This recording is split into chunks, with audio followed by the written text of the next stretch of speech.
Peter Pan by J. M. Barrie. Contents. Chapter 1. Peter Breaks Through. Chapter 2. The Shadow. Chapter 3. Come Away. Come Away. Chapter 4. The Flight. Chapter 5. The Island Come True. Chapter 6. The Little House. Chapter 7. The Home Under the Ground. Chapter 8.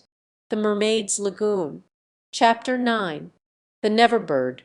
Chapter 10. The Happy Home. Chapter 11. Wendy's Story. Chapter 12. The Children Are Carried Off. Chapter 13. Do You Believe in Fairies? Chapter 14. The Pirate Ship. Chapter 15. Hook or Me This Time. Chapter 16. The Return Home. Chapter 17. When Wendy Grew Up. Chapter 1. Peter Breaks Through. All children, except one, grow up. They soon know that they will grow up. And the way Wendy knew was this.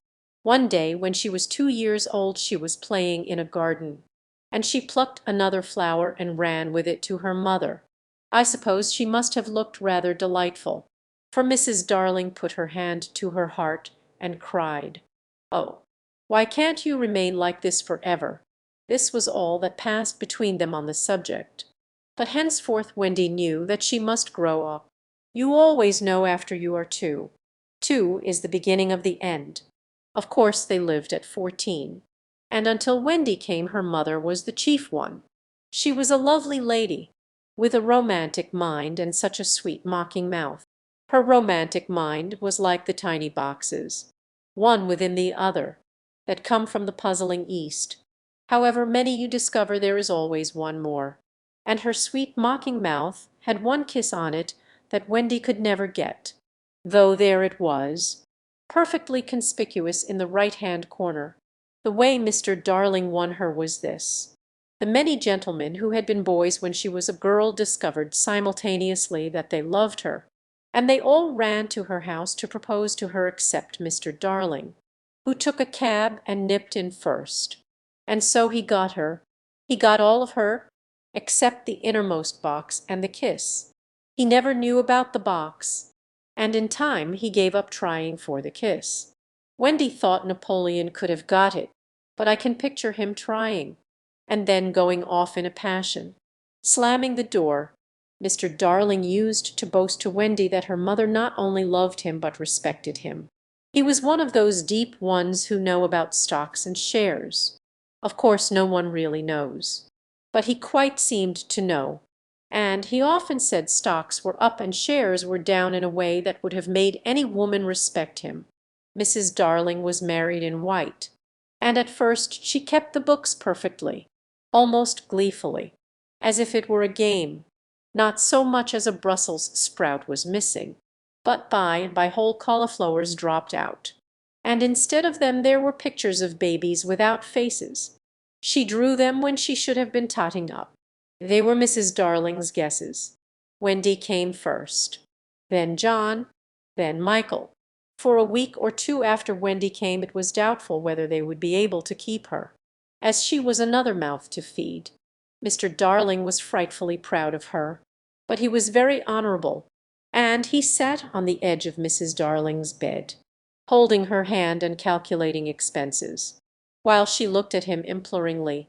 She wanted to risk it, come what might, but that was not his way. His way was with a pencil and a piece of paper, and if she confused him with suggestions he had to begin at the beginning again. Now don't interrupt. He would beg of her, "I have £1.17 here, and 2 and 6 at the office. I can cut off my coffee at the office. Say 10 shillings, making 2 9 and 6. With your 18 and 3 makes 3 9 7. With 5 not in my checkbook makes 8 9 7. Who is that moving? 8 9 7. Dot and carry 7. Not speak. My own. And the pound you lent to that man who came to the door. Quiet. Child. Dot and carry child. There. You've done it. Did I say 9 9 7? Yes. I said 997. The question is, can we try it for a year on 997? Of course we can. George. She cried, but she was prejudiced in Wendy's favor, and he was really the grander character of the two. Remember Mumps. He warned her almost threateningly, and off he went again. Mumps £1. That is what I have put down, but I dare say it will be more like 30 shillings. Don't speak. Measles 1/5. German measles half a guinea. Makes 2 15/6. Don't woggle your finger. Whooping cough, say 15 shillings. And so on it went. And it added up differently each time, but at last Wendy just got through, with mumps reduced to 12/6, and the two kinds of measles treated as one.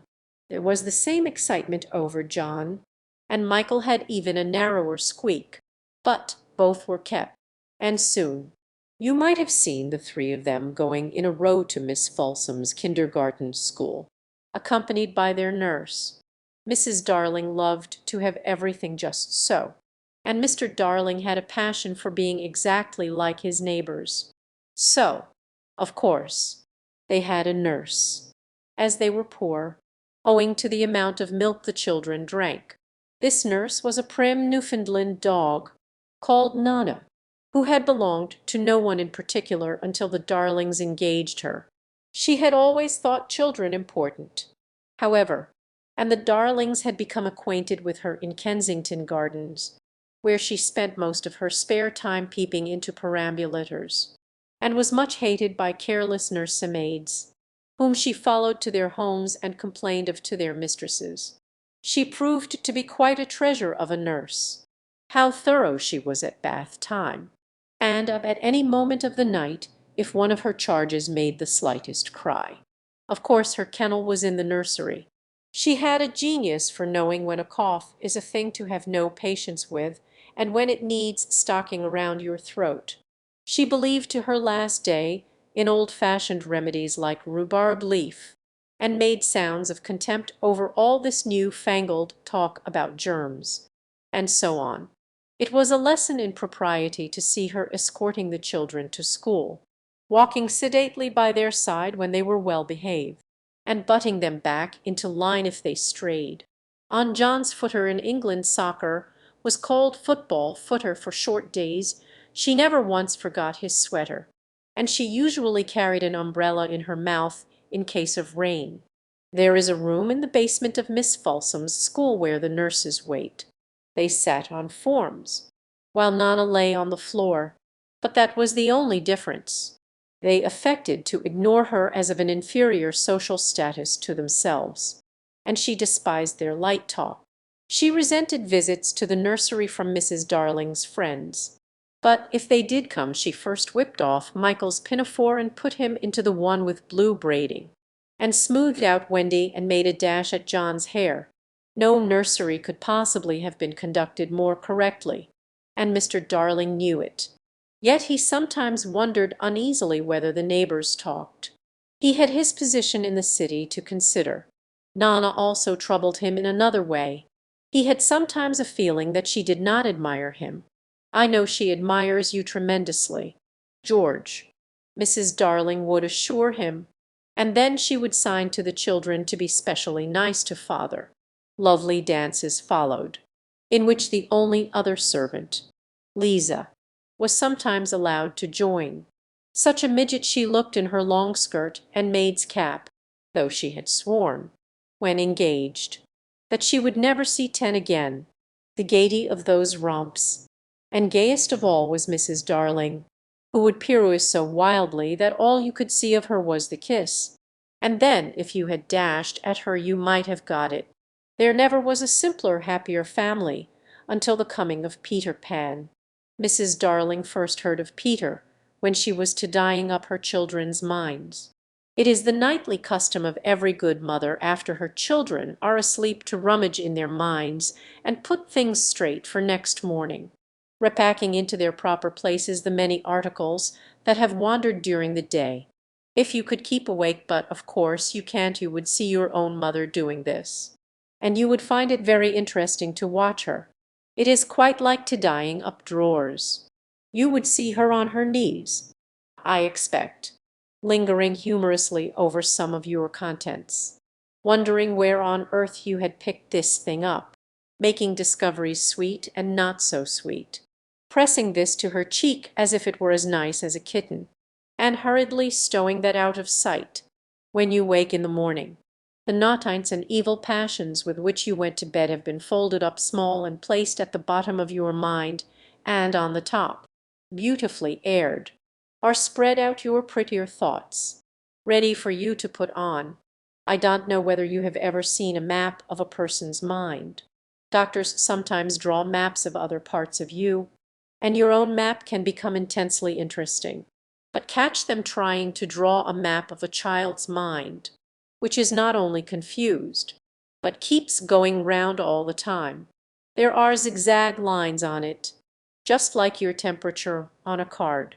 And these are probably roads in the island, for the Neverland is always more or less an island, with astonishing splashes of color here and there, and coral reefs and rakish-looking craft in the offing, and savages in lonely layers, and gnomes who are mostly tailors, and caves through which a river runs, and princes with 6 elder brothers, and a hut fast going to decay, and one very small old lady with a hooked nose.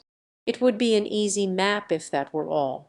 But there is also first day at school, religion, fathers, the round pond, needlework, murders, hangings, verbs that take the dative, chocolate pudding day, getting into braces, say 99, 3 pence for pulling out your tooth yourself, and so on. And either these are part of the island or they are another map showing through. And it is all rather confusing, especially as nothing will stand still. Of course the Neverlands vary a good deal. John's, for instance, had a lagoon with flamingos flying over it at which John was shooting, while Michael, who was very small, had a flamingo with lagoons flying over it. John lived in a boat turned upside down on the sands, Michael in a wigwam, Wendy in a house of leaves deftly sewn together. John had no friends. Michael had friends at night. Wendy had a pet wolf forsaken by its parents. But on the whole the Neverlands have a family resemblance, and if they stood still in a row you could say of them that they have each other's nose. And so forth. On these magic shores children at play are forever beaching their coracles. We too have been there. We can still hear the sound of the surf, though we shall land no more. Of all delectable islands the Neverland is the snuggest and most compact, not large and sprawly, you know, with tedious distances between one adventure and another, but nicely crammed. When you play at it by day with the chairs and tablecloth, it is not in the least alarming. But in the 2 minutes before you go to sleep it becomes very real. That is why there are night lights. Occasionally in her travels through her children's minds Mrs. Darling found things she could not understand, and of these quite the most perplexing was the word Peter. She knew of no Peter, and yet he was here and there in John and Michael's minds, while Wendy's began to be scrawled all over with him. The name stood out in bolder letters than any of the other words, and as Mrs. Darling gazed she felt that it had an oddly cocky appearance.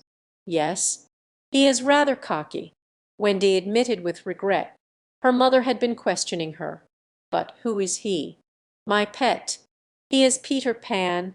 You know, mother.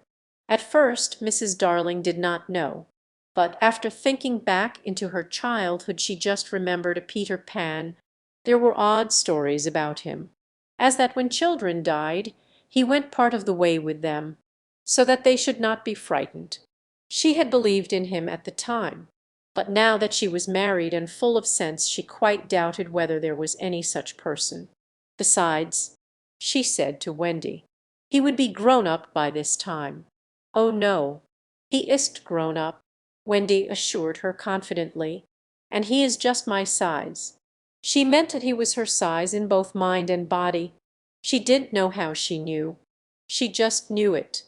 Mrs. Darling consulted Mr. Darling, but he smiled pooh-pooh. Mark my words. He said, "It is some nonsense Nana has been putting into their heads.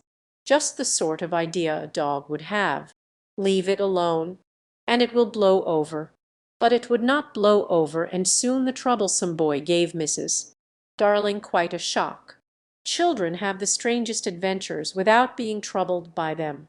For instance, they may remember to mention, a week after the event happened, that when they were in the wood they had met their dead father, and had a game with him. It was in this casual way that Wendy one morning made a disquieting revelation. Some leaves of a tree had been found on the nursery floor, which certainly were not there when the children went to bed, and Mrs. Darling was puzzling over them when Wendy said with a tolerant smile, "I do believe it is that Peter again." "Whatever do you mean?" "Wendy, it is so naughty of him not to wipe his feet," Wendy said, sighing. She was a tidy child. She explained in quite a matter-of-fact way that she thought Peter sometimes came to the nursery in the night and sat on the foot of her bed and played on his pipes to her. Unfortunately she never woke, so she didn't know how she knew. She just knew. What nonsense you talk. Precious. No one can get into the house without knocking. I think he comes in by the window." She said, "My love, it is 3 floors up. Were not the leaves at the foot of the window?" "Mother." It was quite true. The leaves had been found very near the window. Mrs. Darling did not know what to think, for it all seemed so natural to Wendy that you could not dismiss it by saying she had been dreaming. "My child," the mother cried, "why did you not tell me of this before?" "I forgot," said Wendy lightly. She was in a hurry to get her breakfast. Oh, surely she must have been dreaming. But, on the other hand, there were the leaves. Mrs. Darling examined them very carefully. They were skeleton leaves, but she was sure they did not come from any tree that grew in England. She crawled about the floor, peering at it with a candle for marks of a strange foot. She rattled the poker up the chimney and tapped the walls. She let down a tape from the window to the pavement, and it was a sheer drop of 30 feet, without so much as a spout to climb up by. Certainly Wendy had been dreaming, but Wendy had not been dreaming, as the very next night showed, the night on which the extraordinary adventures of these children may be said to have begun. On the night we speak of all the children were once more in bed. It happened to be Nana's evening off, and Mrs. Darling had bathed them and sung to them till one by one they had let go her hand and slid away into the land of sleep. All were looking so safe and cozy that she smiled at her fears now and sat down tranquilly by the fire to sew. It was something for Michael, who on his birthday was getting into shirts. The fire was warm, however, and the nursery dimly lit by 3 night lights, and presently the sewing lay on Mrs. Darling's lap. Then her head nodded, oh, so gracefully. She was asleep. Look at the 4 of them, Wendy and Michael over there, John here, and Mrs. Darling by the fire. There should have been a 4th night light. While she slept she had a dream. She dreamt that the Neverland had come too near, and that a strange boy had broken through from it. He did not alarm her, for she thought she had seen him before in the faces of many women who have no children. Perhaps he is to be found in the faces of some mothers also. But in her dream he had rent the film that obscures the Neverland, and she saw Wendy and John and Michael peeping through the gap.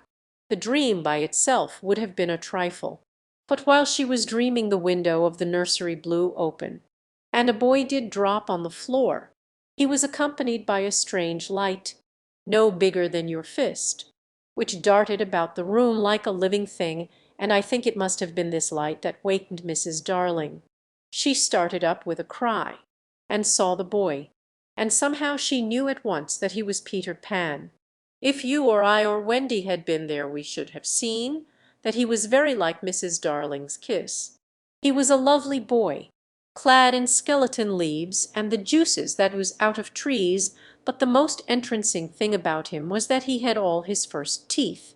When he saw she was a grown-up, he gnashed the little pearls at her. Chapter 2. The Shadow. Mrs. Darling screamed, and, as if in answer to a bell, the door opened, and Nana entered, returned from her evening out. She growled and sprang at the boy, who leapt lightly through the window. Again Mrs. Darling screamed, this time in distress for him, for she thought he was killed, and she ran down into the street to look for his little body. But it was not there, and she looked up, and in the black night she could see nothing but what she thought was a shooting star. She returned to the nursery, and found Nana with something in her mouth, which proved to be the boy's shadow. As he leapt at the window Nana had closed it quickly, too late to catch him, but his shadow had not had time to get out. Slam went the window and snapped it off. You may be sure Mrs. Darling examined the shadow carefully, but it was quite the ordinary kind. Nana had no doubt of what was the best thing to do with this shadow. She hung it out at the window, meaning he is sure to come back for it. Let us put it where he can get it easily without disturbing the children. But unfortunately Mrs. Darling could not leave it hanging out at the window. It looked so like the washing and lowered the whole tone of the house. She thought of showing it to Mr. Darling, but he was totting up winter greatcoats for John and Michael, with a wet towel around his head to keep his brain clear, and it seemed a shame to trouble him. Besides, she knew exactly what he would say. It all comes of having a dog for a nurse. She decided to roll the shadow up and put it away carefully in a drawer, until a fitting opportunity came for telling her husband. Ah me, the opportunity came a week later, on that never-to-be-forgotten Friday. Of course it was a Friday. I ought to have been specially careful on a Friday, she used to say afterwards to her husband, while perhaps Nana was on the other side of her, holding her hand. No, no, Mr. Darling always said, I am responsible for it all. I, George Darling, did it. Me culpa. Me culpa. He had had a classical education. They sat thus night after night recalling that fatal Friday, till every detail of it was stamped on their brains and came through on the other side like the faces on a bad coinage. If only I had not accepted that invitation to dine at 27, Mrs. Darling said. If only I had not poured my medicine into Nana's bowl, said Mr. Darling. If only I had pretended to like the medicine, was what Nana's wet eyes said. My liking for parties, George, my fatal gift of humour, dearest, my touchance about trifles, dear master and mistress.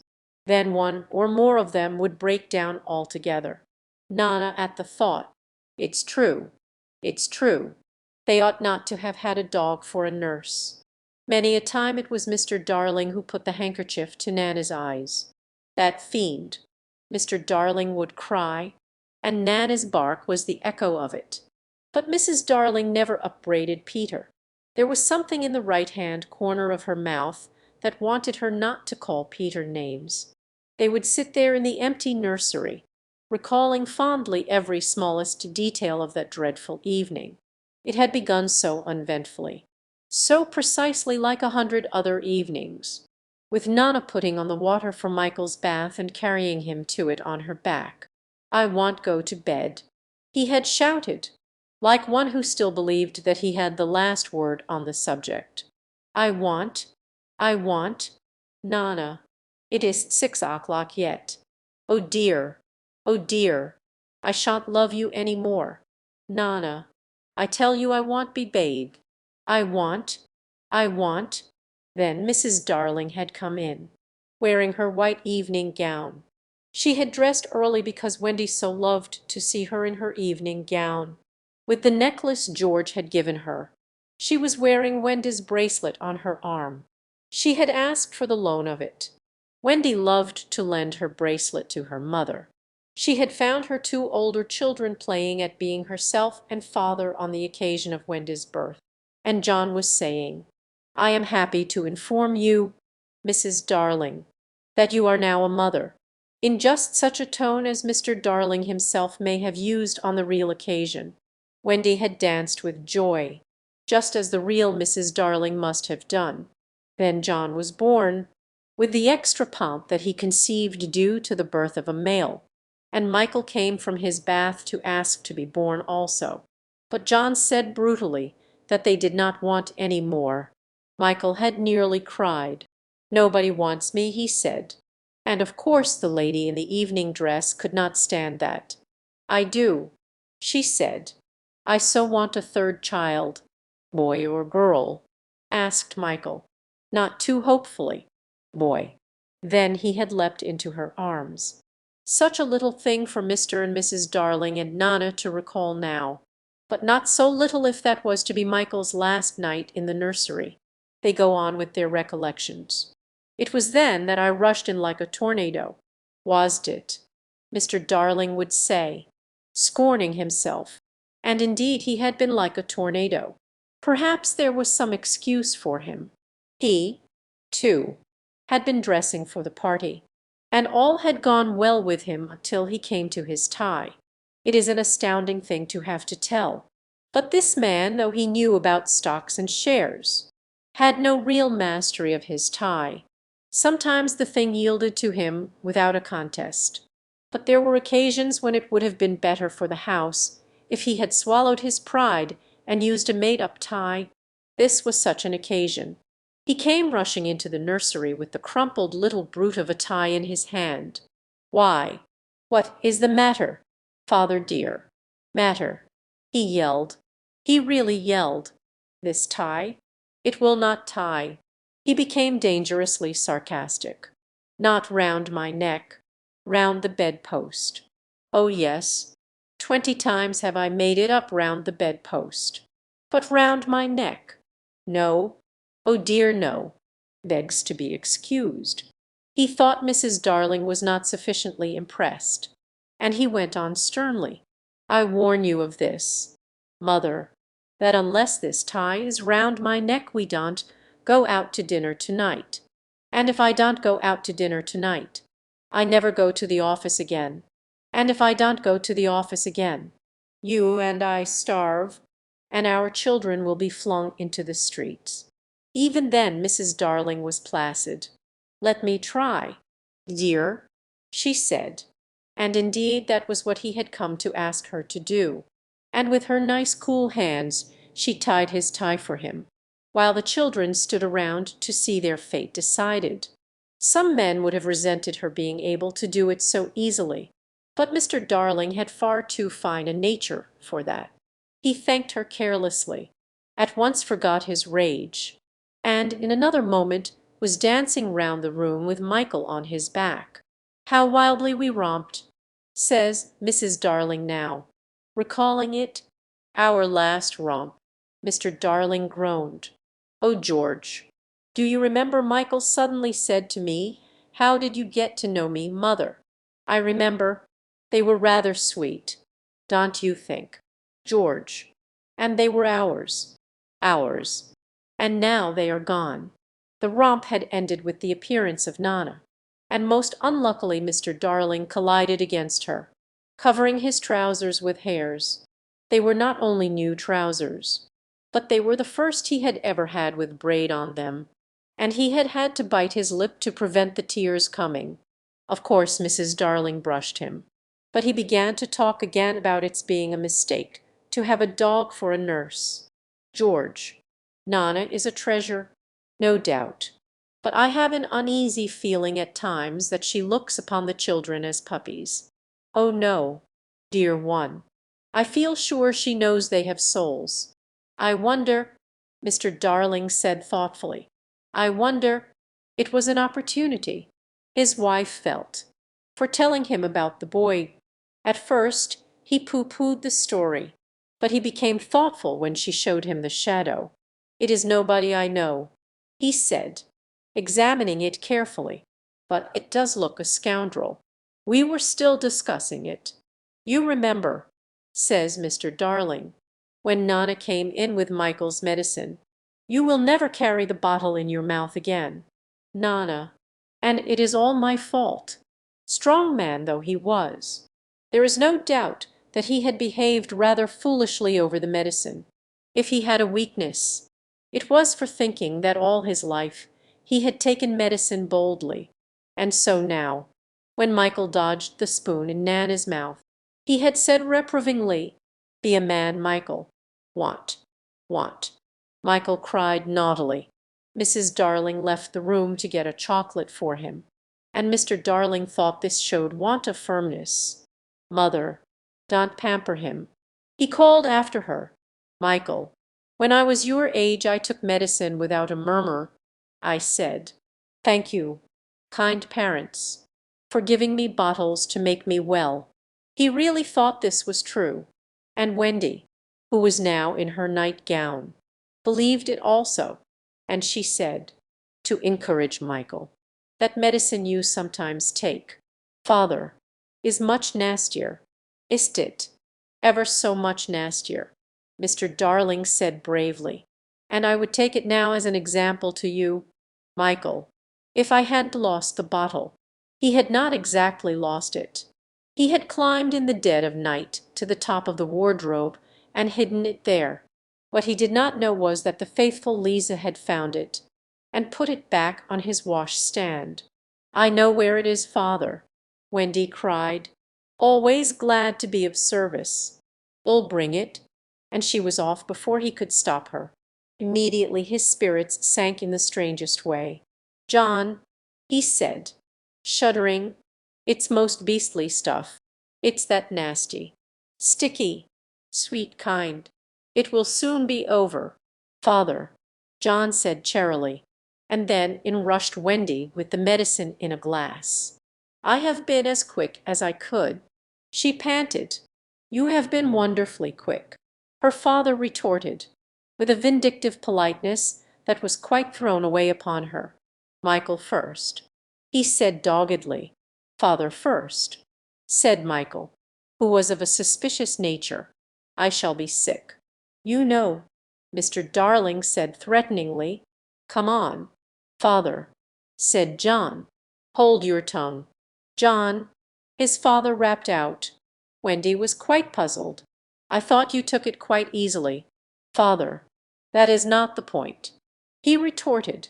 "The point is that there is more in my glass than in Michael's spoon." His proud heart was nearly bursting. "And it isn't fair. I would say it though it were with my last breath. It isn't fair, father." "I am waiting," said Michael coldly. "It's all very well to say you are waiting. So am I waiting. Father's a cowardly custard. So are you a cowardly custard. Am not frightened. Neither am I frightened. Well, then, take it. Well, then, you take it." Wendy had a splendid idea. Why not both take it at the same time? "Certainly," said Mr. Darling. "Are you ready, Michael?" Wendy gave the words.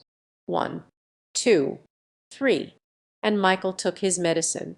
But Mr. Darling slipped his behind his back. There was a yell of rage from Michael. And "Oh, father!" Wendy exclaimed. "What do you mean by 'oh, father'?" Mr. Darling demanded. "Stop that row, Michael. I meant to take mine, but I missed it." It was dreadful the way all the three were looking at him, just as if they did not admire him. "Look here, all of you," he said entreatingly, as soon as Nana had gone into the bathroom. "I have just thought of a splendid joke. I shall pour my medicine into Nana's bowl, and she will drink it, thinking it is milk." It was the color of milk. But the children did not have their father's sense of humor, and they looked at him reproachfully as he poured the medicine into Nana's bowl. "What fun!" he said doubtfully, and they did not dare expose him when Mrs. Darling and Nana returned. "Nana, good dog," he said, patting her, "I have put a little milk into your bowl." Nana wagged her tail, ran to the medicine, and began lapping it. Then she gave Mr. Darling such a look. Not an angry look. She showed him the great red tear that makes us so sorry for noble dogs, and crept into her kennel. Mr. Darling was frightfully ashamed of himself, but he would not give in. In a horrid silence Mrs. Darling smelt the bowl. "Oh, George," she said, "it's your medicine. It was only a joke." He roared, while she comforted her boys. And Wendy hugged Nana. "Much good," he said bitterly. "My wearing myself to the bone trying to be funny in this house." And still Wendy hugged Nana. "That's right," he shouted. "Coddle her. Nobody coddles me, oh dear no. I am only the breadwinner. Why should I be coddled? Why? Why? Why? George." Mrs. Darling entreated him. "Not so loud. The servants will hear you." Somehow they had got into the way of calling Lisa the servants. "Let them." He answered recklessly. "Bring in the whole world. But I refuse to allow that dog to lord it in my nursery for an hour longer." The children wept, and Nana ran to him beseechingly. But he waved her back. He felt he was a strong man again. In vain. In vain. He cried, "The proper place for you is the yard, and there you go to be tied up this instant." "George, George," Mrs. Darling whispered, "remember what I told you about that boy." Alas! He would not listen. He was determined to show who was master in that house. And when commands would not draw Nana from the kennel, he lured her out of it with honeyed words, and seizing her roughly, dragged her from the nursery. He was ashamed of himself, and yet he did it. It was all owing to his too affectionate nature, which craved for admiration. When he had tied her up in the backyard, the wretched father went and sat in the passage, with his knuckles to his eyes. In the meantime Mrs. Darling had put the children to bed in unwonted silence and lit their night lights. They could hear Nana barking, and John whimpered. It is because he is chaining her up in the yard. But Wendy was wiser. "That is not Nana's unhappy bark," she said, little guessing what was about to happen. "That is her bark when she smells danger." "Danger? Are you sure, Wendy?"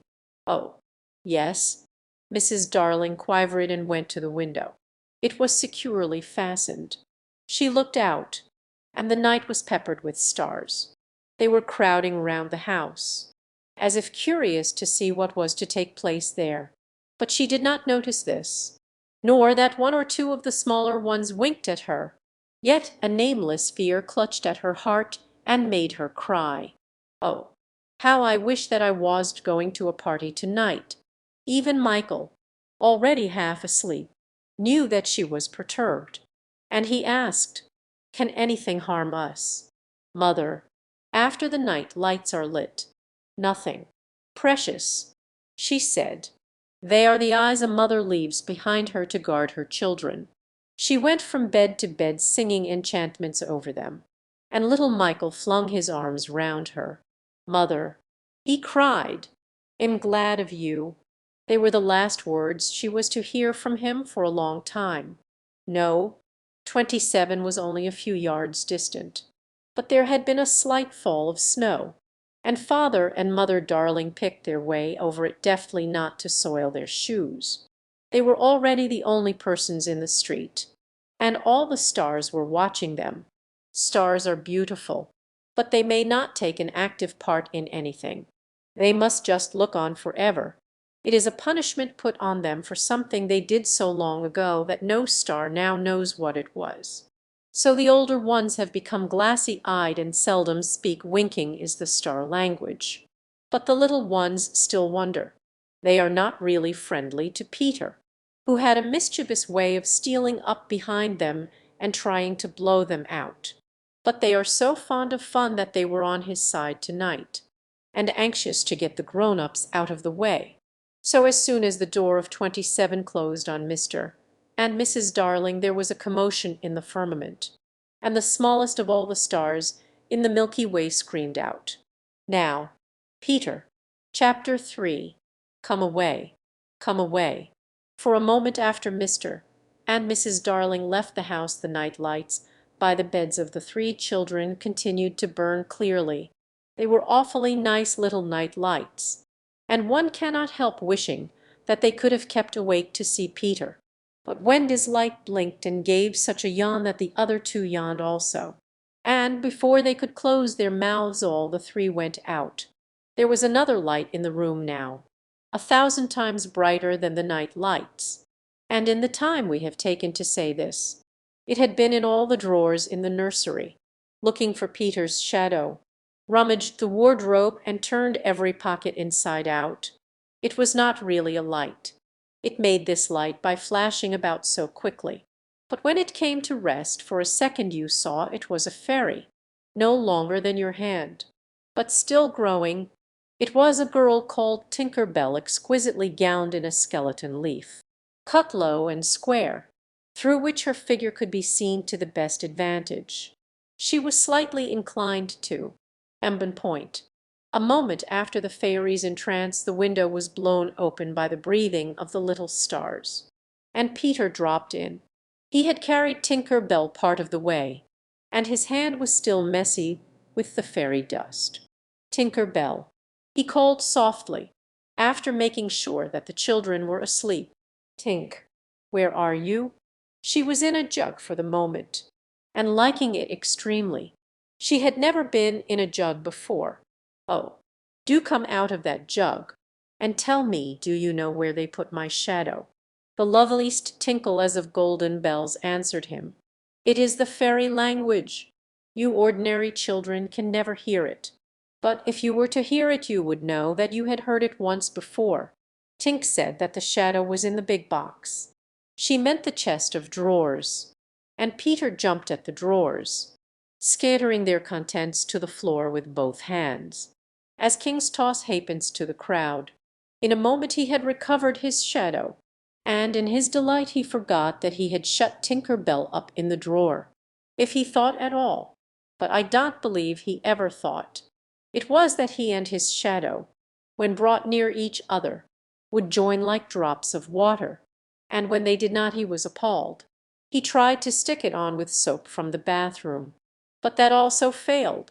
A shudder passed through Peter, and he sat on the floor and cried. His sobs woke Wendy, and she sat up in bed. She was not alarmed to see a stranger crying on the nursery floor. She was only pleasantly interested. "Boy," she said courteously, "why are you crying?" Peter could be exceeding polite also, having learned the grand manner at fairy ceremonies, and he rose and bowed to her beautifully. She was much pleased, and bowed beautifully to him from the bed. "What's your name?" he asked. "Wendy Moira Angela Darling." She replied with some satisfaction. "What is your name?" "Peter Pan." She was already sure that he must be Peter, but it did seem a comparatively short name. "Is that all?" "Yes," he said rather sharply. He felt for the first time that it was a shortish name. "I'm so sorry," said Wendy Moira Angela. "It does—" Peter gulped. She asked where he lived. "Second to the right," said Peter, "and then straight on till morning." What a funny address! Peter had a sinking. For the first time he felt that perhaps it was a funny address. "No, it isn't," he said. "I mean," Wendy said nicely, remembering that she was hostess, "is that what they put on the letters?" He wished she had not mentioned letters. "Don't get any letters," he said contemptuously. "But your mother gets letters." "Don't have a mother," he said. Not only had he no mother, but he had not the slightest desire to have one. He thought them very overrated persons. Wendy, however, felt at once that she was in the presence of a tragedy. "Oh, Peter, no wonder you were crying," she said, and got out of bed and ran to him. "I wasn't crying about mothers," he said rather indignantly. "I was crying because I can't get my shadow to stick on. Besides, I wasn't crying. It has come off." "Yes." Then Wendy saw the shadow on the floor, looking so draggled, and she was frightfully sorry for Peter.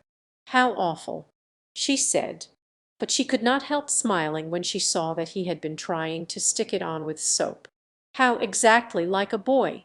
Fortunately she knew at once what to do. "It must be sewn on," she said, just a little patronisingly. "What's sewn?" he asked. "You're dreadfully ignorant." "No, am not." But she was exulting in his ignorance. "I shall sew it on for you, my little man," she said, though he was tall as herself, and she got out her housewife, and sewed the shadow on to Peter's foot. "I dare say it will hurt a little," she warned him. "Oh, I shan't cry," said Peter, who was already of the opinion that he had never cried in his life, and he clenched his teeth and did not cry, and soon his shadow was behaving properly, though still a little creased. "Perhaps I should have ironed it," Wendy said thoughtfully, but Peter, boy-like, was indifferent to appearances, and he was now jumping about in the wildest glee. Alas! He had already forgotten that he owed his bliss to Wendy. He thought he had attached the shadow himself. "How clever I am!" he crowed rapturously.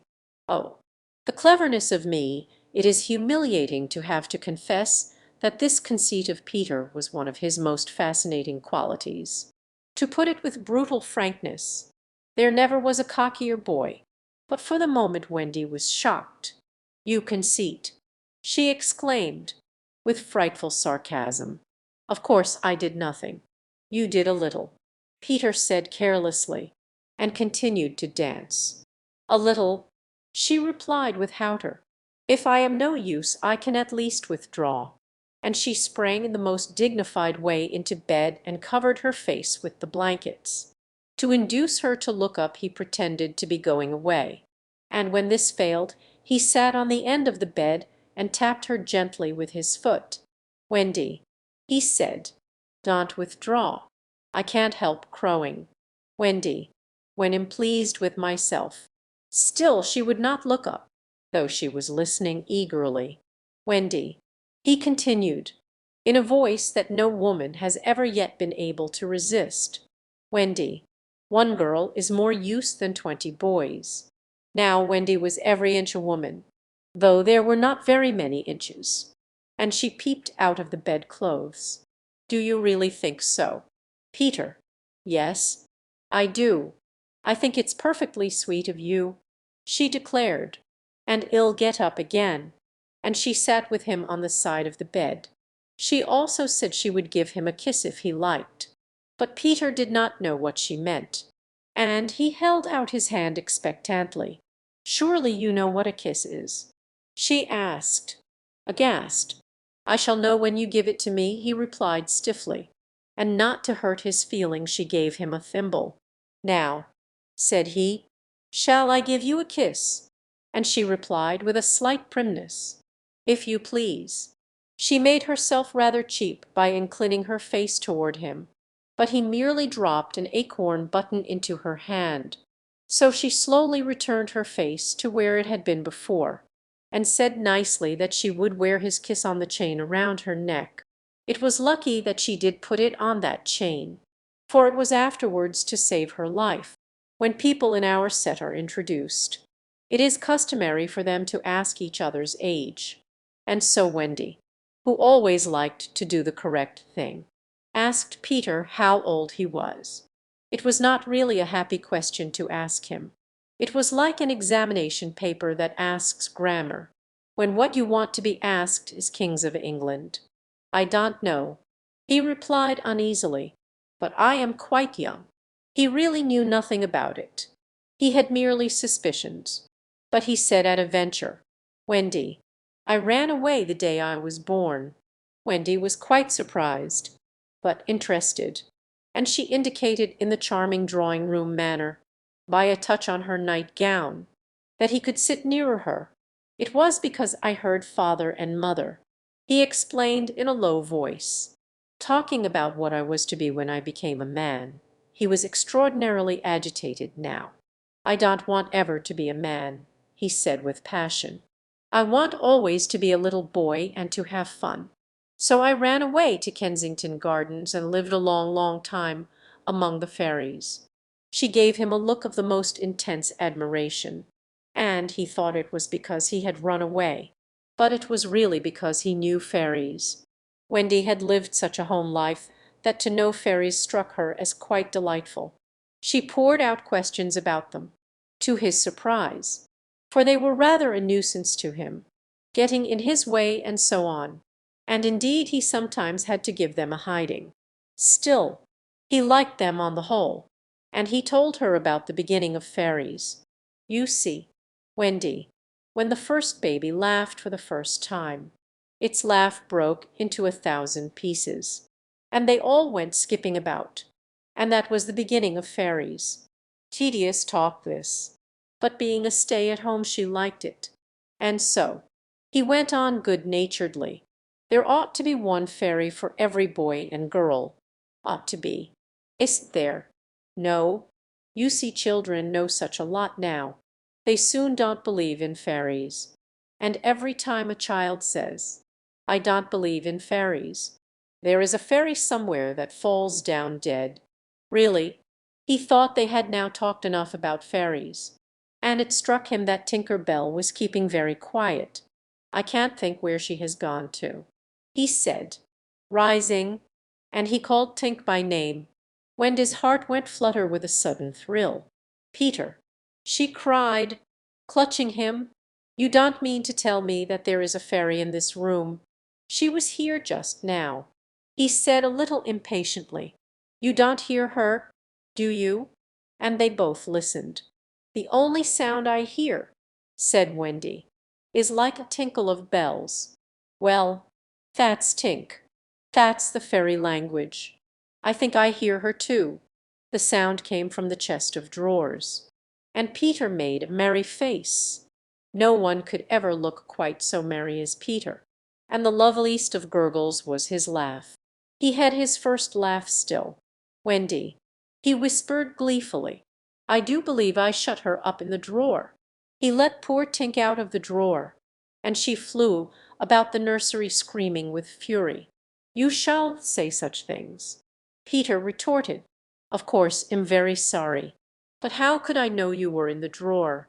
Wendy was not listening to him. "Oh, Peter," she cried, "if she would only stand still and let me see her." "They hardly ever stand still," he said. But for one moment Wendy saw the romantic figure come to rest on the cuckoo clock. "Oh, the lovely!" she cried, though Tink's face was still distorted with passion. "Tink," said Peter amiably, "this lady says she wishes you were her fairy." Tinker Bell answered insolently, "What does she say?" "Peter," he had to translate, "she is not very polite. She says you are a great ugly girl, and that she is my fairy." He tried to argue with Tink. "You know you can't be my fairy." "Tink, because I am a gentleman and you are a lady." To this Tink replied in these words, "You silly ass," and disappeared into the bathroom. "She is quite a common fairy," Peter explained apologetically. "She is called Tinker Bell because she mends the pots and kettles." Similar to Cinder plus L to get Cinderella, they were together in the armchair by this time, and Wendy plied him with more questions. "If you don't live in Kensington Gardens now?" "Sometimes I do still." "But where do you live mostly now?" "With the lost boys." "Who are they?" "They are the children who fall out of their perambulators when the nurse is looking the other way. If they are not claimed in 7 days, they are sent far away to the Neverland to defray expenses." Captain. "What fun it must be!" "Yes," said cunning Peter, "but we are rather lonely. You see we have no female companionship. Are none of the others girls?" "Oh, no, girls, you know, are much too clever to fall out of their prams." This flattered Wendy immensely. "I think," she said, "it is perfectly lovely the way you talk about girls. John there just despises us." For reply Peter rose and kicked John out of bed, blankets and all. One kick. This seemed to Wendy rather forward for a first meeting. and she told him with spirit that he was not captain in her house. However, John continued to sleep so placidly on the floor that she allowed him to remain there. "And I know you meant to be kind," she said, relenting, "so you may give me a kiss." For the moment she had forgotten his ignorance about kisses. "I thought you would want it back," he said a little bitterly, and offered to return her the thimble. "Oh dear," said the nice Wendy, "I don't mean a kiss. I mean a thimble. What's that? It's like this." She kissed him. "Funny," said Peter gravely. "Now shall I give you a thimble?" "If you wish to," said Wendy, keeping her head erect this time. Peter thimbled her, and almost immediately she screeched. "What is it?" "Wendy, it was exactly as if someone were pulling my hair. That must have been Tink. I never knew her so naughty before." And indeed Tink was darting about again, using offensive language. "She says she will do that to you, Wendy, every time I give you a thimble. But why, Tink?" Again Tink replied, "You silly ass."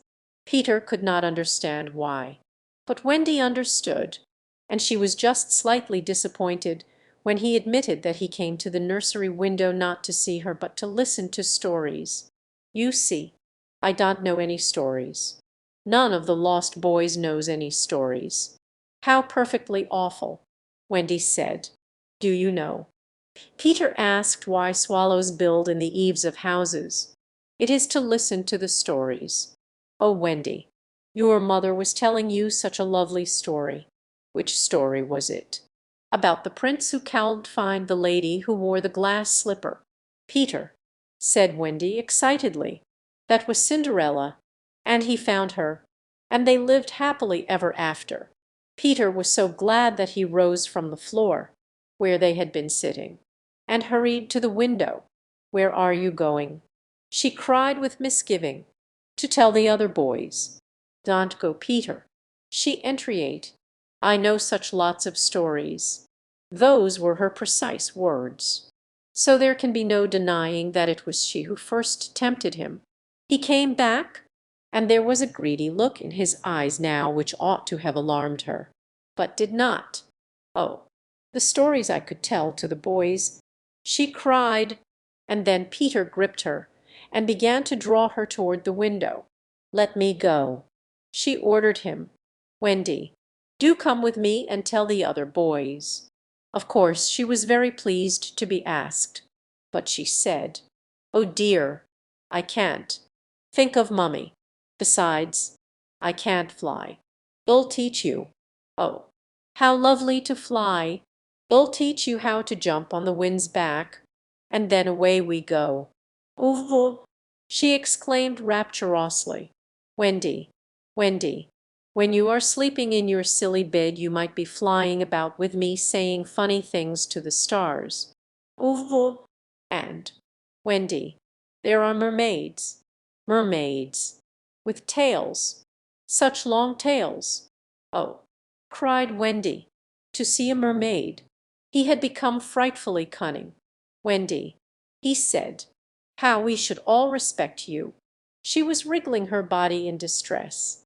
It was quite as if she were trying to remain on the nursery floor, but he had no pity for her.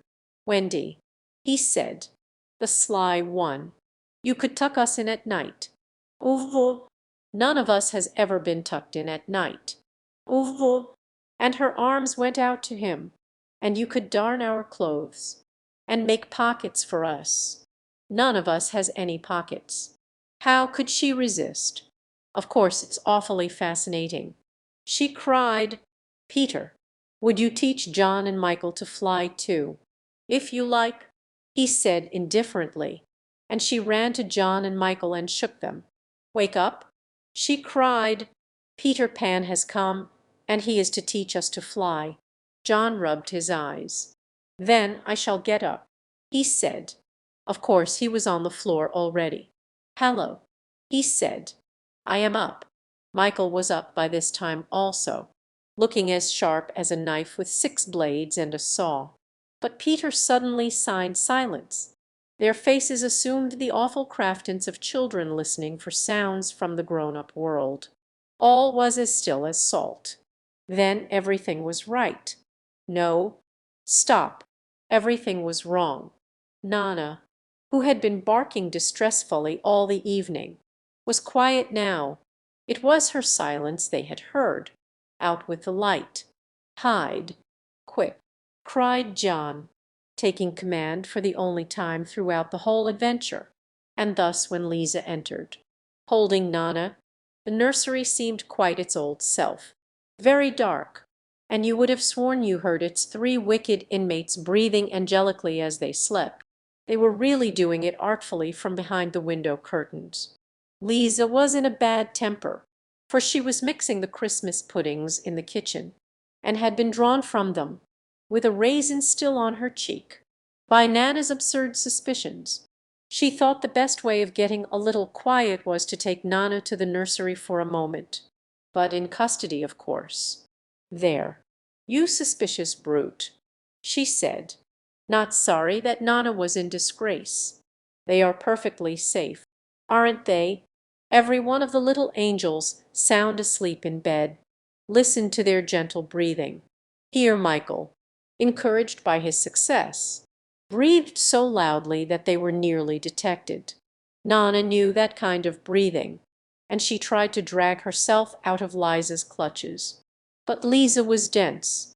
"No more of it, Nana," she said sternly, pulling her out of the room. "I warn you, if you bark again I shall go straight for Master and Mrs. and bring them home from the party. And then, oh, want Master whip you. Just." She tied the unhappy dog up again. But do you think Nana ceased to bark? Bring Master and Mrs. home from the party. Why, that was just what she wanted. Do you think she cared whether she was whipped so long as her charges were safe? Unfortunately Lisa returned to her puddings, and Nana, seeing that no help would come from her, strained and strained at the chain until at last she broke it. In another moment she had burst into the dining room of 27 and flung up her paws to heaven, her most expressive way of making a communication. Mr. and Mrs. Darling knew at once that something terrible was happening in their nursery, and without a good-bye to their hostess they rushed into the street. But it was now 10 minutes since 3 scoundrels had been breathing behind the curtains, and Peter Pan can do a great deal in 10 minutes. We now return to the nursery. "It's all right," John announced, emerging from his hiding place. "I say, Peter, can you really fly?" Instead of troubling to answer him, Peter flew around the room, taking the mantelpiece on the way. "How topping!" said John and Michael. "How sweet!" cried Wendy. "Yes, I'm sweet."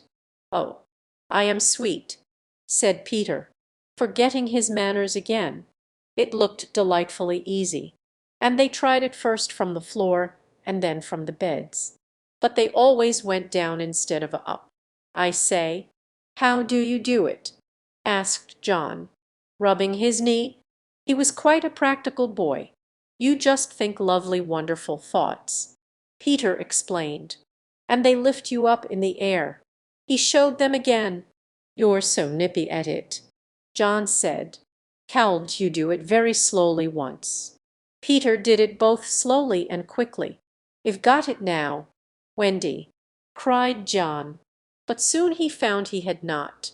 Not one of them could fly an inch, though even Michael was in words of 2 syllables, and Peter did not know a from Z. Of course Peter had been trifling with them, for no one can fly unless the fairy dust has been blown on him.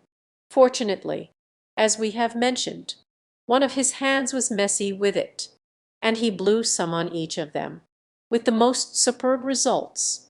"Now just wiggle your shoulders this way," he said, and let go. They were all on their beds, and gallant Michael let go first. He did not quite mean to let go, but he did it, and immediately he was borne across the room. "I flewed," he screamed while still in mid-air. John let go and met Wendy near the bathroom. "Oh, lovely! Oh, ripping. Look at me, look at me, look at me. They were not nearly so elegant as Peter. They could not help kicking a little, but their heads were bobbing against the ceiling, and there is almost nothing so delicious as that. Peter gave Wendy a hand at first, but had to desist. Tink was so indignant.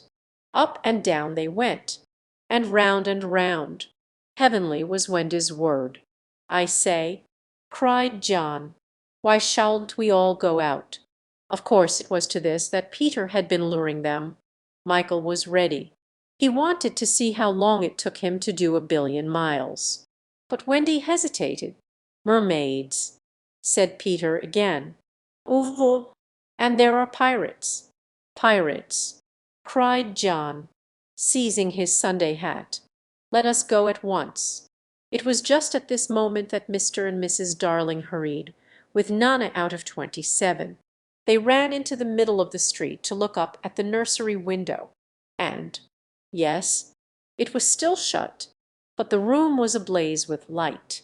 And most heart-gripping sight of all, they could see in shadow on the curtain 3 little figures in night attire circling round and round, not on the floor but in the air. Not 3 figures, 4.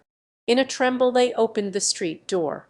Mr. Darling would have rushed upstairs, but Mrs. Darling signed him to go softly. She even tried to make her heart go softly. Will they reach the nursery in time?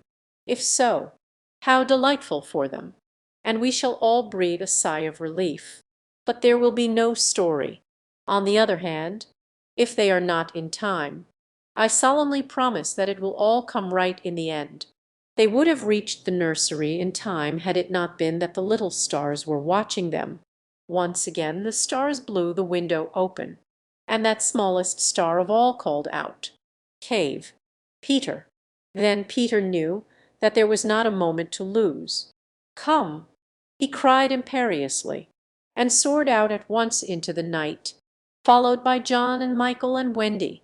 Mr. and Mrs. Darling and Nana rushed into the nursery too late. The birds were flown. Chapter 4. The Flight. Second to the right, and straight on till morning. That, Peter had told Wendy, was the way to the Neverland. But even birds, carrying maps and consulting them at windy corners, could not have sighted it with these instructions. Peter, you see, just said anything that came into his head. At first his companions trusted him implicitly, and so great were the delights of flying that they wasted time circling round church spires or any other tall objects on the way that took their fancy. John and Michael raced, Michael getting a start. They recalled with contempt that not so long ago they had thought themselves fine fellows for being able to fly round a room. Not long ago. But how long ago?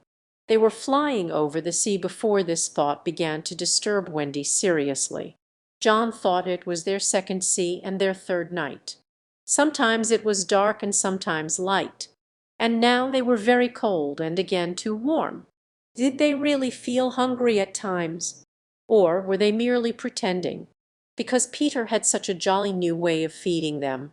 His way was to pursue birds who had food in their mouths suitable for humans and snatch it from them. Then the birds would follow and snatch it back, and they would all go chasing each other gaily for miles, parting at last with mutual expressions of good will. But Wendy noticed with gentle concern that Peter did not seem to know that this was rather an odd way of getting your bread and butter, nor even that there are other ways. Certainly they did not pretend to be sleepy. They were sleepy, and that was a danger, for the moment they popped off, down they fell. The awful thing was that Peter thought this funny. There he goes again, he would cry gleefully, as Michael suddenly dropped like a stone. "Save him! Save him!" cried Wendy, looking with horror at the cruel sea far below. Eventually Peter would dive through the air and catch Michael just before he could strike the sea, and it was lovely the way he did it, but he always waited till the last moment, and you felt it was his cleverness that interested him and not the saving of human life. Also he was fond of variety, and the sport that engrossed him one moment would suddenly cease to engage him. So there was always the possibility that the next time you fell he would let you go. He could sleep in the air without falling, by merely lying on his back and floating. But this was, partly at least, because he was so light that if you got behind him and blew he went faster. "Do be more polite to him," Wendy whispered to John, when they were playing Follow My Leader. "And tell him to stop showing off," said John. When playing Follow My Leader, Peter would fly close to the water and touch each shark's tail in passing, just as in the street you may run your finger along an iron railing. They could not follow him in this with much success. So perhaps it was rather like showing off, especially as he kept looking behind to see how many tails they missed. "You must be nice to him," Wendy impressed on her brothers. "What could we do if he were to leave us?" "We could go back," Michael said. "How could we ever find our way back without him?" "Well, then, we could go on," said John. "That is the awful thing, John. We should have to go on, for we don't know how to stop." This was true. Peter had forgotten to show them how to stop. John said that if the worst came to the worst, all they had to do was to go straight on, for the world was round, and so in time they must come back to their own window. And who is to get food for us? "John, I nipped a bit out of that eagle's mouth pretty neatly." "Wendy, after the 20th try," Wendy reminded him. "And even though we became good at picking up food, see how we bump against clouds and things if he is not near to give us a hand." Indeed, they were constantly bumping. They could now fly strongly, though they still kicked far too much. But if they saw a cloud in front of them, the more they tried to avoid it, the more certainly did they bump into it. If Nana had been with them, she would have had a bandage round Michael's forehead by this time. Peter was not with them for the moment, and they felt rather lonely up there by themselves. He could go so much faster than they that he would suddenly shoot out of sight, to have some adventure in which they had no share. He would come down laughing over something fearfully funny he had been saying to a star, but he had already forgotten what it was. Or he would come up with mermaid scales still sticking to him, and yet not be able to say for certain what had been happening. It was really rather irritating to children who had never seen a mermaid. And if he forgets them so quickly, Wendy argued, how can we expect that he will go on remembering us? Indeed, sometimes when he returned he did not remember them, at least not well. Wendy was sure of it. She saw recognition come into his eyes as he was about to pass them the time of day and go on. Once even she had to call him by name. "Wendy," she said agitatedly. He was very sorry. "I say, Wendy," he whispered to her, "always if you see me forgetting you, just keep on saying Wendy, and then I'll remember." Of course this was rather unsatisfactory. However, to make amends he showed them how to lie out flat on a strong wind that was going their way. And this was such a pleasant change that they tried it several times and found that they could sleep thus with security. Indeed, they would have slept longer, but Peter tired quickly of sleeping, and soon he would cry in his captain voice, "We get off here," so with occasional tips. But on the whole rollicking, they drew near the Neverland, for after many moons they did reach it. And, what is more, they had been going pretty straight all the time, not perhaps so much owing to the guidance of Peter or Tink as because the island was looking for them. It is only thus that any one may sight those magic shores. "There it is," said Peter calmly. "Where? Where?" "Where all the arrows are pointing." Indeed, 1,000,000 golden arrows were pointing it out to the children, all directed by their friend the sun, who wanted them to be sure of their way before leaving them for the night. Wendy and John and Michael stood on tiptoe in the air to get their first sight of the island. Strange to say, they all recognized it at once, and until fear fell upon them they hailed it, not as something long dreamt of and seen at last, but as a familiar friend to whom they were returning home for the holidays. John, there's the lagoon. Wendy, look at the turtles burying their eggs in the sand.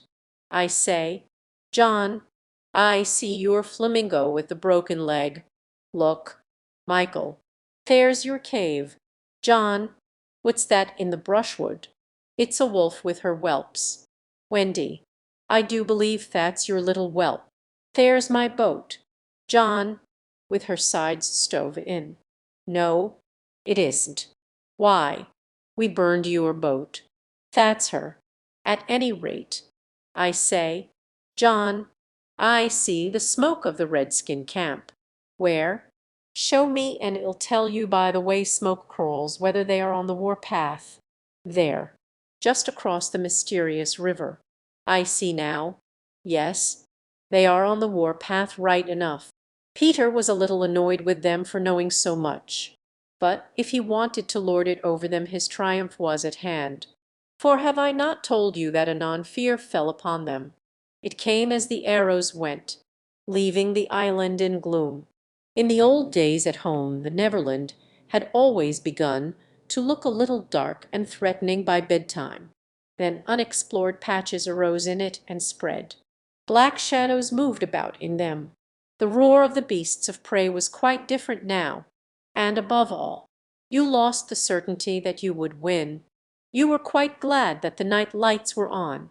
You even liked Nana to say that this was just the Mentelpiece over here, and that the Neverland was all make-believe. Of course the Neverland had been make-believe in those days, but it was real now, and there were no night lights, and it was getting darker every moment. And where was Nana? They had been flying apart, but they huddled close to Peter now. His careless manner had gone at last. His eyes were sparkling, and a tingle went through them every time they touched his body. They were now over the fearsome island, flying so low that sometimes a tree grazed their feet. Nothing horrid was visible in the air, yet their progress had become slow and laboured, exactly as if they were pushing their way through hostile forces. Sometimes they hung in the air until Peter had beaten on it with his fists. They don't want us to land, he explained. Who are they? Wendy whispered, shuddering, but he could not or would not say. Tinker Bell had been asleep on his shoulder, but now he waked her and sent her on in front.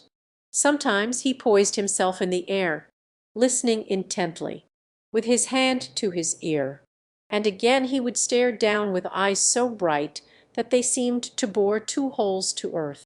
Having done these things, he went on again. His courage was almost appalling. Would you like an adventure now? He said casually to John. Or would you like to have your tea first? Wendy said tea first quickly, and Michael pressed her hand in gratitude. But the braver John hesitated. What kind of adventure? He asked cautiously. There's a pirate asleep in the pampas just beneath us. Peter told him. If you like, well, go down and kill him. I don't see him, John said after a long pause. I do. Suppose, John said, a little huskily, he were to wake up. Peter spoke indignantly. You don't think I would kill him while he was sleeping? I would wake him first, and then kill him. That's the way I always do. I say, do you kill many? Tons. John said how ripping, but decided to have tea first. He asked if there were many pirates on the island just now, and Peter said he had never known so many. Who is captain now? Hook, answered Peter, and his face became very stern as he said that hated word. Jas. Hook. I. Then indeed Michael began to cry, and even John could speak in gulps only, for they knew Hook's reputation. He was Blackbird's boatswain. John whispered huskily. He is the worst of them all. He is the only man of whom Barbecue was afraid. That's him, said Peter. What is he like? Is he big? He is not so big as he was. How do you mean? I cut off a bit of him. You? Yes. Me, said Peter sharply.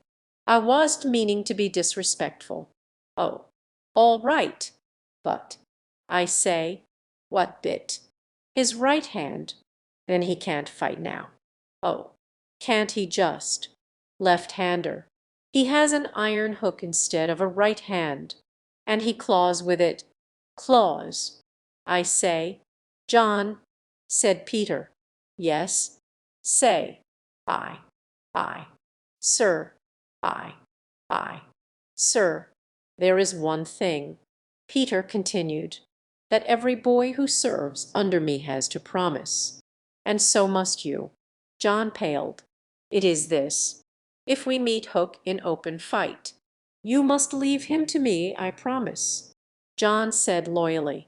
For the moment they were feeling less eerie, because Tink was flying with them, and in her light they could distinguish each other.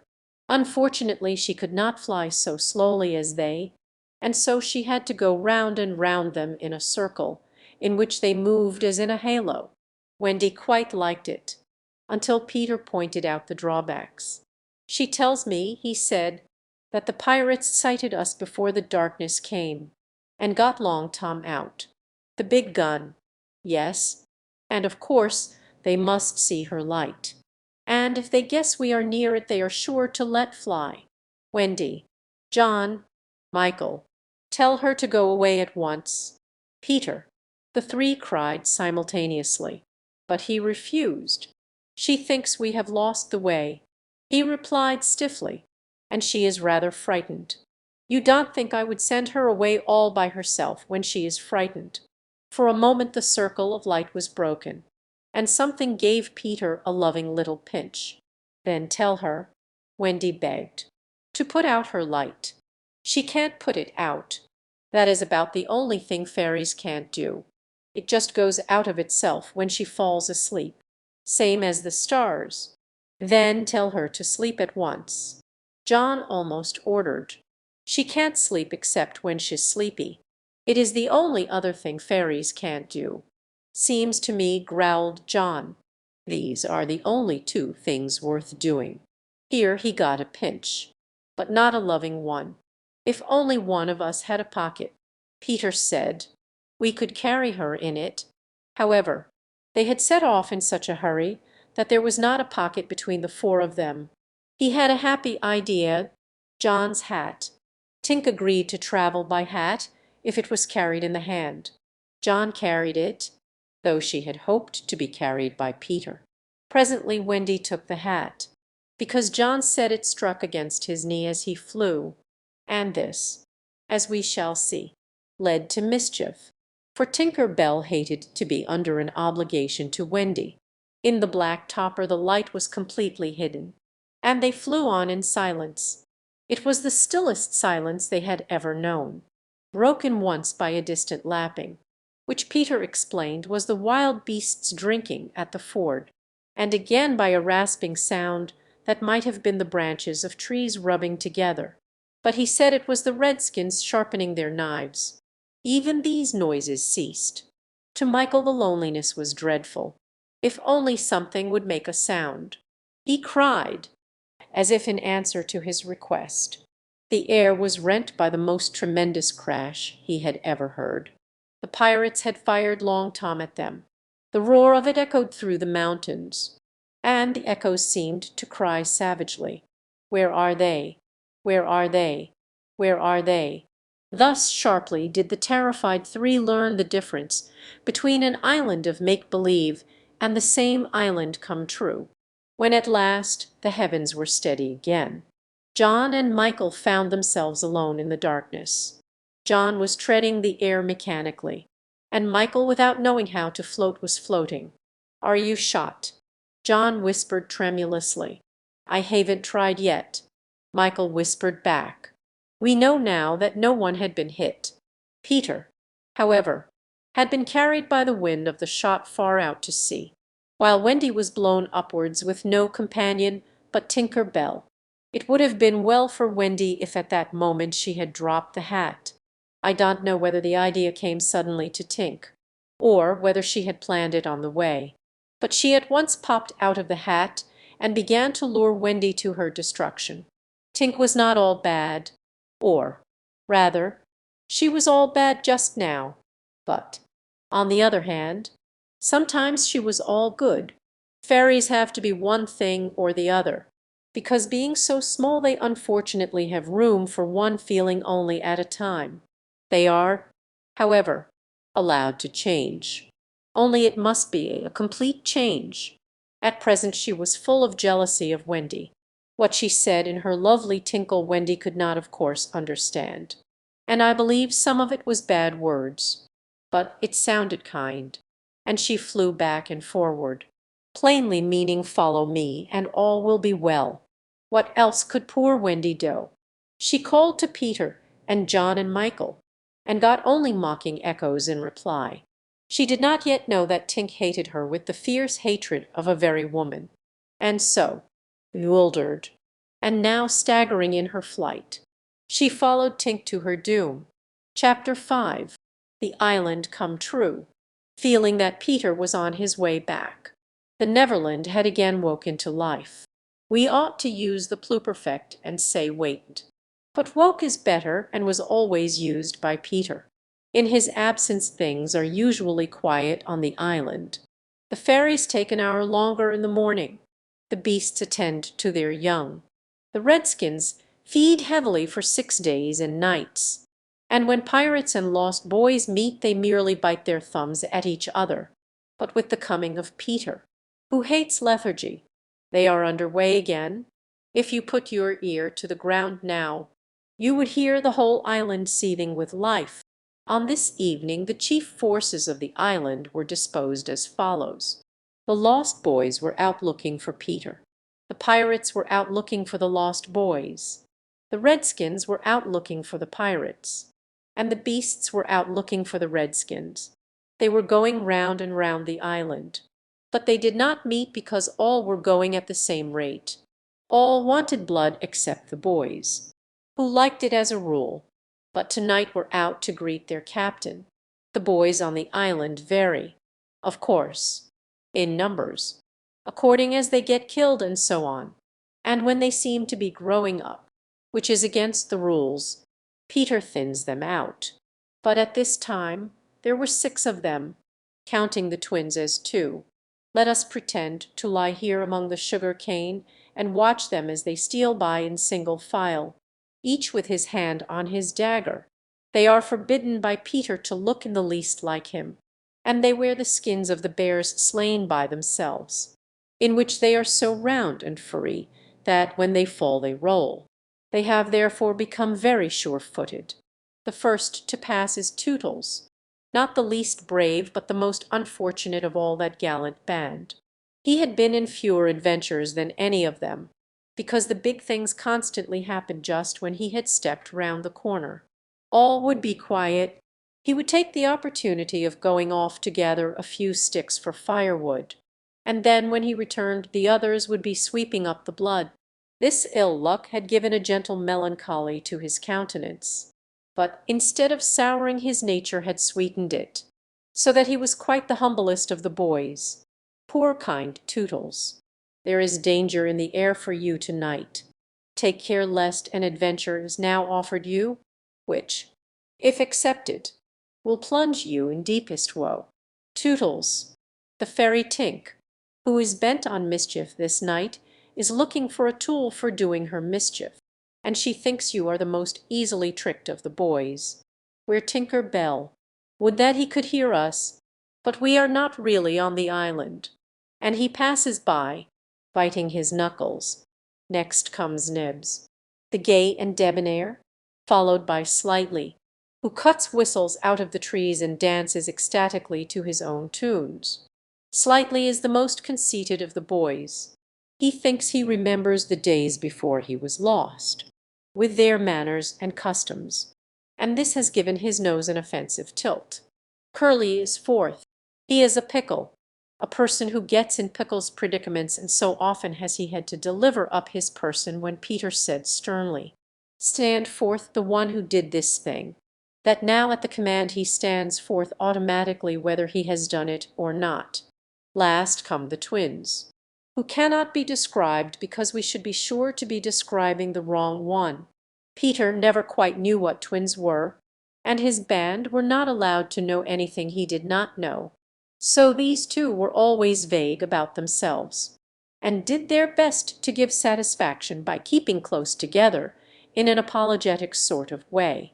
The boys vanish in the gloom, and after a pause, but not a long pause, for things go briskly on the island, come the pirates on their track. We hear them before they are seen, and it is always the same dreadful song. Avast belay, yo ho, heave to, a pirating we go, and if we're parted by a shot we're sure to meet below. A more villainous looking lot never hung in a row on execution dock. Here, a little in advance, ever and again with his head to the ground listening, his great arms bare, pieces of 8 in his ears as ornaments, is the handsome Italian Secco, who cut his name in letters of blood on the back of the governor of the prison at Gao.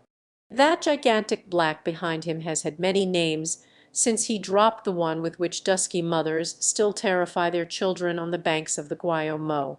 Here is Bill Jukes, every inch of him tattooed, the same Bill Jukes who got 6 dozen on the Walrus from Flint before he would drop the bag of moidores. And Cookson, said to be Black Murphy's brother, but this was never proved. And Gentleman Starkey, once an usher in a public school and still dainty in his ways of killing. And Skylights, Morgan's Skylights, and the Irish boatswain Smee, an oddly genial man who stabbed, so to speak, without offence, and was the only nonconformist in Hook's crew, and Noodler, whose hands were fixed on backwards, and Rob, Mullins, and Alf Mason, and many another ruffian long known and feared on the Spanish Main. In the midst of them, the blackest and largest in that dark setting, reclined James Hook, or, as he wrote himself, Jas. Hook, of whom it is said he was the only man that the sea cook feared. He lay at his ease in a rough chariot drawn and propelled by his men, and instead of a right hand he had the iron hook with which ever and anon he encouraged them to increase their pace.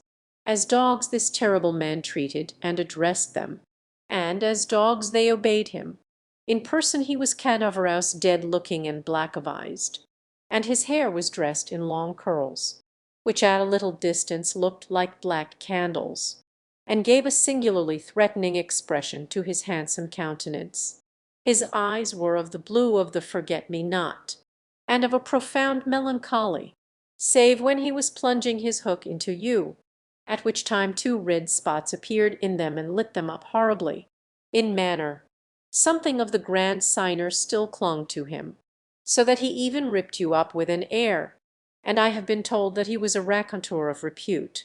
He was never more sinister than when he was most polite, which is probably the truest test of breeding, and the elegance of his diction, even when he was swearing, no less than the distinction of him, showed him one of a different caste from his crew, a man of indomitable courage. It was said that the only thing he shied at was the sight of his own blood, which was thick and of an unusual colour. In dress he somewhat aped the attire associated with the name of Charles I, having heard it said in some earlier period of his career that he bore a strange resemblance to the ill-fated Stuarts. And in his mouth he had a holder of his own, but undoubtedly the grimmest part of him was his iron claw. Let us now kill a pirate, to show Hook's method. Skylights will do. As they pass, Skylights lurches clumsily against him, ruffling his lace collar. The hook shoots forth. There is a tearing sound and one screech. Then the body is kicked aside, and the pirates pass on. He has not even taken the cigars from his mouth. Such is the terrible man against whom Peter Pan is pitted, which will win on the trail of the pirates, stealing noiselessly down the war path, which is not visible to inexperienced eyes, come the redskins, every one of them with his eyes peeled. They carry tomahawks and knives, and their naked bodies gleam with paint and oil. Strung around them are scalps, of boys as well as of pirates, for these are the Pickaninny tribe, and not to be confused with the softer-hearted Delawares or the Hurons. In the van, on all fours, is Great Big Little Panther, a brave of so many scalps that in his present position they somewhat impede his progress. Bringing up the rear, the place of greatest danger, comes Tiger Lily, proudly erect, a princess in her own right. She is the most beautiful of dusky Dianas and the belle of the Pickaninnies. Coquettish, cold and amorous by turns, there is not a brave who would not have the wayward thing to wife, but she staves off the altar with a hatchet. Observe how they pass over fallen twigs without making the slightest noise. The only sound to be heard is their somewhat heavy breathing. The fact is that they are all little fat just now after the heavy gorging, but in time they will work this off. For the moment, however, it constitutes their chief danger. The redskins disappear as they have come like shadows, and soon their place is taken by the beasts. A great and motley procession, lions, tigers, bears, and the innumerable smaller savage things that flee from them, for every kind of beast, and, more particularly, all the man-eaters, live cheek by jowl on the favored island. Their tongues are hanging out. They are hungry tonight. When they have passed, comes the last figure of all, a gigantic crocodile. We shall see for whom she is looking presently. The crocodile passes, but soon the boys appear again, for the procession must continue indefinitely until one of the parties stops or changes its pace. Then quickly they will be on top of each other. All are keeping a sharp lookout in front, but none suspects that the danger may be creeping up from behind. This shows how real the island was. The first to fall out of the moving circle was the boys. They flung themselves down on the sward, close to their underground home. "I do wish Peter would come back," every one of them said nervously, though in height and still more in breadth they were all larger than their captain. "I am the only one who is not afraid of the pirates," Slightly said, in the tone that prevented his being a general favorite. But perhaps some distant sound disturbed him, for he added hastily, "But I wish he would come back and tell us whether he has heard anything more about Cinderella." They talked of Cinderella, and Tootles was confident that his mother must have been very like her. It was only in Peter's absence that they could speak of mothers, the subject being forbidden by him as silly. "All I remember about my mother," Nibs told them, "is that she often said to my father, 'Oh, how I wish I had a check book of my own.' I don't know what a check book is, but I should just love to give my mother one." While they talked they heard a distant sound. You or I, not being wild things of the woods, would have heard nothing, but they heard it, and it was the grim song, "Yo-ho, yo-ho, the pirate life, the flag o' skull and bones, a hempen rope, and hay for Davy Jones." At once the lost boys. But where are they? They are no longer there. Rabbits could not have disappeared more quickly. I will tell you where they are, with the exception of Nibs, who has darted away to reconnoitre. They are already in their home under the ground, a very delightful residence of which we shall see a good deal presently. But how have they reached it? For there is no entrance to be seen, not so much as a large stone, which if rolled away would disclose the mouth of a cave. Look closely, however, and you may note that there are here 7 large trees, each with a hole in its hollow trunk as large as a boy. These are the 7 entrances to the home under the ground, for which Hook has been searching in vain these many moons. Will he find it tonight? As the pirates advanced, the quick eye of Starkey sighted Nibs disappearing through the wood, and at once his pistol flashed out, but an iron claw gripped his shoulder. "Captain, let go," he cried, writhing. Now for the first time we hear the voice of Hook. It was a black voice. "Put back that pistol first." It said threateningly, It was one of those boys you hate. I could have shot him dead. I. And the sound would have brought Tiger Lily's redskins upon us. Do you want to lose your scalp? Shall I after him, Captain?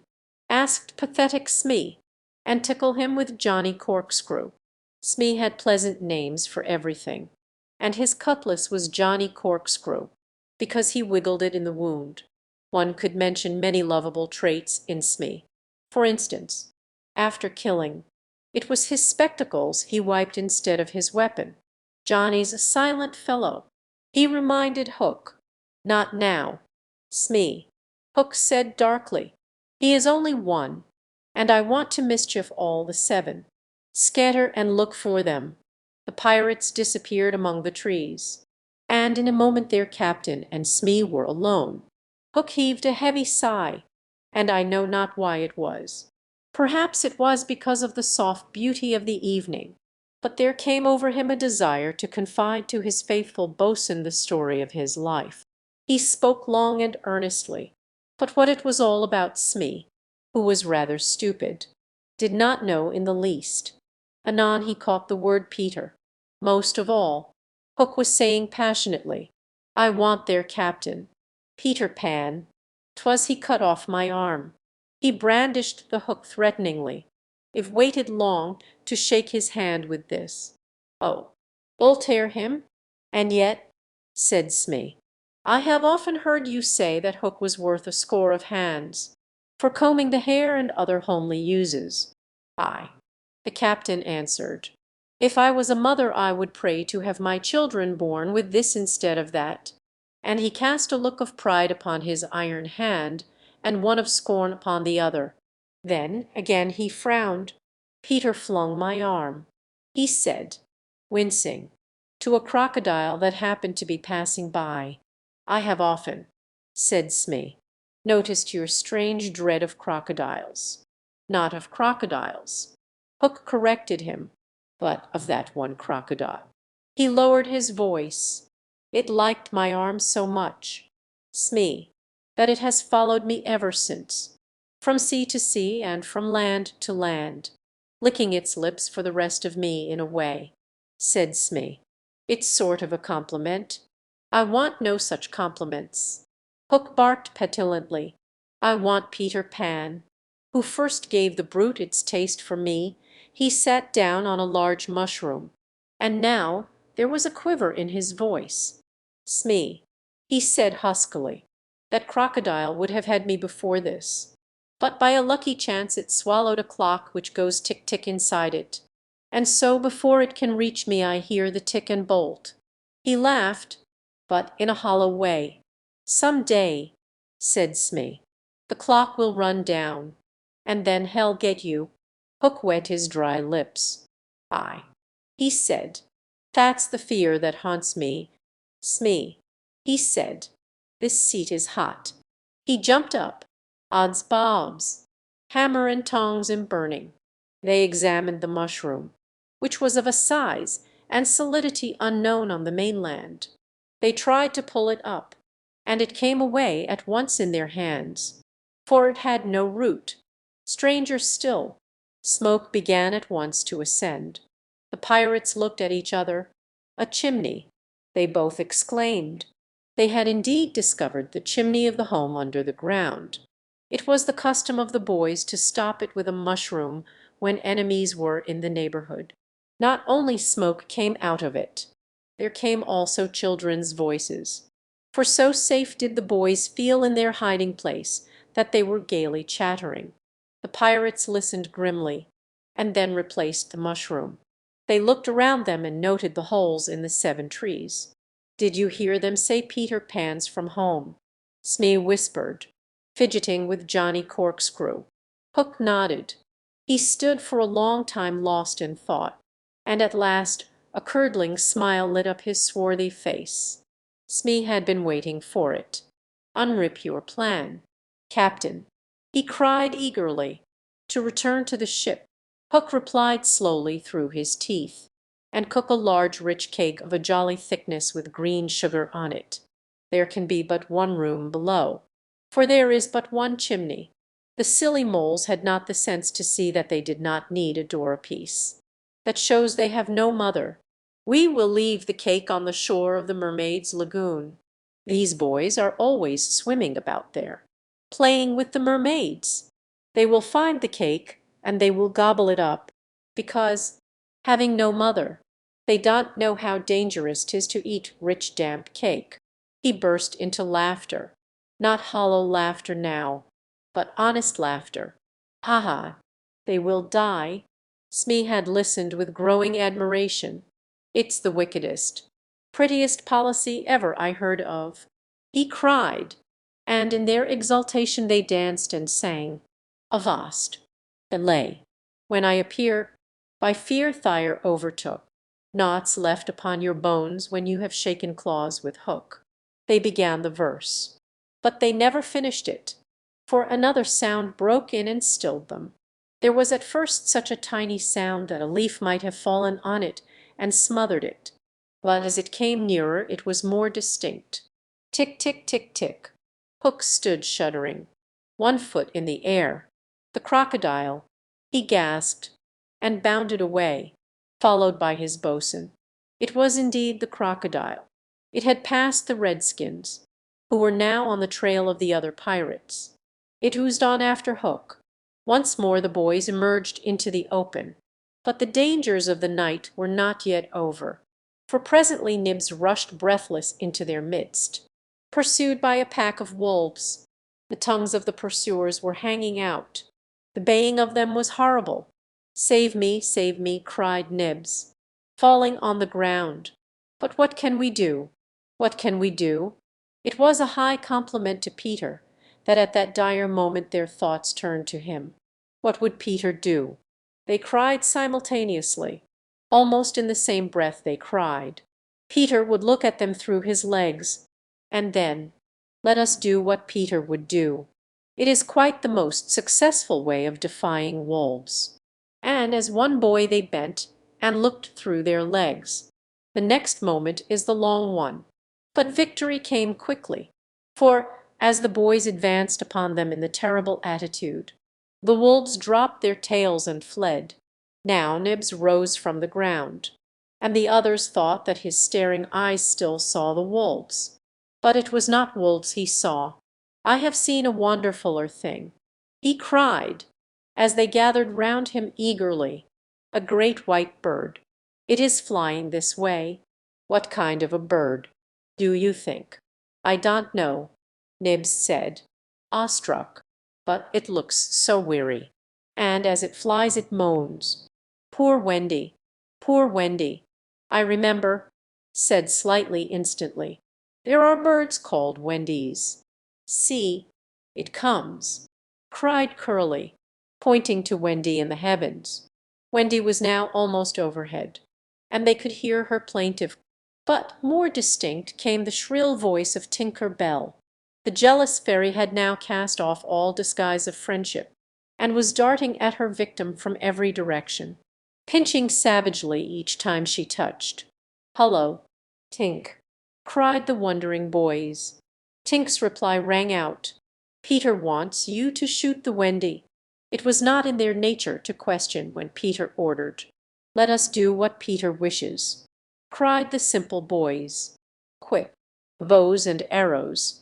All but Tootles popped down their trees. He had a bow and arrow with him, and Tink noted it, and rubbed her little hands. "Quick, Tootles, quick!" she screamed. "Peter will be so pleased." Tootles excitedly fitted the arrow to his bow. "Out of the way, Tink!" he shouted, and then he fired, and Wendy fluttered to the ground with an arrow in her breast. Chapter 6. The Little House. Foolish Tootles was standing like a conqueror over Wendy's body when the other boys sprang, armed, from their trees. "You are too late," he cried proudly. "I have shot the Wendy." "Peter will be so pleased with me," overhead Tinker Bell shouted, "silly ass," and darted into hiding. The others did not hear her. They had crowded round Wendy, and as they looked a terrible silence fell upon the wood. If Wendy's heart had been beating they would all have heard it. Slightly was the first to speak. "This is no bird," he said in a scared voice. "I think this must be a lady." "A lady," said Tootles, and fell a trembling. "And we have killed her," Nibs said hoarsely. They all whipped off their caps. "Now I see," Curly said. "Peter was bringing her to us." He threw himself sorrowfully on the ground. "A lady to take care of us at last," said one of the twins. "And you have killed her." They were sorry for him, but sorrier for themselves. And when he took a step nearer them they turned from him. Tootle's face was very white, but there was a dignity about him now that had never been there before. "I did it," he said, reflecting, "when ladies used to come to me in dreams. I said, 'Pretty mother, pretty mother,' but when at last she really came, I shot her." He moved slowly away. "Don't go," they called in pity. "I must," he answered, shaking. "I am so afraid of Peter." It was at this tragic moment that they heard a sound which made the heart of every one of them rise to his mouth. They heard Peter crow. "Peter!" they cried, for it was always thus that he signaled his return. "Hide her," they whispered, and gathered hastily around Wendy. But Tootles stood aloof. Again came that ringing crow, and Peter dropped in front of them. "Greetings, boys," he cried, and mechanically they saluted, and then again was silence. He frowned. "I am back," he said hotly. "Why do you not cheer?" They opened their mouths, but the cheers would not come. He overlooked it in his haste to tell the glorious tidings. "Great news, boys," he cried. "I have brought at last a mother for you all." Still no sound, except a little thud from Tootles as he dropped on his knees. "Have you not seen her?" asked Peter, becoming troubled. "She flew this way." "Ah me," one voice said, and another said, "Oh, mournful day." Tootles rose. "Peter," he said quietly, "I will show her to you." And when the others would still have hidden her, he said, "Back, twins, let Peter see." So they all stood back and let him see, and after he had looked for a little time he did not know what to do next. "She is dead," he said uncomfortably. "Perhaps she is frightened at being dead." He thought of hopping off in a comic sort of way till he was out of sight of her, and then never going near the spot any more. They would all have been glad to follow if he had done this. But there was the arrow. He took it from her heart and faced his band. "Whose arrow?" he demanded sternly. "Mine." "Peter," said Tootles on his knees. "Oh, dastard hand," Peter said, and he raised the arrow to use it as a dagger. Tootles did not flinch. He bared his breast. "Strike, Peter," he said firmly. "Strike true." Twice did Peter raise the arrow, and twice did his hand fall. "I cannot strike," he said with awe. "There is something stays my hand." All looked at him in wonder, save Nibs, who fortunately looked at Wendy. "It is she," he cried, "the Wendy lady. See, her arm." Wonderful to relate, Wendy had raised her arm. Nibs bent over her and listened reverently. "I think," she said. "Poor Tootles," he whispered. "She lives," Peter said briefly. Slightly cried instantly. "The Wendy lady lives." Then Peter knelt beside her and found his button. You remember she had put it on a chain that she wore round her neck. "See," he said, "the arrow struck against this. It is the kiss I gave her. It has saved her life. I remember kisses." Slightly interposed quickly. "Let me see it." "Aye, that's a kiss." Peter did not hear him. He was begging Wendy to get better quickly, so that he could show her the mermaids. Of course she could not answer yet, being still in a frightful faint. But from overhead came a wailing note. "Listen to Tink," said Curly. She is crying because the Wendy lives." Then they had to tell Peter of Tink's crime, and almost never had they seen him look so stern. "Listen, Tinker Bell," he cried, "I am your friend no more. Begone from me forever." She flew on to his shoulder and pleaded, but he brushed her off.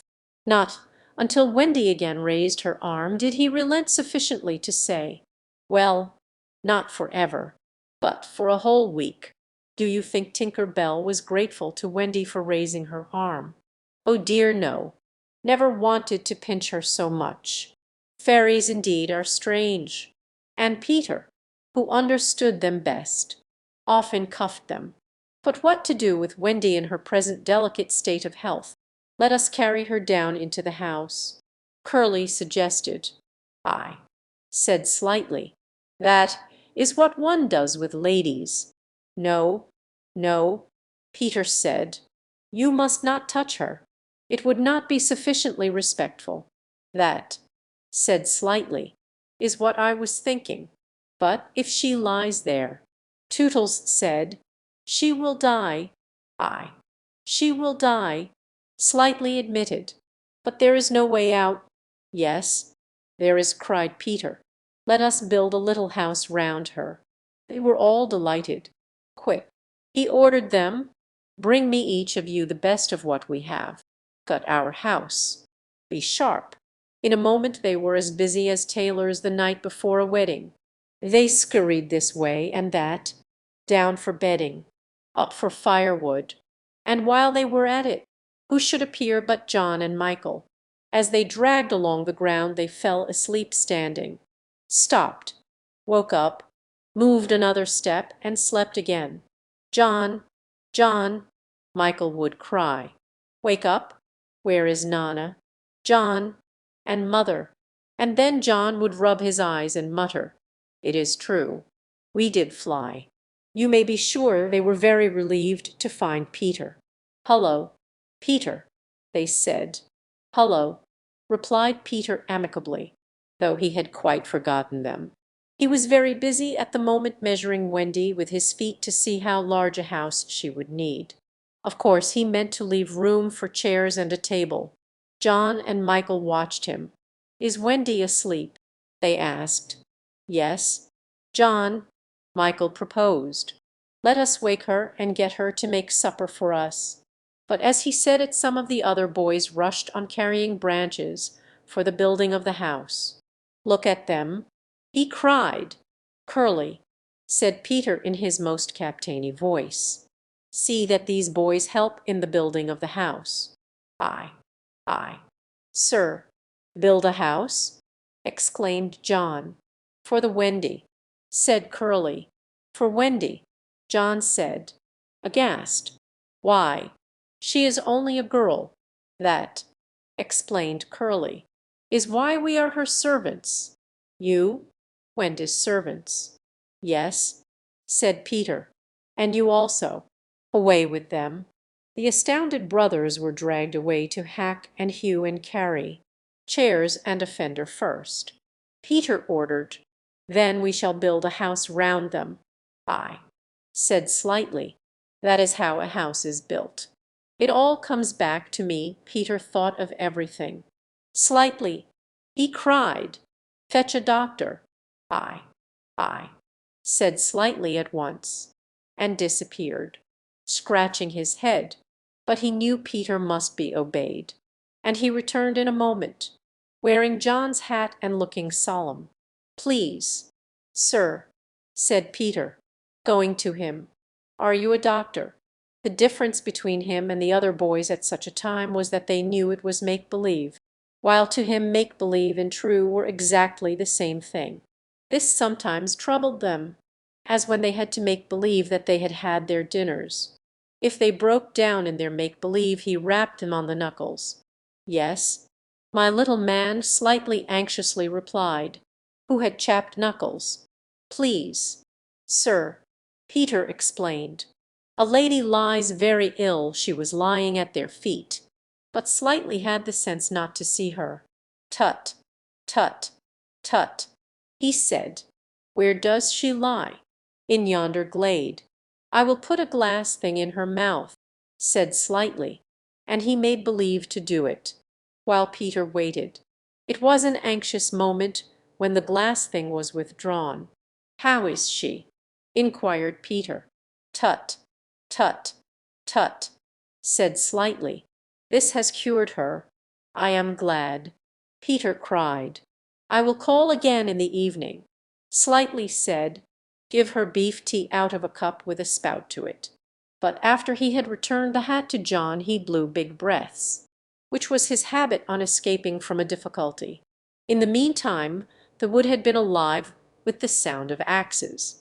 Almost everything needed for a cozy dwelling already lay at Wendy's feet. "If only we knew," said one, "the kind of house she likes best." "Peter," shouted another, "she is moving in her sleep. Her mouth opens," cried a third, looking respectfully into it. "Oh, lovely. Perhaps she is going to sing in her sleep," said Peter. "Wendy, sing the kind of house you would like to have." Immediately, without opening her eyes, Wendy began to sing, "I wish I had a pretty house, the littlest ever seen, with funny little red walls and roof of mossy green." They gurgled with joy at this, for by the greatest good luck the branches they had brought were sticky with red sap, and all the ground was carpeted with moss. As they rattled up the little house they broke into song themselves. "We've built the little walls and roof and made a lovely door.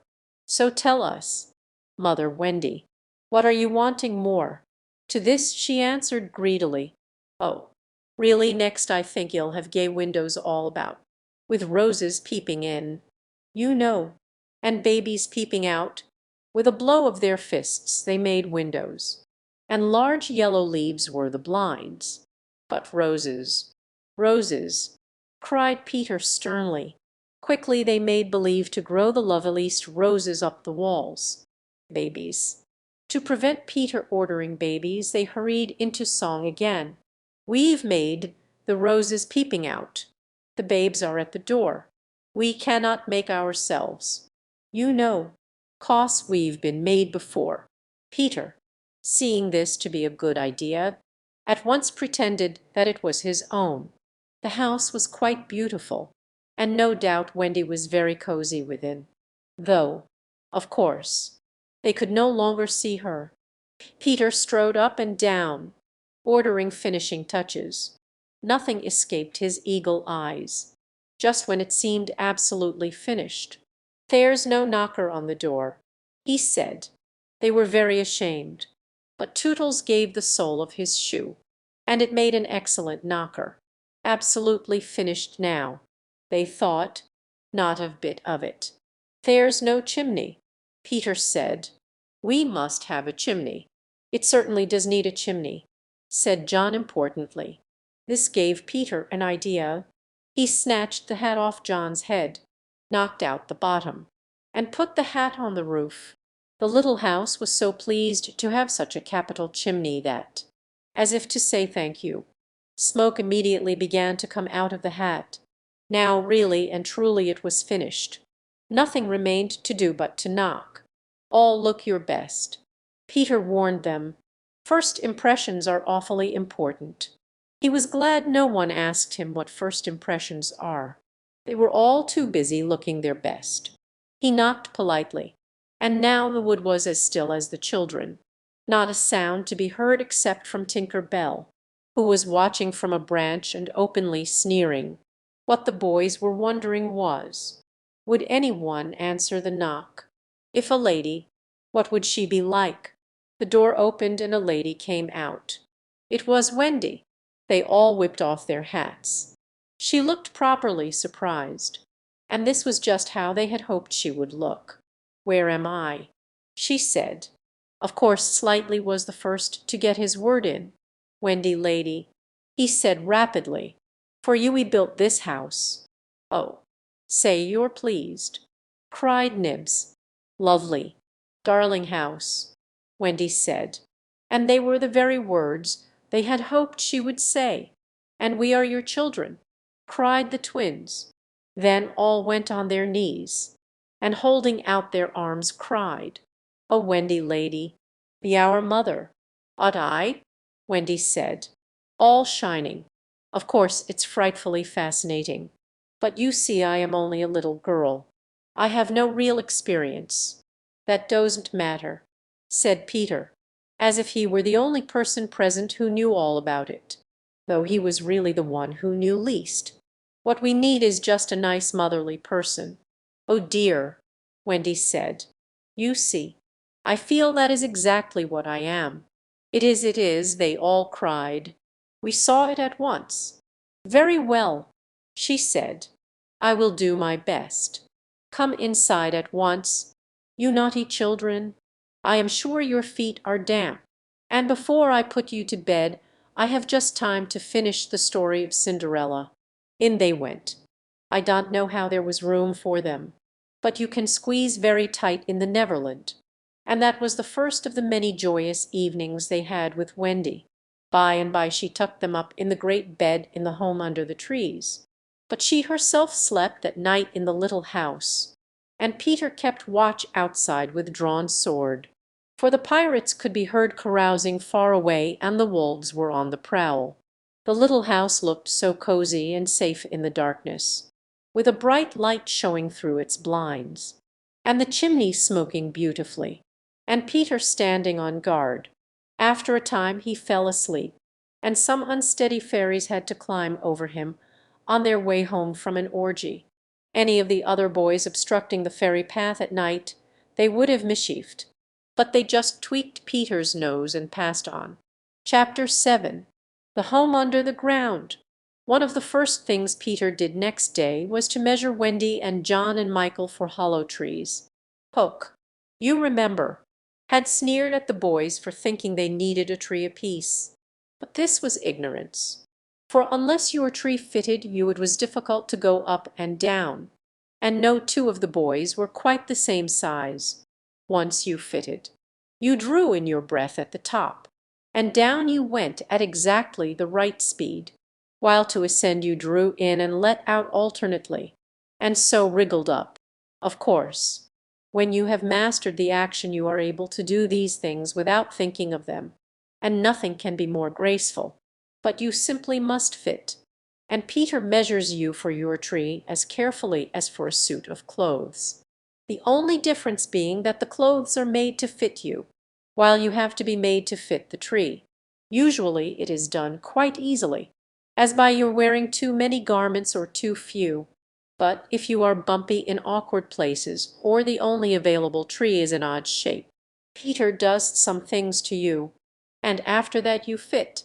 Once you fit, great care must be taken to go on fitting, and this, as Wendy was to discover to her delight, keeps a whole family in perfect condition. Wendy and Michael fitted their trees at the first try, but John had to be altered a little.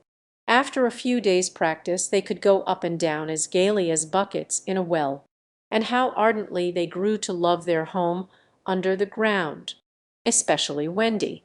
It consisted of one large room, as all houses should do, with a floor in which you could dig if you wanted to go fishing, and in this floor grew stout mushrooms of a charming color, which were used as stools. A never-tree tried hard to grow in the center of the room, but every morning they sawed the trunk through, level with the floor. By tea time it was always about 2 feet high, and then they put a door on top of it, the whole thus becoming a table. As soon as they cleared away, they sawed off the trunk again, and thus there was more room to play. There was an enormous fireplace, which was in almost any part of the room where you cared to light it, and across this Wendy stretched strings, made of fibre, from which she suspended her washing. The bed was tilted against the wall by day, and let down at 6:30, when it filled nearly half the room, and all the boys slept in it, except Michael, lying like sardines in a tin. There was a strict rule against turning round until one gave the signal, when all turned at once. Michael should have used it also, but Wendy would have a baby, and he was the littlest, and you know what women are. and the short and long of it is that he was hung up in a basket. It was rough and simple, and not unlike what baby bears would have made of an underground house in the same circumstances. But there was one recess in the wall, no larger than a bird cage, which was the private apartment of Tinker Bell. It could be shut off from the rest of the house by a tiny curtain, which Tink, who was most fastidious, always kept drawn when dressing or undressing. No woman, however large, could have had a more exquisite boudoir and bed-chamber combined. The couch, as she always called it, was a genuine Queen Mab, with club legs, and she varied the bedspreads according to what fruit blossom was in season. Her mirror was a Puss in Boots, of which there are now only 3, unchip, known to fairy dealers. The washstand was pie crust and reversible, the chest of drawers an authentic Charming the Sixth, and the carpet and rugs the best the early period of Marjorie and Robin. There was a chandelier from Tiddlywinks for the look of the thing, but of course she lit the residence herself. Tink was very contemptuous of the rest of the house, as indeed was perhaps inevitable, and her chamber, though beautiful, looked rather conceited, having the appearance of a nose permanently turned up. I suppose it was all especially entrancing to Wendy, because those Rampaghouse boys of hers gave her so much to do. Really there were whole weeks when, except perhaps with a stocking in the evening, she was never above ground. The cooking, I can tell you, kept her nose to the pot, and even if there was nothing in it, even if there was no pot, she had to keep watching that it came a-boil just the same. You never exactly knew whether there would be a real meal or just a make-believe. It all depended upon Peter's whim.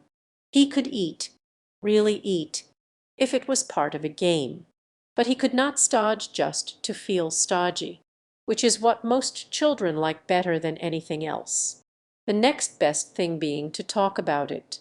Make-believe was so real to him that during a meal of it you could see him getting rounder. Of course it was trying, but you simply had to follow his lead, and if you could prove to him that you were getting loose for your tree he let you stodge. Wendy's favorite time for sewing and darning was after they had all gone to bed. Then, as she expressed it, she had a breathing time for herself, and she occupied it in making new things for them, and putting double pieces on the knees, for they were all most frightfully hard on their knees, when she sat down to a basketful of their stockings, every heel with a hole in it. She would fling up her arms and exclaim, "Oh dear, I am sure I sometimes think spinsters are to be envied." Her face beamed when she exclaimed this. You remember about her pet wolf. Well, it very soon discovered that she had come to the island, and it found her out, and they just ran into each other's arms. After that it followed her about everywhere. As time wore on, did she think much about the beloved parents?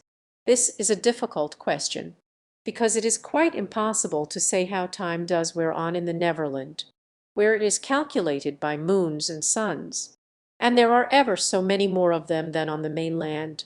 But I am afraid that Wendy did not really worry about her father and mother. She was absolutely confident that they would always keep the window open for her to fly back by, and this gave her complete ease of mind. What did disturb her at times was that John remembered his parents vaguely only, as people he had once known, while Michael was quite willing to believe that she was really his mother. These things scared her a little, and nobly anxious to do her duty, she tried to fix the old life in their minds by setting them examination papers on it, as like as possible to the ones she used to do at school. The other boys thought this awfully interesting, and insisted on joining, and they made slates for themselves, and sat round the table, writing and thinking hard about the questions she had written on another slate and passed round. They were the most ordinary questions. What was the color of mother's eyes? Which was taller, father or mother? Was mother blonde or brunette? Answer all 3 questions if possible. Write an essay of not less than 40 words on how I spent my last holidays, or the characters of father and mother compared, only one of these to be attempted, or one describe mother's laugh, two describe father's laugh, three describe mother's party dress, four describe the kennel and its inmate. They were just everyday questions like these, and when you could not answer them you were told to make a cross. And it was really dreadful what a number of crosses even John made. Of course the only boy who replied to every question was Slightly, and no one could have been more hopeful of coming out first. But his answers were perfectly ridiculous, and he really came out last. A melancholy thing. Peter did not compete. For one thing he despised all mothers except Wendy, and for another he was the only boy on the island who could neither write nor spell, not the smallest word. He was above all that sort of thing. By the way, the questions were all written in the past tense. What was the color of mother's eyes? And so on. Wendy, you see, had been forgetting, too. Adventures, of course, as we shall see, were of daily occurrence. But about this time Peter invented, with Wendy's help, a new game that fascinated him enormously, until he suddenly had no more interest in it, which, as you have been told, was what always happened with his games.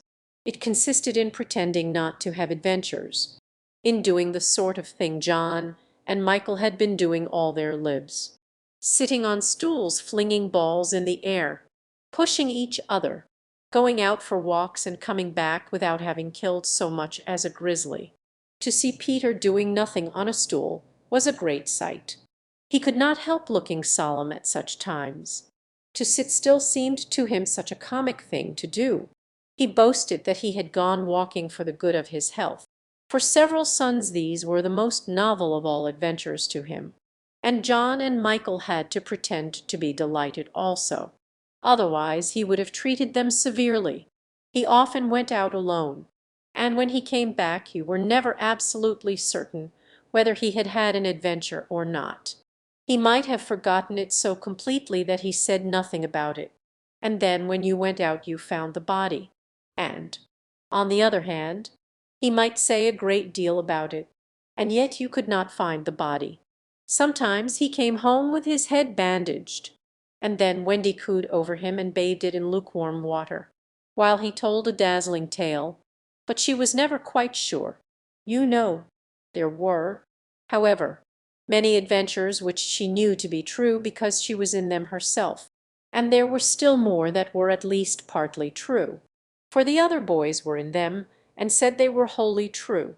To describe them all would require a book as large as an Latin-English dictionary, and the most we can do is to give one as a specimen of an average hour on the island. The difficulty is which one to choose. Should we take the brush with the Redskins at Slightly Gulch? It was a sanguinary affair, and especially interesting as showing one of Peter's peculiarities, which was that in the middle of a fight he would suddenly change sides. At the Gulch, when victory was still in the balance, sometimes leaning this way and sometimes that, he called out, "Am Redskin to-day. What are you?" "Tootles." And Tootles answered, "Redskin." "What are you?" "Nibs." And Nibs said, "Redskin." "What are you twin?" And so on. And they were all Redskins. And of course this would have ended the fight had not the real Redskins, fascinated by Peter's methods, agreed to be lost boys for that once. And so at it they all went again, more fiercely than ever. The extraordinary upshot of this adventure was, but we have not decided yet that this is the adventure we are to narrate. Perhaps a better one would be the night attack by the Redskins on the house under the ground, when several of them stuck in the hollow trees and had to be pulled out like corks. Or we might tell how Peter saved Tiger Lily's life in the Mermaid's Lagoon, and so made her his ally. Or we could tell of that cake the pirates cooked so that the boys might eat it and perish, and how they placed it in one cunning spot after another. But always Wendy snatched it from the hands of her children. so that in time it lost its succulence, and became as hard as a stone, and was used as a missile, and Hook fell over it in the dark. Or suppose we tell of the birds that were Peter's friends, particularly of the never bird that built in a tree overhanging the lagoon, and how the nest fell into the water, and still the bird sat on her eggs, and Peter gave orders that she was not to be disturbed. That is a pretty story, and the end shows how grateful a bird can be. But if we tell it, we must also tell the whole adventure of the lagoon, which would of course be telling two adventures rather than just one. A shorter adventure, and quite as exciting, was Tinker Bell's attempt, with the help of some street fairies, to have the sleeping Wendy conveyed on a great floating leaf to the mainland. Fortunately the leaf gave way, and Wendy woke, thinking it was bath time, and swam back. Or again, we might choose Peter's defiance of the lions, when he drew a circle round him on the ground with an arrow and dared them to cross it, and though he waited for hours, with the other boys and Wendy looking on breathlessly from trees, not one of them dared to accept his challenge.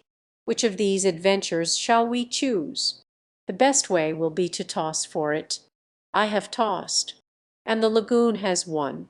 This almost makes one wish that the gulch or the cake or Tink's leaf had won.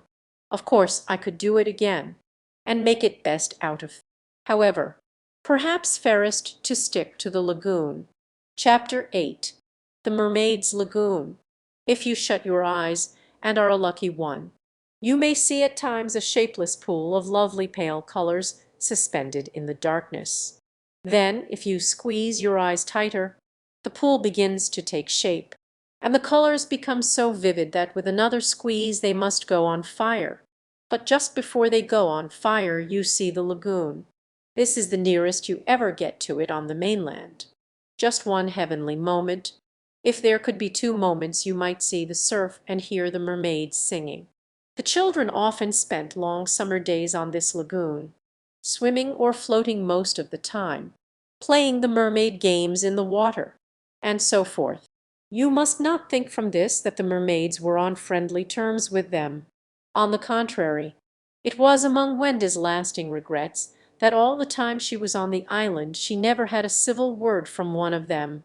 When she stole softly to the edge of the lagoon she might see them by the score, especially on Marooners Rock, where they loved to bask, combing out their hair in a lazy way that quite irritated her.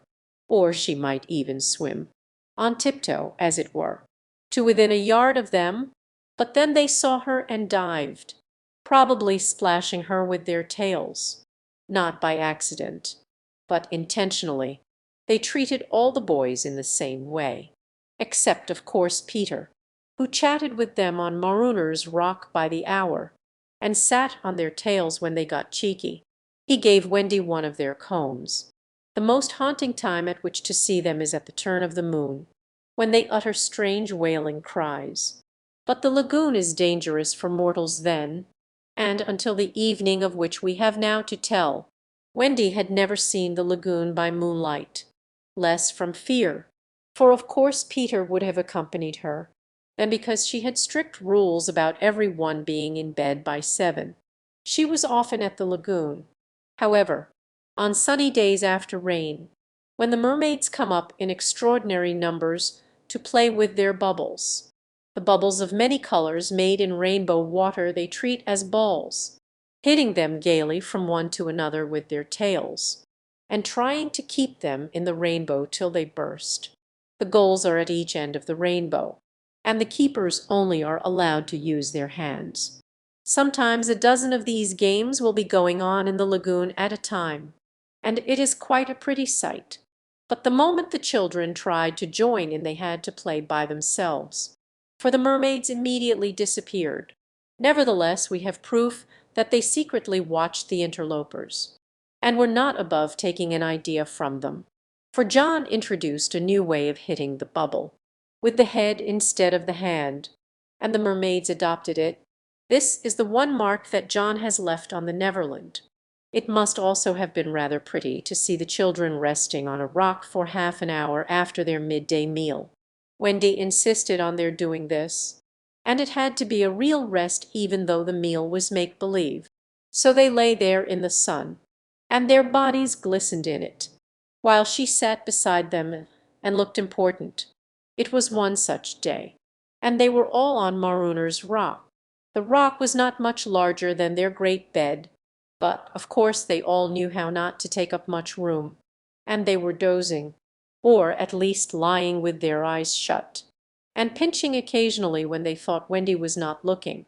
She was very busy, stitching. While she stitched, a change came to the lagoon. Little shivers ran over it, and the sun went away and shadows stole across the water, turning it cold. Wendy could no longer see to thread her needle, and when she looked up, the lagoon that had always hitherto been such a laughing place seemed formidable and unfriendly. It was not. She knew that night had come, but something as dark as night had. No, worse than that. It had not come, but it had sent that shiver through the sea to say that it was coming. What was it? There crowded upon her all the stories she had been told of Maruner's Rock, so called because evil captains put sailors on it and leave them there to drown. They drown when the tide rises, for then it is submerged. Of course she should have roused the children at once, not merely because of the unknown that was stalking toward them, but because it was no longer good for them to sleep on a rock grown chilly. But she was a young mother, and she did not know this. She thought you simply must stick to your rule about half an hour after the midday meal. So, though fear was upon her, and she longed to hear male voices, she would not waken them, even when she heard the sound of muffled oars. Though her heart was in her mouth, she did not waken them. She stood over them to let them have their sleep out.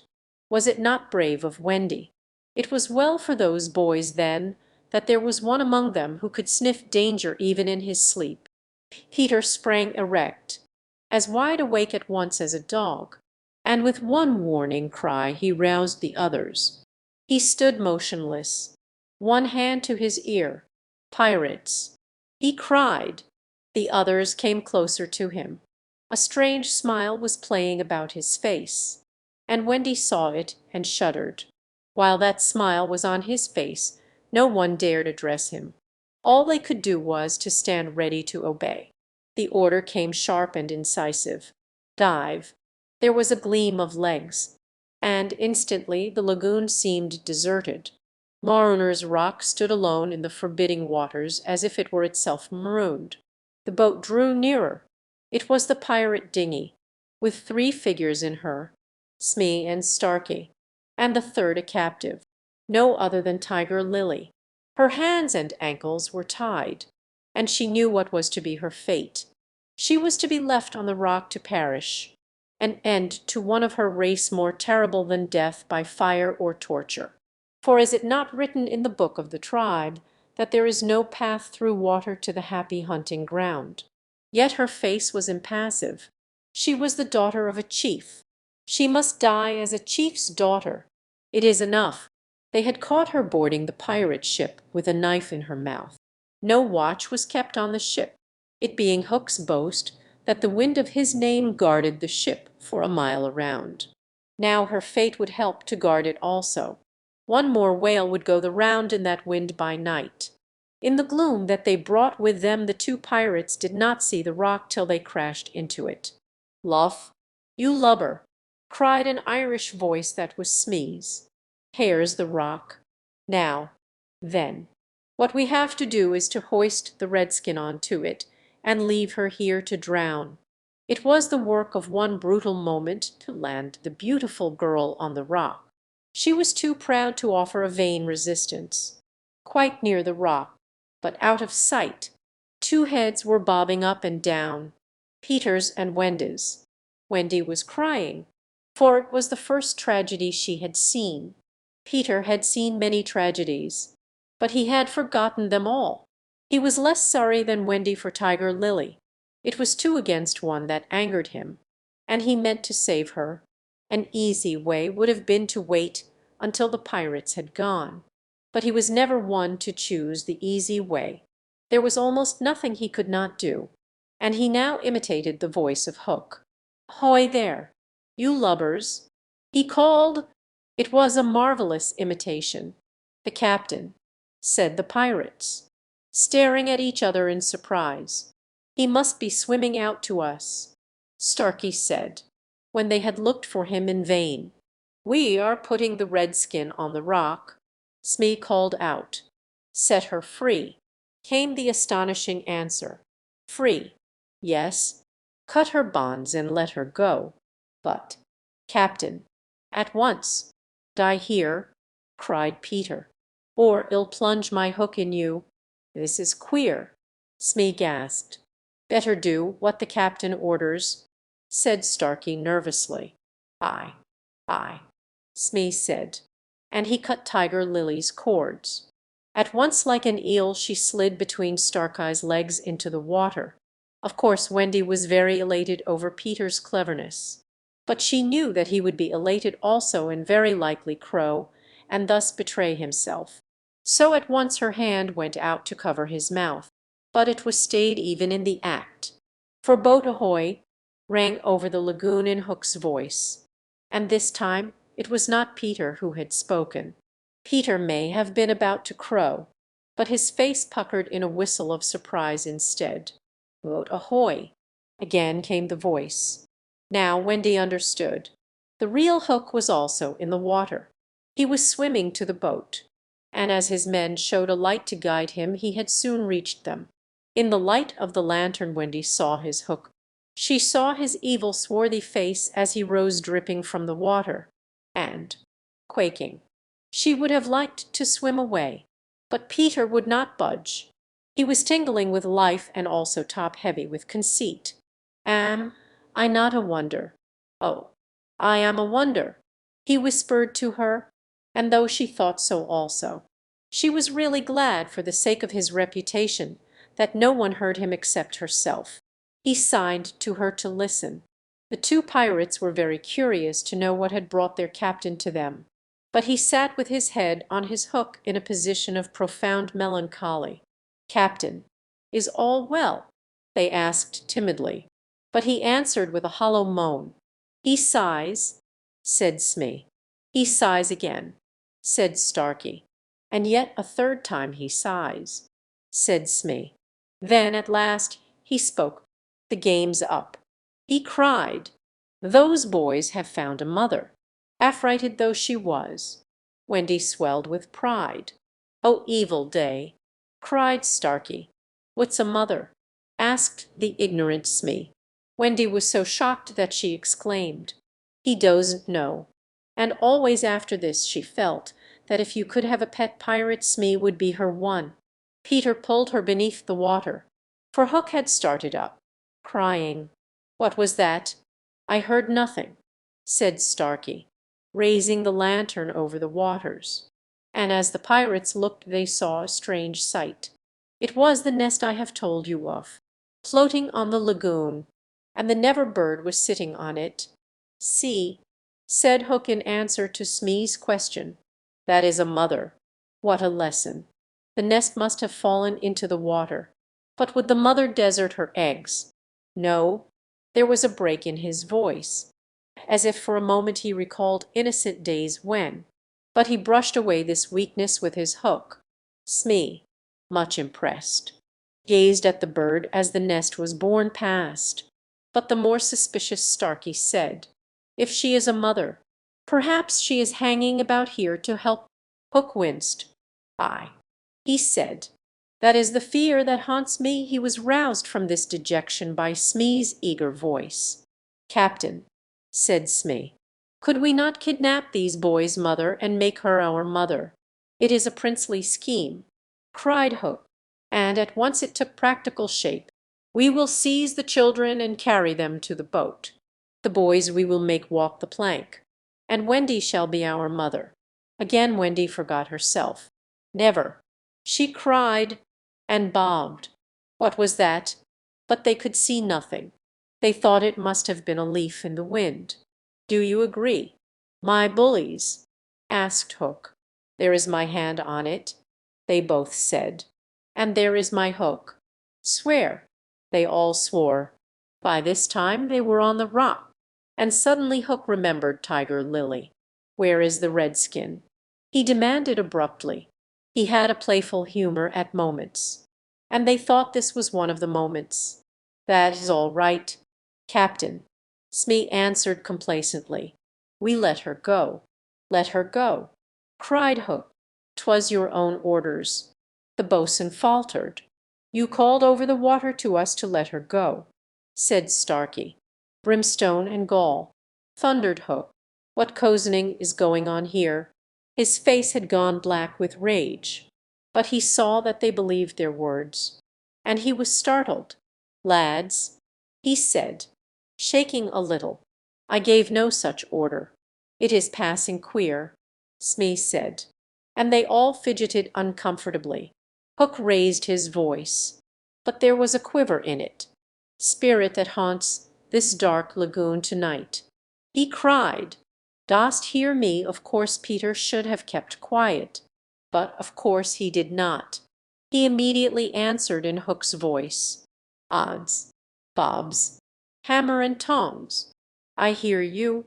In that supreme moment Hook did not blanch, even at the gills, but Smee and Starkey clung to each other in terror. "Who are you?" "Stranger, speak," Hook demanded. "I am James Hook," replied the voice, "captain of the Jolly Roger." "You are not, you are not," Hook cried hoarsely. "Brimstone and gall," the voice retorted. "Say that again, and ill cast anchor in you." Hook tried a more ingratiating manner. "If you are Hook," he said almost humbly, "come tell me who am I." "A codfish," replied the voice. "Only a codfish, a codfish," Hook echoed blankly. And it was then, but not till then, that his proud spirit broke. He saw his men draw back from him. "Have we been captained all this time by a codfish?" they muttered. "It is lowering to our pride." They were his dogs snapping at him. But, tragic figure though he had become, he scarcely heeded them. Against such fearful evidence it was not their belief in him that he needed, it was his own. He felt his ego slipping from him. "Don't desert me, bully," he whispered hoarsely to it. In his dark nature there was a touch of the feminine, as in all the great pirates, and it sometimes gave him intuitions. Suddenly he tried the guessing game. "Hook," he called, "have you another voice?" Now Peter could never resist a game, and he answered blithely in his own voice, "I have, and another name." I vegetable?" asked Hook. "No." "Mineral?" "No." "Animal?" "Yes." "Man?" "No." This answer rang out scornfully. "Boy?" "Yes." "Ordinary boy?" "No." "Wonderful boy?" To Wendy's pain the answer that rang out this time was yes. "Are you in England?" "No." "Are you here?" "Yes." Hook was completely puzzled. "You ask him some questions," he said to the others, wiping his damp brow. Smee reflected. "I can't think of a thing," he said regretfully. "Can't guess. Can't guess," crowed Peter. "Do you give it up?"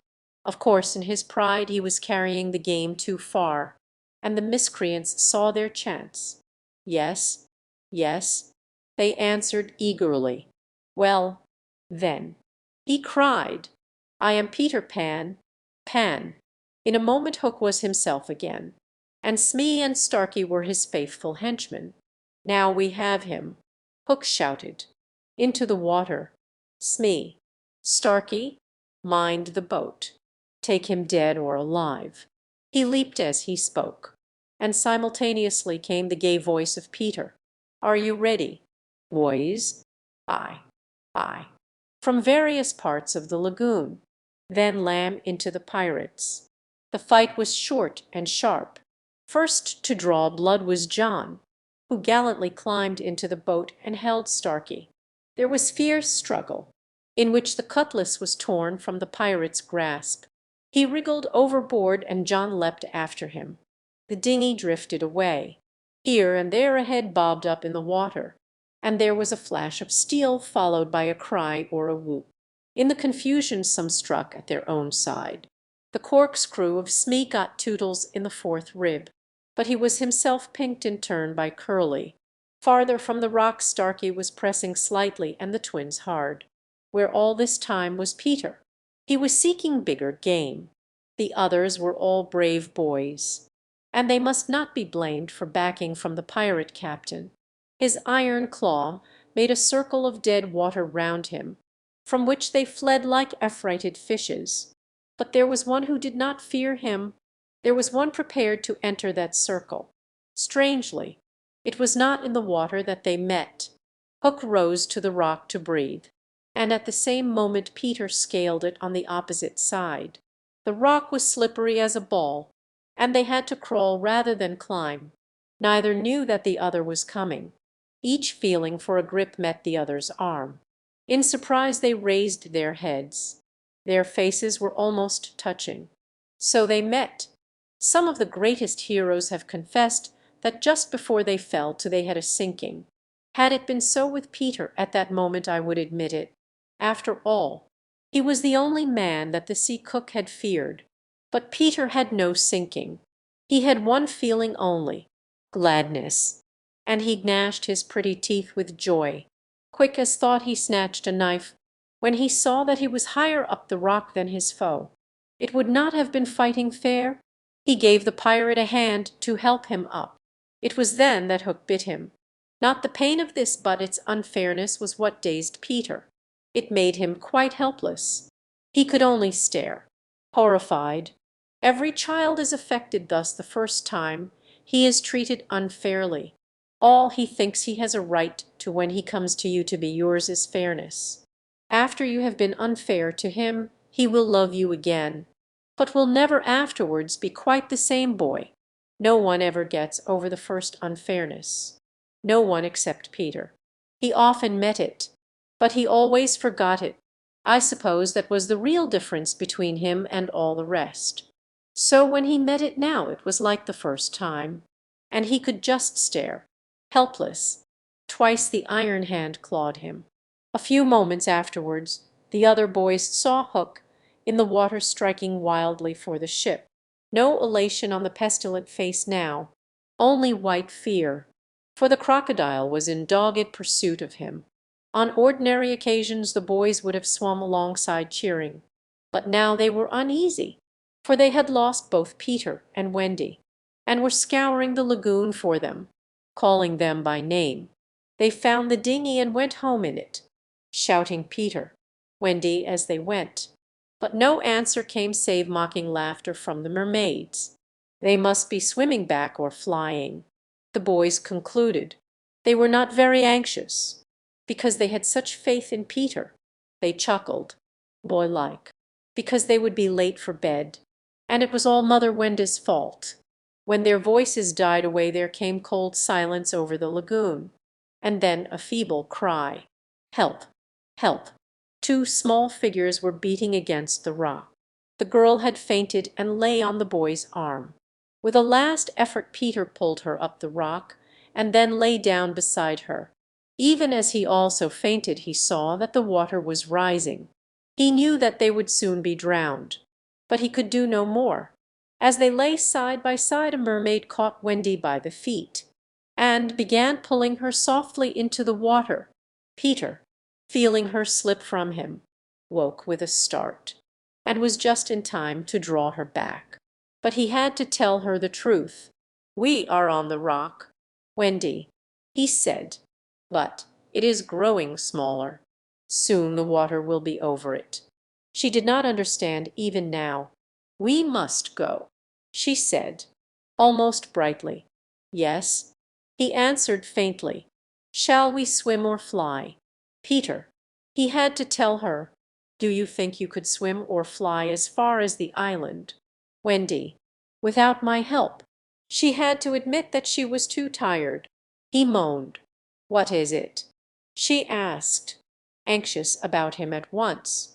"I can't help you." Wendy, Hook wounded me, I can neither fly nor swim. Do you mean we shall both be drowned? Look how the water is rising." They put their hands over their eyes to shut out the sight. They thought they would soon be no more. As they sat thus something brushed against Peter as light as a kiss, and stayed there, as if saying timidly, "Can I be of any use?" It was the tail of a kite, which Michael had made some days before.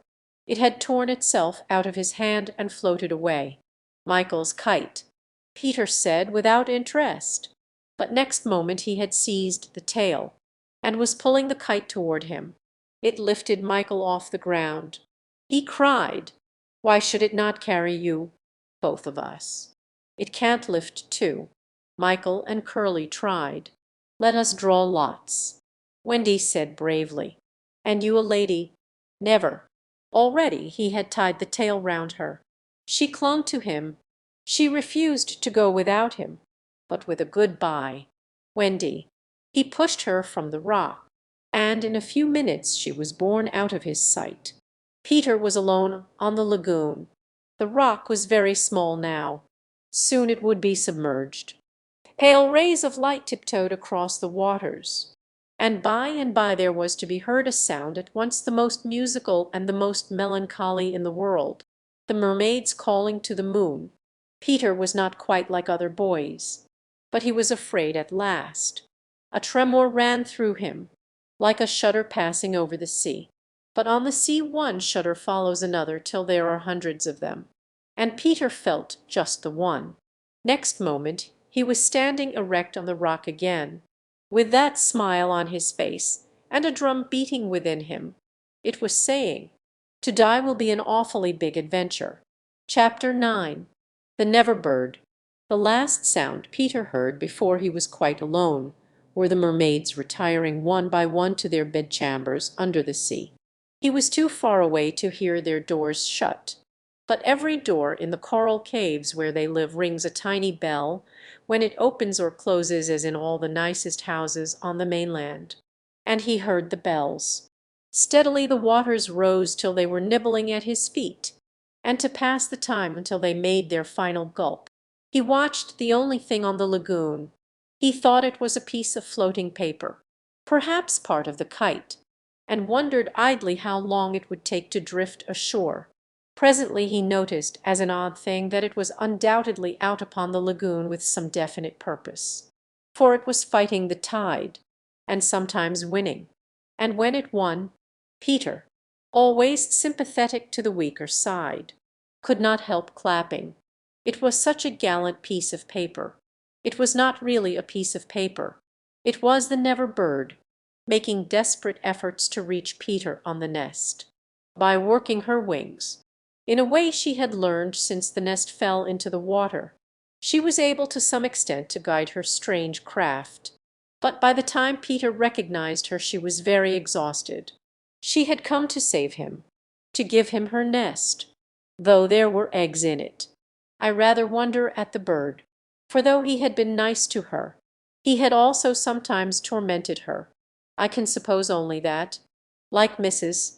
Darling and the rest of them, she was melted because he had all his first teeth. She called out to him what she had come for, and he called out to her what she was doing there. But of course neither of them understood the other's language. In fanciful stories people can talk to the birds freely, and I wish for the moment I could pretend that this were such a story, and say that Peter replied intelligently to the Never Bird. But truth is best, and I want to tell you only what really happened.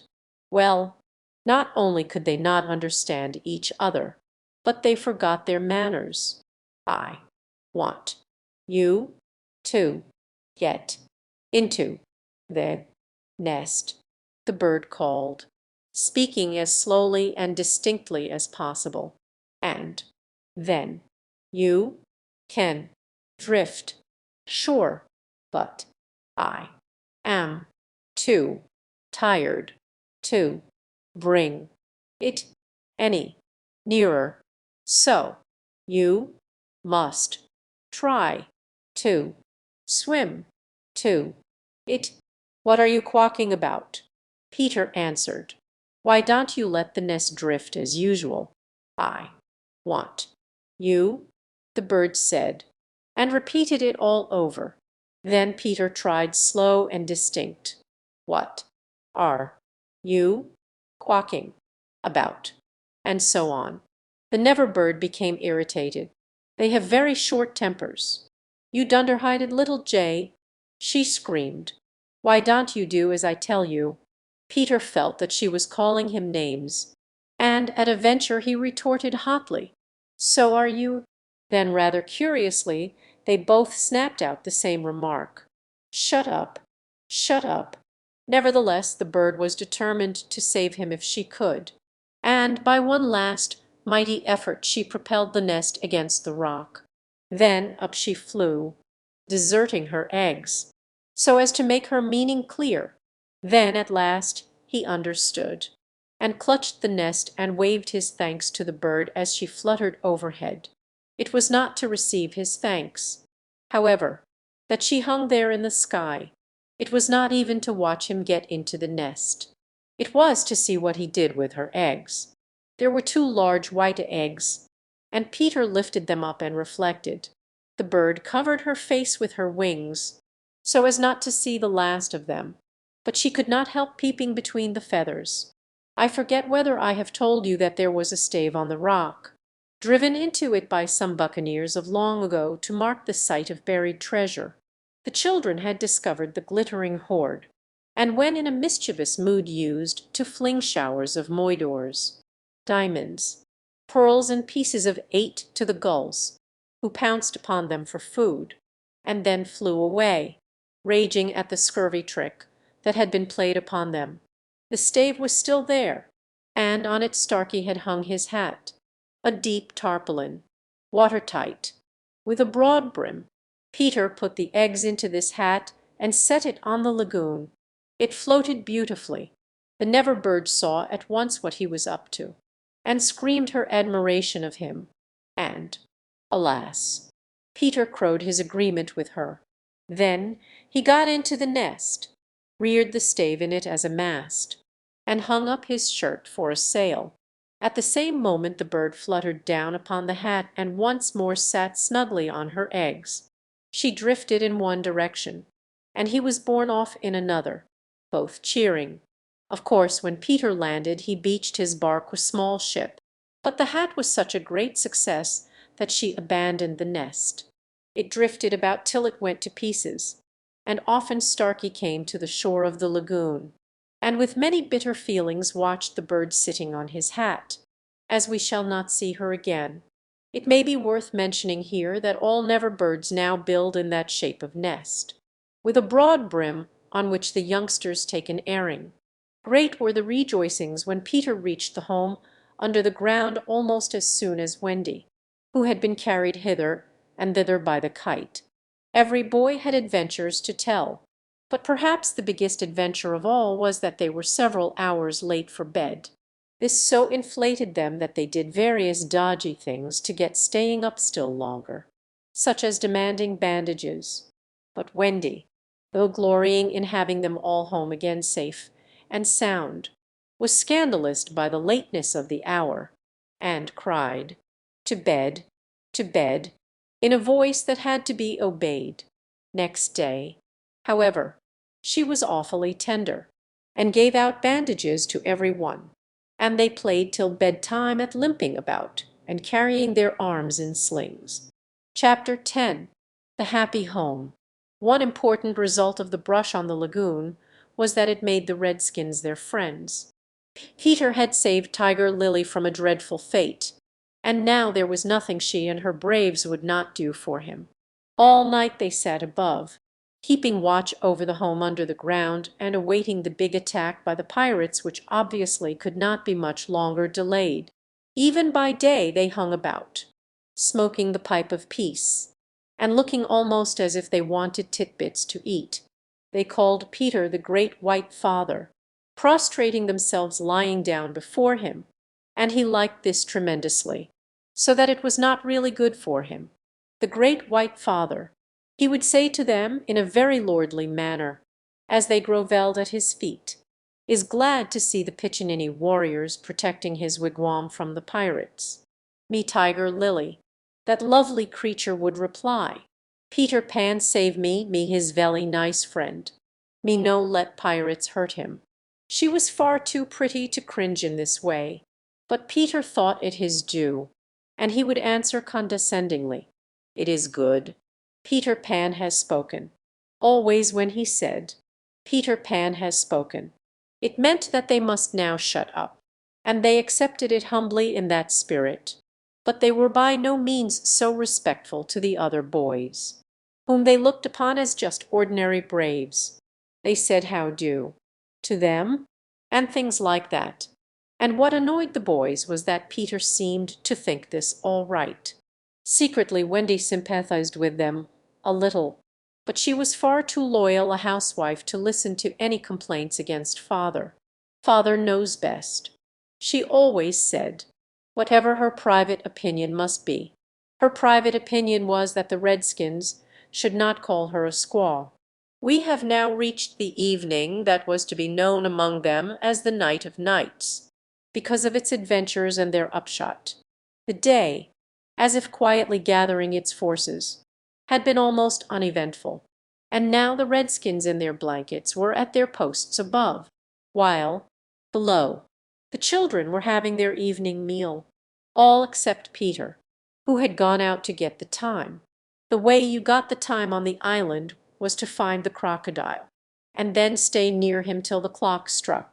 The meal happened to be a make-believe tea, and they sat around the board, guzzling in their greed, and really, what with their chatter and recriminations, the noise, as Wendy said, was positively deafening.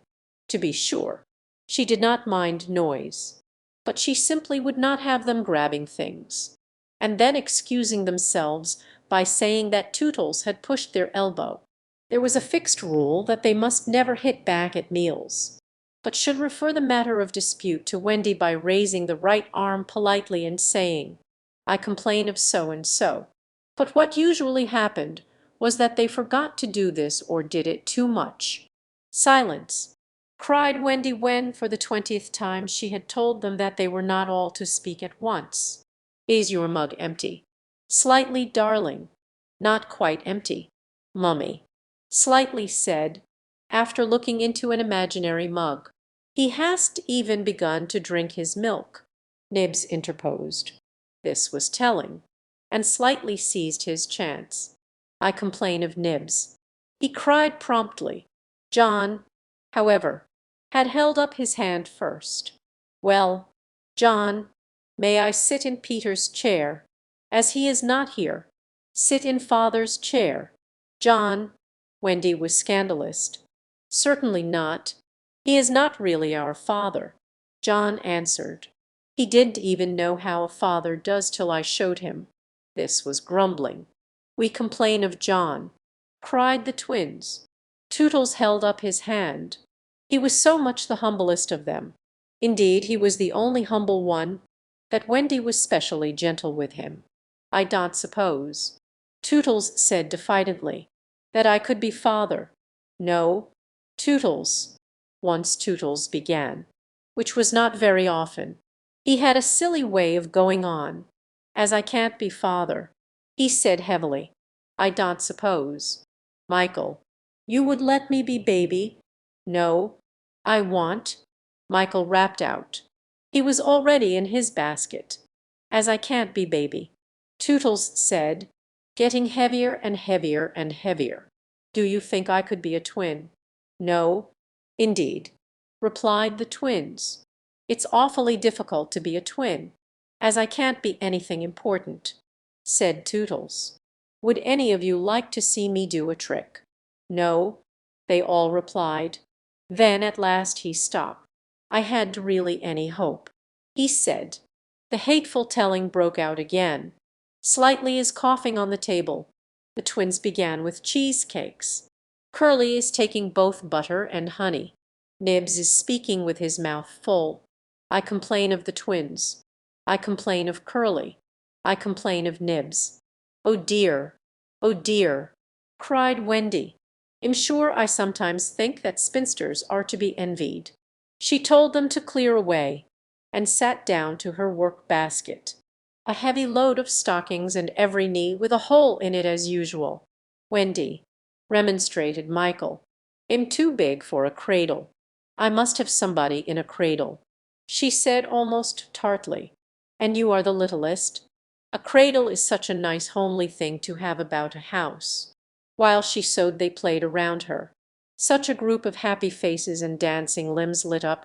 It had become a very familiar scene, this, in the hole under the ground, but we are looking on it for the last time.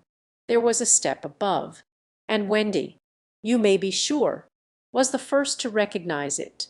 "Children, I hear your father's step. He likes you to meet him at the door." Above, the redskins crouched before Peter. "Watch well. Braves, I have spoken." And then, as so often before, the gay children dragged him from his tree. As so often before, but never again. He had brought nuts for the boys as well as the correct time for Wendy. "Peter, you just spoil them. You know." Wendy simpered, exaggerated a smile. "Ah, old lady," said Peter, hanging up his gun. "It was me told him mothers are called old lady." Michael whispered to Curly. "I complain of Michael," said Curly instantly. The first twin came to Peter. "Father, we want to dance." "Dance away, my little man," said Peter, who was in high good humor. "But we want you to dance." Peter was really the best dancer among them, but he pretended to be scandalous. "Me, my old bones would rattle, and mummy too." "What?" cried Wendy, the mother of such an armful. "Dance, but on a Saturday night." Slightly insinuated. It was not really Saturday night. At least it may have been, for they had long lost count of the days. But always if they wanted to do anything special, they said this was Saturday night. And then they did it. "Of course it is Saturday night." "Peter," Wendy said, relenting, "people of our figure." Wendy, "But it is only among our own progeny." "True, true." So they were told they could dance, but they must put on their nighties first. "Ah, old lady," Peter said aside to Wendy, warming himself by the fire and looking down at her as she sat turning a heel. "There is nothing more pleasant of an evening for you and me when the day's toil is over than to rest by the fire with the little ones near by. It is sweet." "Peter, is't it?" Wendy said, frightfully gratified. "Peter, I think Curly has your nose. Michael takes after you." She went to him and put her hand on his shoulder. "Dear Peter," she said, "with such a large family, of course, I have now passed my best, but you don't want to change me, do you?" "No." Wendy. Certainly he did not want a change, but he looked at her uncomfortably, blinking, you know, like one not sure whether he was awake or asleep. "Peter, what is it?" "I was just thinking," he said, a little scared. "It is only make-believe, is't it, that I am their father?" "Oh, yes," Wendy said primly. "You see," he continued apologetically, "it would make me seem so old to be their real father. But they are ours, Peter, yours and mine, but not really." "Wendy," he asked anxiously. "Not if you don't wish it," she replied, and she distinctly heard his sigh of relief. "Peter," she asked, trying to speak firmly, "what are your exact feelings to me, those of a devoted son?" "Wendy, I thought so," she said, and went and sat by herself at the extreme end of the room. "You are so queer," he said, frankly puzzled, "and Tiger Lily is just the same. There is something she wants to be to me, but she says it is not my mother." "No, indeed, it is not," Wendy replied with frightful emphasis. "Now we know why she was prejudiced against the redskins." "Then what is it?" "It isn't for a lady to tell." "Oh." "Very well," Peter said, a little nettled. "Perhaps Tinker Bell will tell me." "Oh, yes, Tinker Bell will tell you," Wendy retorted scornfully. "She is an abandoned little creature." Here Tink, who was in her bedroom, eavesdropping, "She says she glories in being abandoned," Peter interpreted. He had a sudden idea. "Perhaps Tink wants to be my mother." "You silly ass!" cried Tinker Bell in a passion. She had said it so often that Wendy needed no translation. "I almost agree with her." Wendy snapped. Fancy Wendy snapping! But she had been much tried, and she little knew what was to happen before the night was out. If she had known she would not have snapped. None of them knew? Perhaps it was best not to know. Their ignorance gave them one more glad hour, and as it was to be their last hour on the island, let us rejoice that there were 60 glad minutes in it. They sang and danced in their night gowns. Such a deliciously creepy song it was, in which they pretended to be frightened at their own shadows, little witting that so soon shadows would close in upon them, from whom they would shrink in real fear. So uproariously gay was the dance, and how they buffeted each other on the bed and out of it. It was a pillow fight rather than a dance, and when it was finished, the pillows insisted on one bout more, like partners who know that they may never meet again. The stories they told, before it was time for Wendy's good night story, even slightly tried to tell a story that night. But the beginning was so fearfully dull that it appalled not only the others but himself, and he said happily, "Yes, it is a dull beginning. I say, let us pretend that it is the end." And then at last they all got into bed for Wendy's story, the story they loved best, the story Peter hated. Usually when she began to tell this story he left the room or put his hands over his ears. And possibly if he had done either of those things this time they might all still be on the island. But tonight he remained on his stool, and we shall see what happened. Chapter 11. Wendy's Story. "Listen, then," said Wendy, settling down to her story, with Michael at her feet and 7 boys in the bed. "There was once a gentleman. I had rather he had been a lady," Curly said. "I wish he had been a white rat," said Nibs. "Quiet," their mother admonished them. "There was a lady also, and—" "Oh, mummy," cried the first twin. "You mean that there is a lady also, don't you? She is not dead, is she?" "Oh, no, I am awfully glad she isn't dead," said Tootles. "Are you glad, John?" "Of course I am."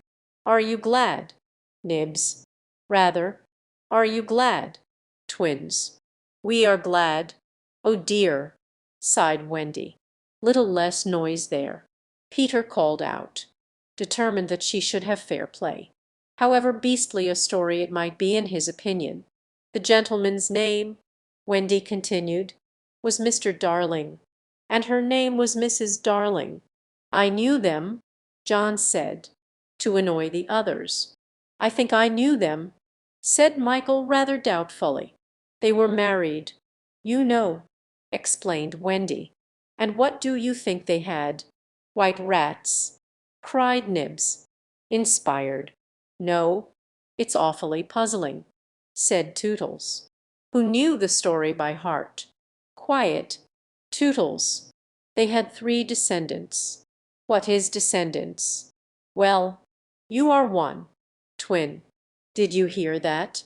John, I am a descendant." "Descendants are only children," said John. "Oh dear, oh dear," sighed Wendy. Now these 3 children had a faithful nurse called Nana, but Mr. Darling was angry with her and chained her up in the yard, and so all the children flew away. "It's an awfully good story," said Nibs. "They flew away," Wendy continued, "to the Neverland, where the lost children are." "I just thought they did," Curly broke in excitedly. "I don't know how it is, but I just thought they did." "Oh, Wendy," cried Tootles, was one of the lost children called Tootles. Yes, he was. I am in a story. Hurrah! I am in a story. Nibs. Hush. Now, I want you to consider the feelings of the unhappy parents with all their children flown away. Uvu, they all moaned, though they were not really considering the feelings of the unhappy parents one jot. Think of the empty beds. Uvu, it's awfully sad. The first twin said cheerfully. I don't see how it can have a happy ending, said the second twin. Do you? Nibs. I'm frightfully anxious. If you knew how great is a mother's love, Wendy told them triumphantly, you would have no fear. She had now come to the part that Peter hated. I do like a mother's love, said Tootles, hitting Nibs with a pillow. Do you like a mother's love, Nibs? I do just, said Nibs, hitting back. You see, Wendy said complacently. Our heroine knew that the mother would always leave the window open for her children to fly back by. So they stayed away for years and had a lovely time. Did they ever go back? Let us now, said Wendy, bracing herself up for her finest effort, take a peep into the future. And they all gave themselves the twist that makes peeps into the future easier. Years have rolled by. And who is this elegant lady of uncertain age alighting at London Station? Oh, Wendy, who is she? Cried Nibs, every bit as excited as if he didn't know. Can it be? Yes. No. It is the fair Wendy. Oh, and who are the two noble portly figures accompanying her, now grown to man's estate? Can they be John and Michael? They are. Oh, see, dear brothers, says Wendy, pointing upwards. There is the window still standing open. Ah, now we are rewarded for our sublime faith. So up they flew to their mummy and daddy, and pen cannot describe the happy scene, over which we draw a veil. That was the story, and they were as pleased with it as the fair narrator herself. Everything just as it should be. You see, off we skip, like the most heartless things in the world, which is what children are, but so attractive. And we have an entirely selfish time. And then when we have need of special attention we nobly return for it, confident that we shall be rewarded instead of smacked.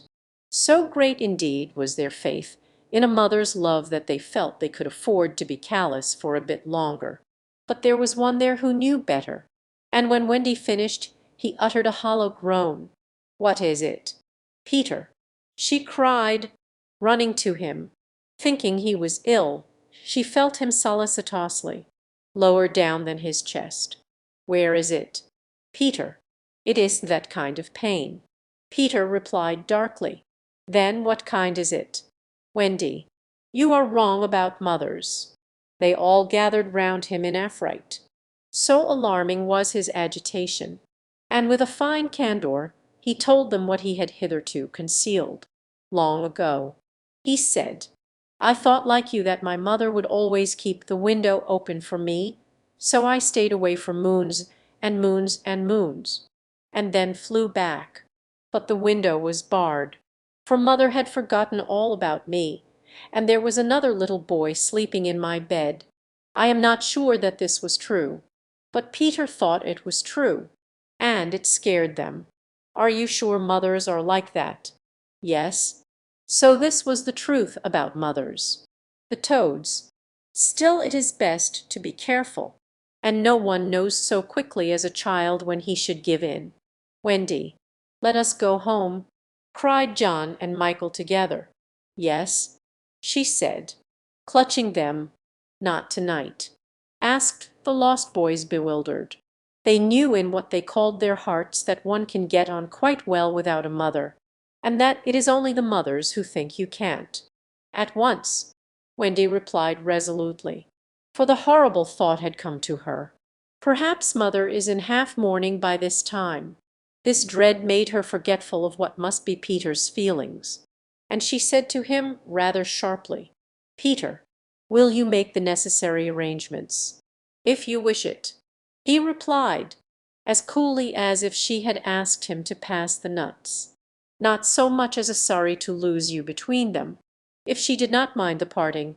He was going to show her, was Peter, that neither did he, but of course he cared very much, and he was so full of wrath against grown-ups, who, as usual, were spoiling everything, that as soon as he got inside his tree he breathed intentionally quick short breaths at the rate of about 5 to a second. He did this because there is a saying in the Neverland that every time you breathe, a grown-up dies, and Peter was killing them off vindictively as fast as possible. Then, having given the necessary instructions to the redskins, he returned to the home where an unworthy scene had been enacted in his absence. Panic-stricken at the thought of losing Wendy, the lost boys had advanced upon her threateningly. "It will be worse than before she came," they cried. "We shan't let her go. Let's keep her prisoner. Aye, chain her up." In her extremity an instinct told her to which of them to turn. "Tootles," she cried, "I appeal to you." Was it not strange? She appealed to Tootles. Quite the silliest one. Grandly, however, did Tootles respond. For that one moment he dropped his silliness and spoke with dignity. "I am just Tootles," he said, "and nobody minds me, but the first who does not behave to Wendy like an English gentleman I will blood him severely." He drew back his hanger, and for that instant his sun was at noon. The others held back uneasily. Then Peter returned, and they saw at once that they would get no support from him. He would keep no girl in the Neverland against her will. "Wendy," he said, striding up and down, "I have asked the redskins to guide you through the wood, as flying tires you so." "Thank you, Peter." Then he continued, in the short, sharp voice of one accustomed to be obeyed, "Tinker Bell will take you across the sea. Wake her, Nibs." Nibs had to knock twice before he got an answer, though Tink had really been sitting up in bed listening for some time. "Who are you? How dare you? Go away," she cried. "You are to get up, Tink," Nibs called, "and take Wendy on a journey." Of course Tink had been delighted to hear that Wendy was going, but she was jolly well determined not to be her career, and she said so in still more offensive language. Then she pretended to be asleep again. "She says she want," Nibs exclaimed, aghast at such insubordination, whereupon Peter went sternly toward the young lady's chamber. "Tink," he rapped out, "if you don't get up and dress at once I will open the curtains, and then we shall all see you in your neglage." This made her leap to the floor. "Who said I wasn't getting up?" she cried.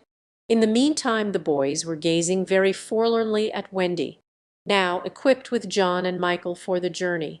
By this time they were dejected, not merely because they were about to lose her, but also because they felt that she was going off to something nice to which they had not been invited. Novelty was beckoning to them as usual. Crediting them with a nobler feeling, Wendy melted. "Dear ones," she said, "if you will all come with me, I feel almost sure I can get my father and mother to adopt you." The invitation was meant specially for Peter, but each of the boys was thinking exclusively of himself, and at once they jumped with joy. "But won't they think us rather a handful?" Nibs asked in the middle of his jump. "Oh no," said Wendy, rapidly thinking it out. "It will only mean having a few beds in the drawing-room. They can be hidden behind the screens on first Thursdays. Peter, can we go?" they all cried imploringly. They took it for granted that if they went he would go also, but really they scarcely cared. Thus children are ever ready, when novelty knocks, to desert their dearest ones. "All right," Peter replied with a bitter smile, and immediately they rushed to get their things. "And now, Peter," Wendy said, thinking she had put everything right, "I am going to give you your medicine before you go." She loved to give them medicine, and undoubtedly gave them too much.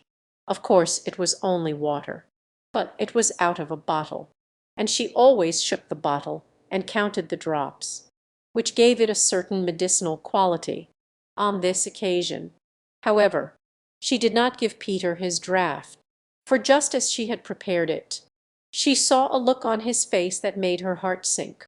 "Get your things, Peter," she cried, shaking. "No," he answered, pretending indifference. "I am not going with you." Wendy. "Yes." Peter. "No," to show that her departure would leave him unmoved. He skipped up and down the room, playing gaily on his heartless pipe. She had to run about after him, though it was rather undignified. "To find your mother," she coaxed. Now, if Peter had ever quite had a mother, he no longer missed her. He could do very well without one. He had thought them out, and remembered only their bad points. "No, no," he told Wendy decisively. "Perhaps she would say I was old, and I just want always to be a little boy and to have fun. But, Peter, no." And so the others had to be told. "Peter isn't coming. Peter not coming." They gazed blankly at him, their sticks over their backs, and on each stick a bundle. Their first thought was that if Peter was not going he had probably changed his mind about letting them go, but he was far too proud for that. "If you find your mothers," he said darkly, "I hope you will like them." The awful cynicism of this made an uncomfortable impression, and most of them began to look rather doubtful. After all, their faces said, were they not noodles to want to go? "Now then," cried Peter, "no fuss, no blubbering. Good-bye, Wendy." And he held out his hand charily, quite as if they must really go now, for he had something important to do. She had to take his hand, and there was no indication that he would prefer a thimble. "You will remember about changing your flannels, Peter," she said, lingering over him. She was always so particular about their flannels. "Yes." "And you will take your medicine." "Yes." That seemed to be everything, and an awkward pause followed. Peter, however, was not the kind that breaks down before other people. "Are you ready, Tinker Bell?" he called out. "Aye, aye." "Then lead the way." Tink darted up the nearest, but no one followed her, for it was at this moment that the pirates made their dreadful attack upon the redskins. Above, where all had been so still, the air was rent with shrieks and the clash of steel. Below, there was dead silence. Mouths opened and remained open. Wendy fell on her knees, but her arms were extended toward Peter. All arms were extended to him, as if suddenly blown in his direction. They were beseeching him mutely not to desert them. As for Peter, he seized his sword, the same he thought he had slain Barbecue with, and the lust of battle was in his eye. Chapter 12. The children are carried off. The pirate attack had been a complete surprise, a sure proof that the unscrupulous Hook had conducted it improperly, for to surprise redskins fairly is beyond the wit of the white man. By all the unwritten laws of savage warfare it is always the redskin who attacks, and with the Willines of his race he does it just before the dawn, at which time he knows the courage of the whites to be at its lowest ebb.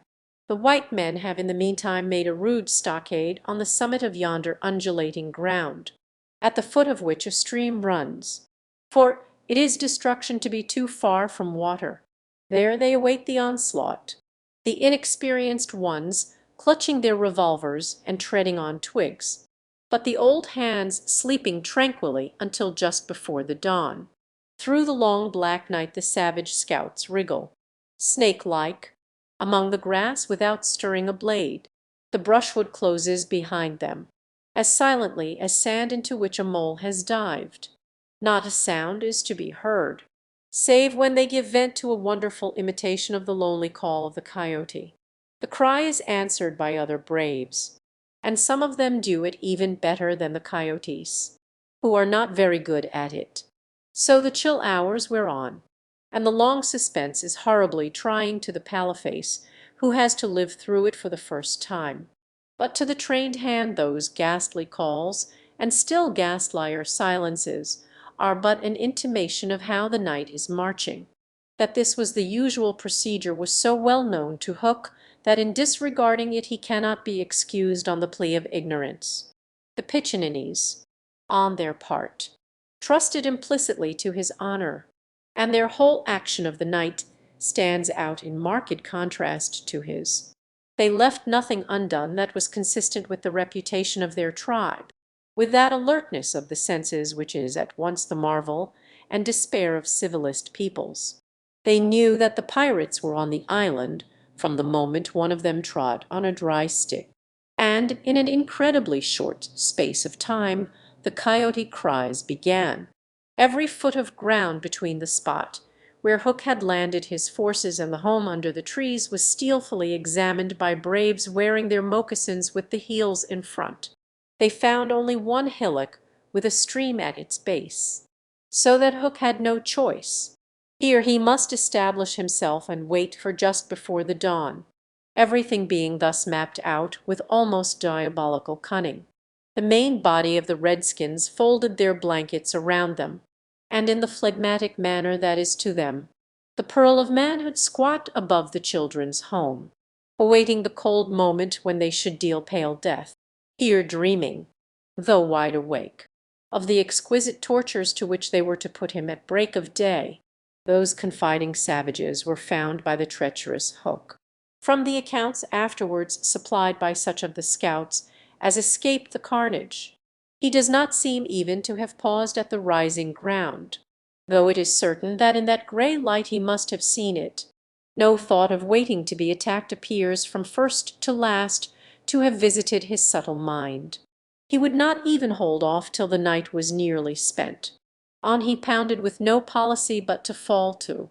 What could the bewildered scouts do?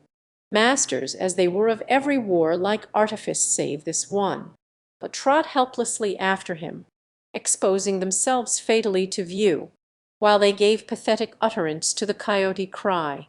Round the brave tiger lily were a dozen of her stoutest warriors, and they suddenly saw the perfidious pirates bearing down upon them. Fell from their eyes then the film through which they had looked at victory. No more would they torture at the stake. For them the happy hunting grounds was now. They knew it, but as their fathers' sons they acquitted themselves.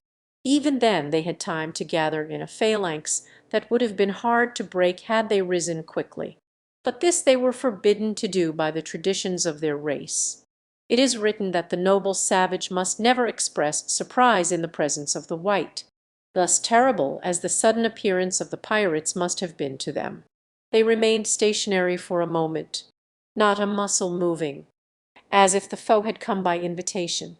Then, indeed, the tradition gallantly upheld, they seized their weapons, and the air was torn with the war cry. But it was now too late. It is no part of ours to describe what was a massacre rather than a fight. Thus perished many of the flower of the Piccaninny tribe. Not all unavenged did they die, for with Lean Wolf fell Alf Mason, to disturb the Spanish Main no more, and among others who bit the dust were Geo, Scory, Chaz, Turley, and the Alsatian Fogarty. Turley fell to the tomahawk of the terrible Panther, who ultimately cut a way through the pirates with Tiger Lily and a small remnant of the tribe. To what extent Hook is to blame for his tactics on this occasion is for the historian to decide. Had he waited on the rising ground till the proper hour he and his men would probably have been butchered, and in judging him it is only fair to take this into account. What he should perhaps have done was to acquaint his opponents that he proposed to follow a new method. On the other hand, this, as destroying the element of surprise, would have made his strategy of no avail, so that the whole question is beset with difficulties. One cannot at least withhold a reluctant admiration for the wit that had conceived so bold a scheme, and the fell genius with which it was carried out. What were his own feelings about himself at that triumphant moment? Fain would his dogs have known, as breathing heavily and wiping their cutlasses, they gathered at a discreet distance from his hook, and squinted through their ferret eyes at this extraordinary man. Elation must have been in his heart, but his face did not reflect it, ever a dark and solitary enigma. He stood aloof from his followers in spirit as in substance. The night's work was not yet over, for it was not the redskins he had come out to destroy. They were but the bees to be smoked, so that he should get at the honey. It was Pan he wanted. Pan and Wendy and their band, but chiefly Pan. Peter was such a small boy that one tends to wonder at the man's hatred of him. True, he had flung Hook's arm to the crocodile, but even this and the increased insecurity of life to which it led, owing to the crocodile's pertinacity, hardly account for a vindictiveness so relentless and malignant. The truth is that there was a something about Peter which goaded the pirate captain to frenzy. It was not his courage. It was not his engaging appearance. It was not. There is no beating about the bush, for we know quite well what it was, and have got to tell. It was Peter's cockiness. This had got on Hook's nerves. It made his iron claw twitch, and at night it disturbed him like an insect. While Peter lived, the tortured man felt that he was a lion in a cage into which a sparrow had come. The question now was how to get down the trees, or how to get his dogs down. He ran his greedy eyes over them, searching for the thinnest ones. They wriggled uncomfortably, for they knew he would not scruple to ram them down with poles. In the meantime, what of the boys? We have seen them at the first clang of the weapons, turned as it were into stone figures, open-mouthed, all pealing with outstretched arms to Peter, and we return to them as their mouths close, and their arms fall to their sides. The pandemonium above has ceased almost as suddenly as it arose, passed like a fierce gust of wind, but they know that in the passing it has determined their fate. Which side had won? The pirates, listening avidly at the mouths of the trees, heard the question put by every boy, and alas! they also heard Peter's answer. If the redskins have won, he said, they will beat the tom-tom. It is always their sign of victory. Now Smee had found the tom-tom, and was at that moment sitting on it. You will never hear the tom-tom again, he muttered, but inaudibly, of course, for strict silence had been enjoined. To his amazement Hook signed him to beat the tom-tom, and slowly there came to Smee an understanding of the dreadful wickedness of the order. Never, probably, had this simple man admired Hook so much. Twice Smee beat upon the instrument, and then stopped to listen gleefully. The tom-tom, the miscreants heard Peter cry, "An Indian victory!" The doomed children answered with a cheer that was music to the black hearts above, and almost immediately they repeated their good-bys to Peter. This puzzled the pirates, but all their other feelings were swallowed by a base delight that the enemy were about to come up the trees. They smirked at each other and rubbed their hands. Rapidly and silently Hook gave his orders, one man to each tree, and the others to arrange themselves in a line 2 yards apart. Chapter 13. Do you believe in fairies? The more quickly this horror is disposed of the better. The first to emerge from his tree was Curly. He rose out of it into the arms of Cecco, who flung him to Smee, who flung him to Starkey, who flung him to Bill Jukes, who flung him to Noodler, and so he was tossed from one to another till he fell at the feet of the black pirate. All the boys were plucked from their trees in this ruthless manner, and several of them were in the air at a time, like bales of goods flung from hand to hand. A different treatment was accorded to Wendy, who came last. With ironical politeness Hook raised his hat to her, and, offering her his arm, escorted her to the spot where the others were being gagged. He did it with such an air, he was so frightfully imposingly distinguished, that she was too fascinated to cry out. She was only a little girl, Perhaps it is telltale to divulge that for a moment Hook entranced her, and we tell on her only because her slip led to strange results. Had she haughtily unhanded him, and we should have loved to write it of her, she would have been hurled through the air like the others, and then Hook would probably not have been present at the tying of the children, and had he not been at the tying he would not have discovered Slightlye's secret, and without the secret he could not presently have made his foul attempt on Peter's life. They were tied to prevent their flying away, doubled up with their knees close to their ears, and for the trussing of them the black pirate had cut a rope into 9 equal pieces. All went well until Slightlye's turn came, when he was found to be like those irritating parcels that use up all the string in going round and leave no tags with which to tie a knot. The pirates kicked him in their rage, just as you kick the parcel, though in fairness you should kick the string. And strange to say, it was Hook who told them to belay their violence. His lip was curled with malicious triumph, while his dogs were merely sweating because every time they tried to pack the unhappy lad tight in one part he bulged out in another. Hook's master mind had gone far beneath Slightlye's surface, probing not for effects but for causes, and his exultation showed that he had found them. Slightly, white to the gills, knew that Hook had surprised his secret, which was this: that no boy so blown out could use a tree wherein an average man need stick. Poor Slightly, most wretched of all the children now, for he was in a panic about Peter, bitterly regretted what he had done, madly addicted to the drinking of water when he was hot. He had swelled in consequence to his present girth, and instead of reducing himself, unknown to the others, whittled his tree to make it fit him. Sufficient of this Hook guessed to persuade him that Peter at last lay at his mercy. But no word of the dark design that now formed in the subterranean caverns of his mind crossed his lips. He merely signed that the captives were to be conveyed to the ship, and that he would be alone. How to convey them? Hunched up in their ropes, they might indeed be rolled downhill but most of the way lay through a morass. Again Hook's genius surmounted difficulties. He indicated that the little house must be used as a conveyance. The children were flung into it. 4 stout pirates raised it on their shoulders. The others fell in behind, and singing the hateful pirate chorus, the strange procession set off through the wood.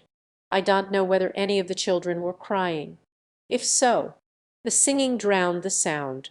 But as the little house disappeared in the forest, a brave though tiny jet of smoke issued from its chimney as if defying Hook. Hook saw it, and it did Peter a bad service. It dried up any trickle of pity for him that may have remained in the pirate's infuriated breast. The first thing he did on finding himself alone in the fast-falling night was to tiptoe to Slightlye's tree, and make sure that it provided him with a passage. Then for long he remained brooding, his hat of ill omen on the sward, so that any gentle breeze which had arisen might play refreshingly through his hair. Dark as were his thoughts, his blue eyes were as soft as the periwinkle. Intently he listened for any sound from the nether world, but all was as silent below as above. The house under the ground seemed to be but one more empty tenement in the void. Was that boy asleep, or did he stand waiting at the foot of Slightlye's tree, with his dagger in his hand? There was no way of knowing, save by going down. Hook let his cloak slip softly to the ground, and then biting his lips till a lewd blood stood on them, he stepped into the tree. He was a brave man, but for a moment he had to stop there and wipe his brow, which was dripping like a candle. Then, silently, he let himself go into the unknown. He arrived unmolested at the foot of the shaft, and stood still again, biting at his breath, which had almost left him, as his eyes became accustomed to the dim light. Various objects in the home under the trees took shape, but the only one on which his greedy gaze rested, long sought for and found at last, was the great bed. On the bed lay Peter fast asleep, unaware of the tragedy being enacted above.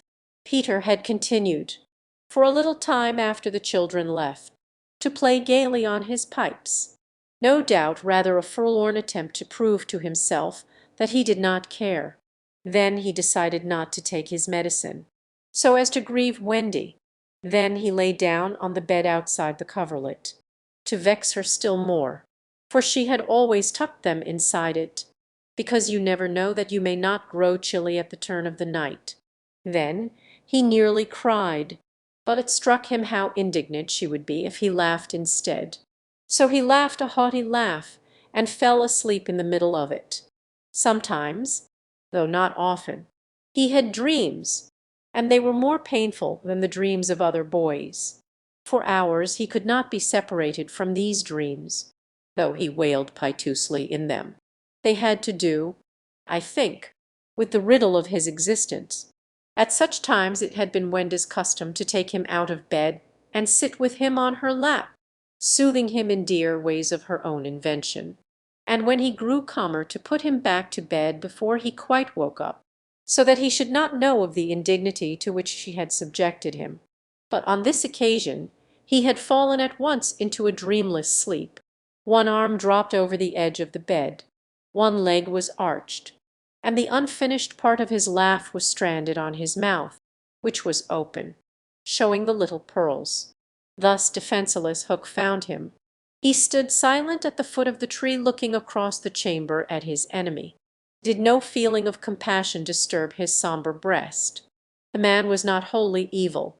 He loved flowers, I have been told, and sweet music he was himself, and, let it be frankly admitted, the idyllic nature of the scene stirred him profoundly. Mastered by his better self, he would have returned reluctantly up the tree. But for one thing, what stayed him was Peter's impertinent appearance as he slept. The open mouth, the drooping arm, the arched knee, they were such a personification of cockiness as, taken together, will never again, one may hope, be presented to eyes so sensitive to their offensiveness. They steeled Hook's heart. If his rage had broken him into 100 pieces, every one of them would have disregarded the incident, and leapt at the sleeper. Though a light from the one lamp shone dimly on the bed, Hook stood in darkness himself, and at the first stealthy step forward he discovered an obstacle, the door of Slightlie's tree. It did not entirely fill the aperture, and he had been looking over it, feeling for the catch. He found to his fury that it was low down, beyond his reach. To his disordered brain it seemed then that the irritating quality in Peter's face and figure visibly increased, and he rattled the door and flung himself against it. Was his enemy to escape him after all? But what was that? The red in his eye had caught sight of Peter's medicine standing on a ledge within easy reach. He fathomed what it was straightway, and immediately knew that the sleeper was in his power, lest he should be taken alive. Hook always carried about his person a dreadful drug, blended by himself of all the death-dealing rings that had come into his possession. These he had boiled down into a yellow liquid quite unknown to science, which was probably the most virulent poison in existence. 5 drops of this he now added to Peter's cup. His hand shook, but it was in exultation rather than in shame. As he did it he avoided glancing at the sleeper, but not lest pity should unnerve him, merely to avoid spilling. Then one long gloating look he cast upon his victim, and turning, wormed his way with difficulty up the tree. As he emerged at the top he looked the very spirit of evil breaking from its hole, donning his hat at its most rakish angle. He wound his cloak around him, holding one end in front as if to conceal his person from the night, of which it was the blackest part, and muttering strangely to himself, stole away through the trees. Peter slept on. The light guttered and went out, leaving the tenement in darkness. But still he slept. It must have been not less than 10 o'clock by the crocodile, when he suddenly sat up in his bed, wakened by he knew not what. It was a soft, cautious tapping on the door of his tree. Soft and cautious, but in that stillness it was sinister. Peter felt for his dagger till his hand gripped it. Then he spoke. "Who is that?" For long there was no answer. Then again the knock. "Who are you?" No answer. He was thrilled, and he loved being thrilled. In two strides he reached the door, unlike Slightly's door. It filled the aperture, so that he could not see beyond it, nor could the one knocking see him. "I want open unless you speak," Peter cried. Then at last the visitor spoke, in a lovely bell-like voice. "Let me in." "Peter." It was Tink, and quickly he unbarred to her. She flew in excitedly, her face flushed and her dress stained with mud. "What is it?" "Oh, you could never guess." She cried, and offered him three guesses. "Out with it." He shouted, and in one ungrammatical sentence, as long as the ribbons that conjurers pull from their mouths, she told of the capture of Wendy and the boys. Peter's heart bobbed up and down as he listened. Wendy bound, and on the pirate ship. She who loved everything to be just so. "They'll rescue her," he cried, leaping at his weapons. As he leapt he thought of something he could do to please her. He could take his medicine. His hand closed on the fatal draught. "No," shrieked Tinker Bell, who had heard Hook mutter about his deed as he sped through the forest. "Why not? It is poisoned. Poisoned. Who could have poisoned it?" "Hook. Don't be silly. How could Hook have got down here?" Alas! Tinker Bell could not explain this, for even she did not know the dark secret of Slightly's tree. Nevertheless, Hook's words had left no room for doubt. The cup was poisoned. "Besides," said Peter, quite believing himself, "I never fell asleep." He raised the cup. No time for words now, time for deeds. And with one of her lightning movements Tink got between his lips and the draught, and drained it to the dregs. "Why, Tink, how dare you drink my medicine?" But she did not answer. Already she was reeling in the air. "What is the matter with you?" cried Peter, suddenly afraid. It was poisoned. "Peter," she told him softly, "and now I am going to be dead. Oh, Tink, did you drink it to save me? Yes. But why, Tink?" Her wings would scarcely carry her now, but in reply she alighted on his shoulder and gave his nose a loving bite. She whispered in his ear, "You silly ass," and then, tottering to her chamber, lay down on the bed. His head almost filled the fourth wall of her little room as he knelt near her in distress. Every moment her light was growing fainter, and he knew that if it went out she would be no more. She liked his tears so much that she put out her beautiful finger and let them run over it. Her voice was so low that at first he could not make out what she said. Then he made it out. She was saying that she thought she could get well again if children believed in fairies. Peter flung out his arms. There were no children there, and it was night time, but he addressed all who might be dreaming of the Neverland, and who were therefore nearer to him than you think. Boys and girls in their nighties, and naked papus in their baskets hung from trees. "Do you believe?" he cried. Tink sat up in bed almost briskly to listen to her fate. She fancied she heard answers in the affirmative, and then again she wasn't sure. "What do you think?" she asked Peter. "If you believe." He shouted to them, "Clap your hands. Don't let Tink die." Many clapped. Some didn't. A few beasts hissed. The clapping stopped suddenly, as if countless mothers had rushed to their nurseries to see what on earth was happening. But already Tink was saved. First her voice grew strong, then she popped out of bed, then she was flashing through the room more merry and impudent than ever. She never thought of thanking those who believed, but she would have liked to get at the ones who had hissed, and now to rescue Wendy. The moon was riding in a cloudy heaven when Peter rose from his tree, beggared with weapons and wearing little else, to set out upon his perilous quest. It was not such a night as he would have chosen. He had hoped to fly. keeping not far from the ground so that nothing unwonted should escape his eyes. But in that fitful light to have flown low would have meant trailing his shadow through the trees, thus disturbing birds and acquainting a watchful foe that he was Aster. He regretted now that he had given the birds of the island such strange names that they are very wild and difficult of approach. There was no other course but to press forward in redskin fashion, at which happily he was an adept, but in what direction? For he could not be sure that the children had been taken to the ship. A light fall of snow had obliterated all footmarks, and a deathly silence pervaded the island, as if for a space nature stood still in horror of the recent carnage.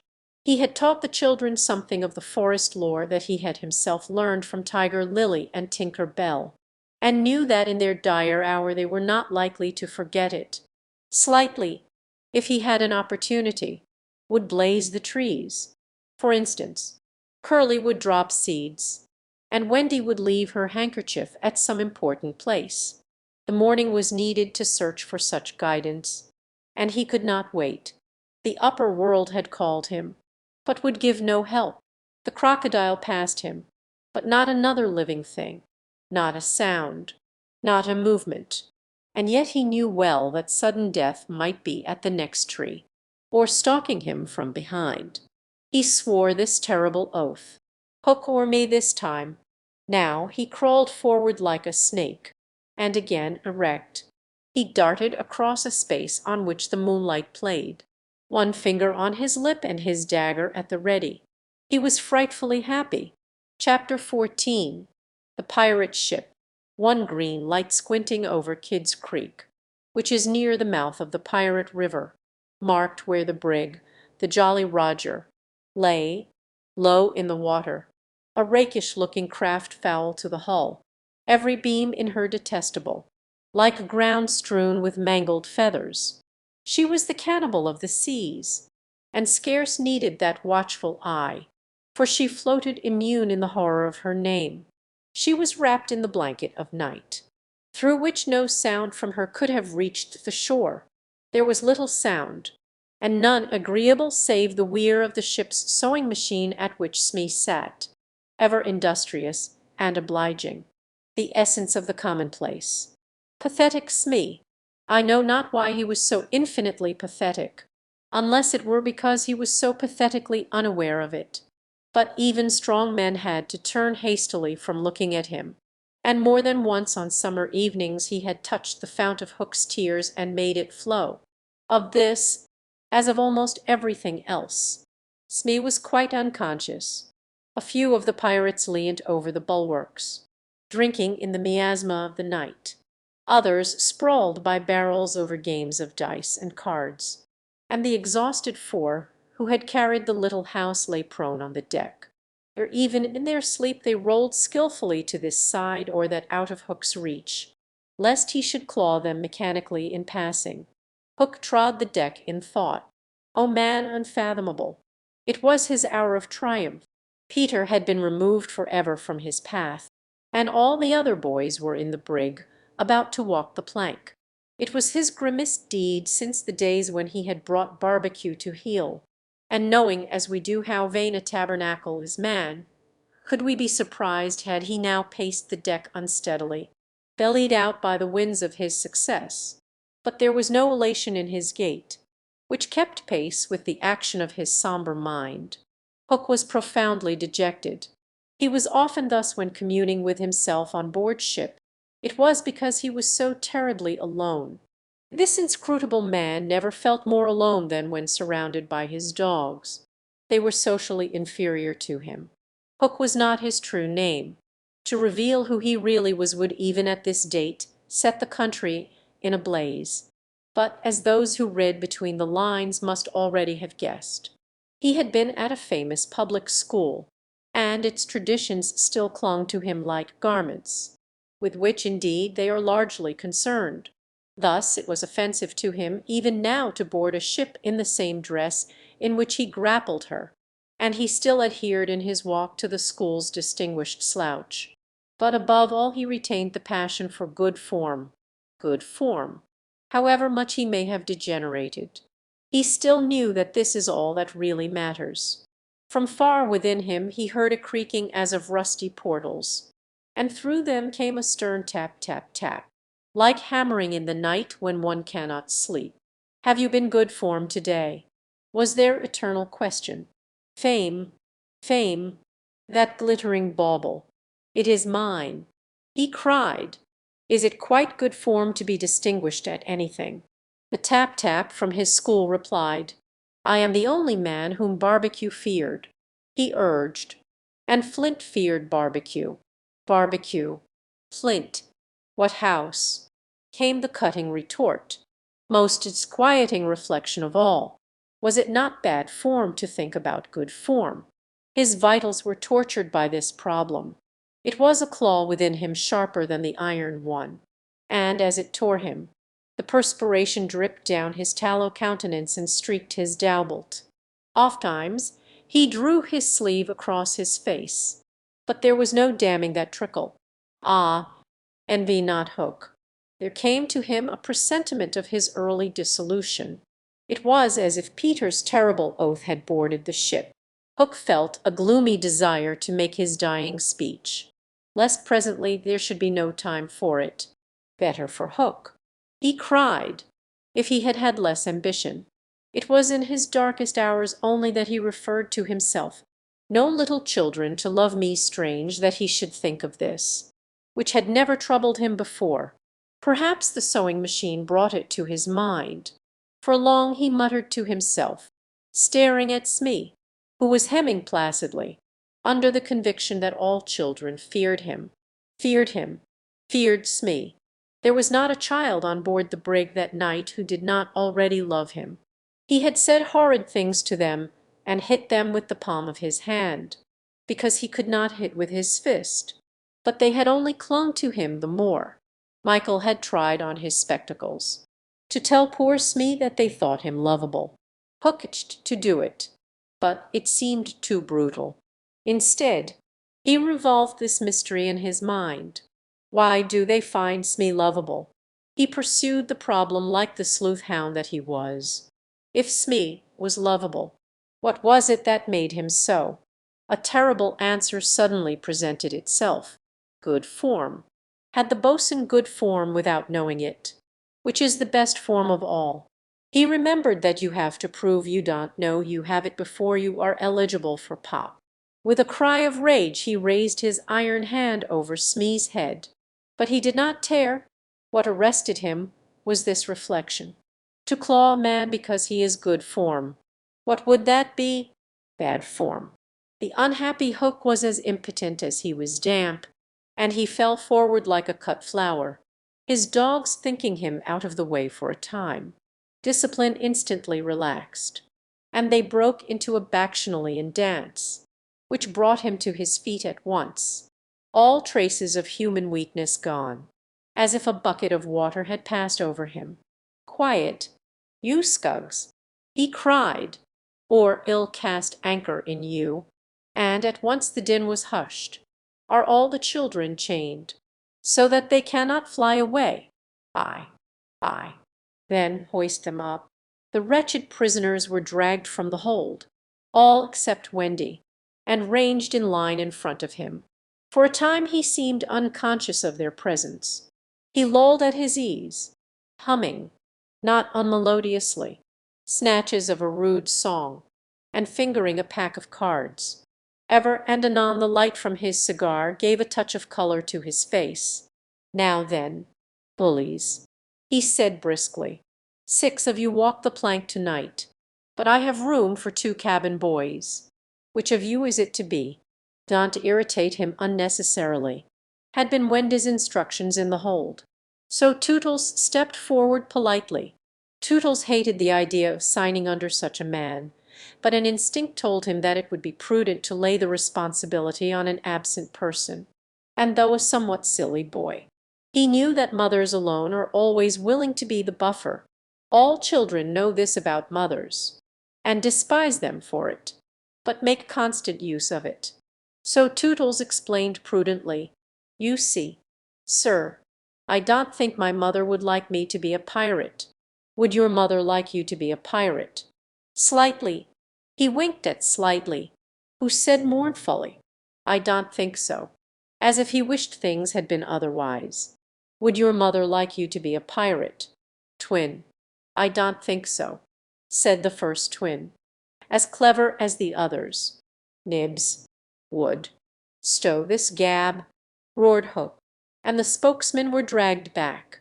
You, boy, he said, addressing John, you look as if you had a little pluck in you.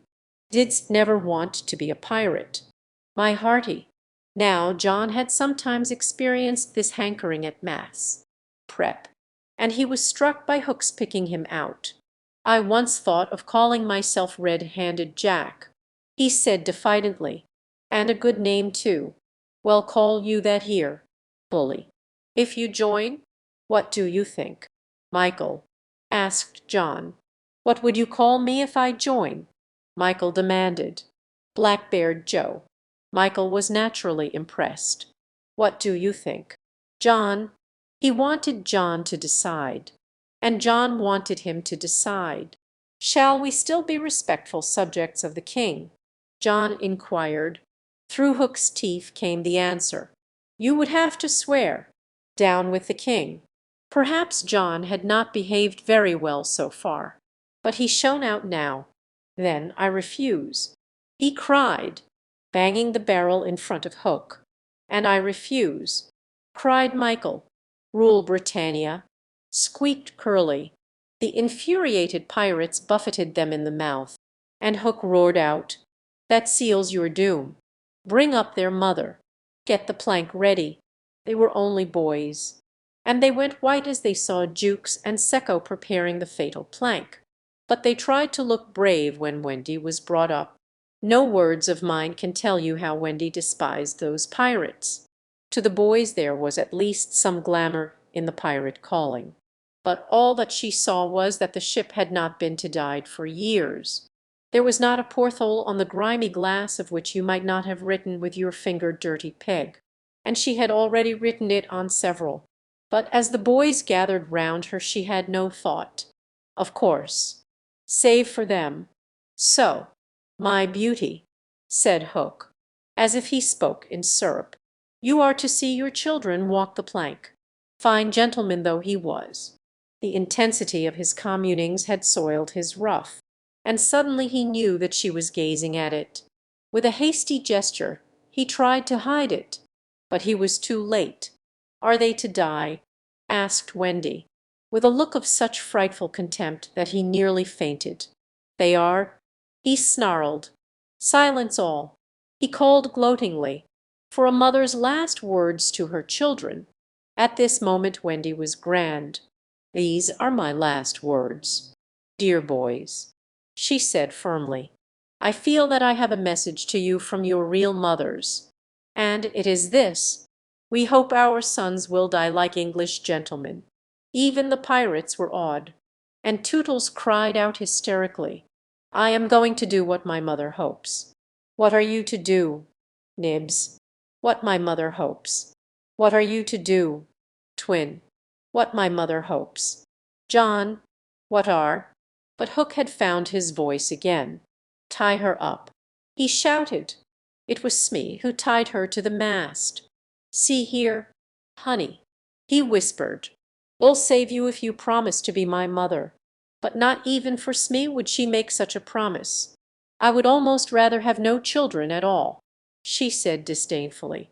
It is sad to know that not a boy was looking at her as Smee tied her to the mast. The eyes of all were on the plank. That last little walk they were about to take. They were no longer able to hope that they would walk it manfully, for the capacity to think had gone from them. They could stare and shiver only. Hook smiled on them with his teeth closed, and took a step toward Wendy. His intention was to turn her face so that she should see the boys walking the plank one by one, but he never reached her. He never heard the cry of anguish he hoped to wring from her. He heard something else instead. It was the terrible tick-tick of the crocodile. They all heard it. Pirates. Boys. Wendy. and immediately every head was blown in one direction, not to the water whence the sound proceeded, but toward Hook. All knew that what was about to happen concerned him alone, and that from being actors they were suddenly become spectators. Very frightful was it to see the change that came over him. It was as if he had been clipped at every joint. He fell in a little heap. The sound came steadily nearer, and in advance of it came this ghastly thought: the crocodile is about to board the ship. Even the iron claw hung inactive, as if knowing that it was no intrinsic part of what the attacking force wanted. Left so fearfully alone, any other man would have lain with his eyes shut where he fell, but the gigantic brain of Hook was still working, and under its guidance he crawled on the knees along the deck as far from the sound as he could go. The pirates respectfully cleared a passage for him, and it was only when he brought up against the bulwarks that he spoke. "Hide me," he cried hoarsely. They gathered round him, all eyes averted from the thing that was coming aboard. They had no thought of fighting it. It was fate. Only when Hook was hidden from them did curiosity loosen the limbs of the boys, so that they could rush to the ship's side to see the crocodile climbing it. Then they got the strangest surprise of the night of nights. For it was no crocodile that was coming to their aid. It was Peter. He signed to them not to give vent to any cry of admiration that might rouse suspicion. Then he went on ticking. Chapter 15. Hook or me this time. Odd things happen to all of us on our way through life, without our noticing for a time that they have happened. Thus, to take an instance, we suddenly discover that we have been deaf in one ear for we don't know how long, but, say, half an hour. Now such an experience had come that night to Peter. When last we saw him he was stealing across the island with one finger to his lips and his dagger at the ready. He had seen the crocodile pass by without noticing anything peculiar about it, but by and by he remembered that it had not been ticking. At first he thought this eerie, but soon concluded rightly that the clock had run down. Without giving a thought to what might be the feelings of a fellow creature thus abruptly deprived of its closest companion, Peter began to consider how he could turn the catastrophe to his own use, and he decided to tick, so that wild beasts should believe he was the crocodile and let him pass unmolested. He ticked superbly, but with one unforeseen result. The crocodile was among those who heard the sound, and it followed him, though whether with the purpose of regaining what it had lost, or merely as a friend under the belief that it was again ticking itself, will never be certainly known, for, like slaves to a fixed idea, it was a stupid beast. Peter reached the shore without mishap, and went straight on, his legs encountering the water as if quite unaware that they had entered a new element. Thus many animals pass from land to water, but no other human of whom I know. As he swam he had but one thought: Hook or me this time. He had ticked so long that he now went on ticking without knowing that he was doing it.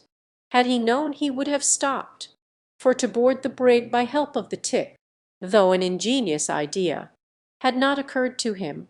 On the contrary, he thought he had scaled her side as noiseless as a mouse, and he was amazed to see the pirates cowering from him, with Hook in their midst as abject as if he had heard the crocodile. The crocodile. No sooner did Peter remember it than he heard the ticking. At first he thought the sound did come from the crocodile, and he looked behind him swiftly. Then he realized that he was doing it himself, and in a flash he understood the situation. How clever of me, he thought at once, and signed to the boys not to burst into applause. It was at this moment that Edtine the quartermaster emerged from the forecastle and came along the deck. Now, reader, time, what happened by your watch? Peter struck true and deep. John clapped his hands on the ill-fated pirate's mouth to stifle the dying groan. He fell forward. 4 boys caught him to prevent the thud. Peter gave the signal, and the carrion was cast overboard. There was a splash, and then silence. How long has it taken? 1. Slightly had begun to count. None too soon. Peter, every inch of him on tiptoe, vanished into the cabin, for more than one pirate was screwing up his courage to look round. They could hear each other's distressed breathing now, which showed them that the more terrible sound had passed. "It's gone, Captain," Smee said, wiping off his spectacles. "All's still again." Slowly Hook let his head emerge from his ruff, and listened so intently that he could have caught the echo of the tick. There was not a sound, and he drew himself up firmly to his full height. Then hares to Johnny Plank. He cried brazenly, hating the boys more than ever because they had seen him unbend. He broke into the villainous ditty, "Yo ho, yo ho, the frisky plank, you walks along it so, till it goes down and you goes down to Davy Jones below," to terrorize the prisoners the more, though with a certain loss of dignity. He danced along an imaginary plank, grimacing at them as he sang, and when he finished he cried, "Do you want a touch of the cat-o'-nine-tails before you walk the plank?" At that they fell on their knees. "No, no," they cried so piteously that every pirate smiled. "Fetch the cat." "Jukes," said Hook. "It's in the cabin." The cabin. Peter was in the cabin. The children gazed at each other. "Aye, aye," said Jukes blithely, and he strode into the cabin. They followed him with their eyes. They scarce knew that Hook had resumed his song, his dogs joining in with him.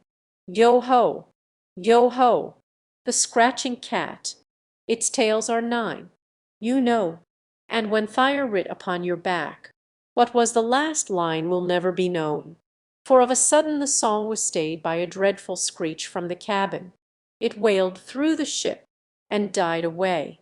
Then was heard a crowing sound which was well understood by the boys, but to the pirates was almost more eerie than the screech.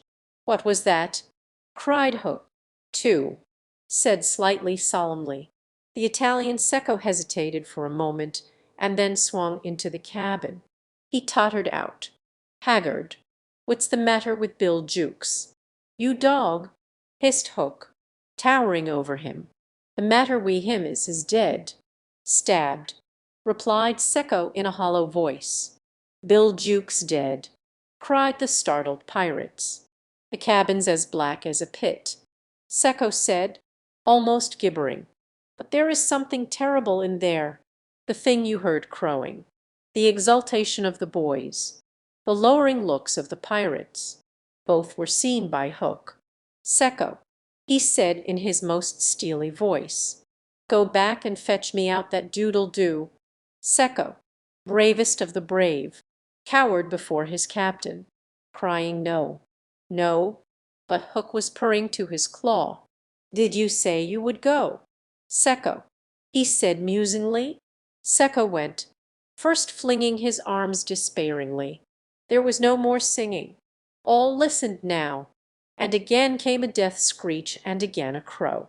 No one spoke except slightly. "3," he said. Hook rallied his dogs with a gesture, Steeth and Odds Fish. He thundered, "Who's to bring me that doodle-doo?" "Wait till Secco comes out," growled Starkey, and the others took up the cry. "I think I heard you volunteer." "Starkey," said Hook, purring again. "No, by thunder," Starkey cried. "My Hook thinks you did," said Hook, crossing to him. "I wonder if it would not be advisable, Starkey, to humour the Hook." "I'll swing before I go in there," replied Starkey doggedly, and again he had the support of the crew. "Is this mutiny?" asked Hook more pleasantly than ever. "Starkey's ringleader." "Captain, mercy," Starkey whimpered. "All the tremble now. Shake hands." "Starkey," said Hook, proffering his claw. Starkey looked round for help, but all deserted him. As he backed up Hook advanced, and now the red spark was in his eye. With a despairing scream the pirate leapt upon Long Tom and precipitated himself into the sea. 4 said slightly. And now, Hook said courteously. Did any other gentleman say mutiny? Seizing a lantern and raising his claw with a menacing gesture. I'll bring out that doodle-do myself, he said, and sped into the cabin. 5 How slightly longed to say it. He wet his lips to be ready, but Hook came staggering out, without his lantern. Something blew out the light. He said a little unsteadily. Something, echoed Mullins. What of Secco?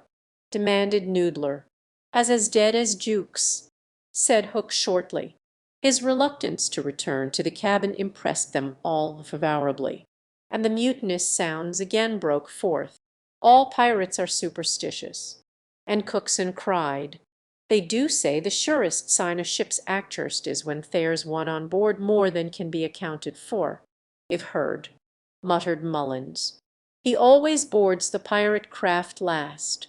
Had he a tail, Captain, they say, said another, looking viciously at Hook, that when he comes it's in the likeness of the wickedest man aboard. Had he a hook, Captain? Asked Cookson insolently, and one after another took up the cry. The ship's doomed. At this the children could not resist raising a cheer. Hook had well nigh forgotten his prisoners, but as he swung round on them now his face lit up again. Lads, he cried to his crew, now here's a notion. Open the cabin door and drive them in. Let them fight the doodle-do for their lives. If they kill him, we're so much the better. If he kills them, we're none the worse. For the last time his dogs admired Hook, and devotedly they did his bidding. The boys, pretending to struggle, were pushed into the cabin, and the door was closed on them. Now, listen, cried Hook, and all listened, but not one dared to face the door. Yes, one, Wendy, who all this time had been bound to the mast. It was for neither a scream nor a crow that she was watching. It was for the reappearance of Peter. She had not long to wait. In the cabin he had found the thing for which he had gone in search, the key that would free the children of their manacles. And now they all stole forth, armed with such weapons as they could find, first signing them to hide. Peter cut Wendy's bonds, and then nothing could have been easier than for them all to fly off together. But one thing barred the way, an oath. Hook or me this time. So when he had freed Wendy, he whispered for her to conceal herself with the others, and himself took her place by the mast, her cloak around him so that he should pass for her. Then he took a great breath and crowed.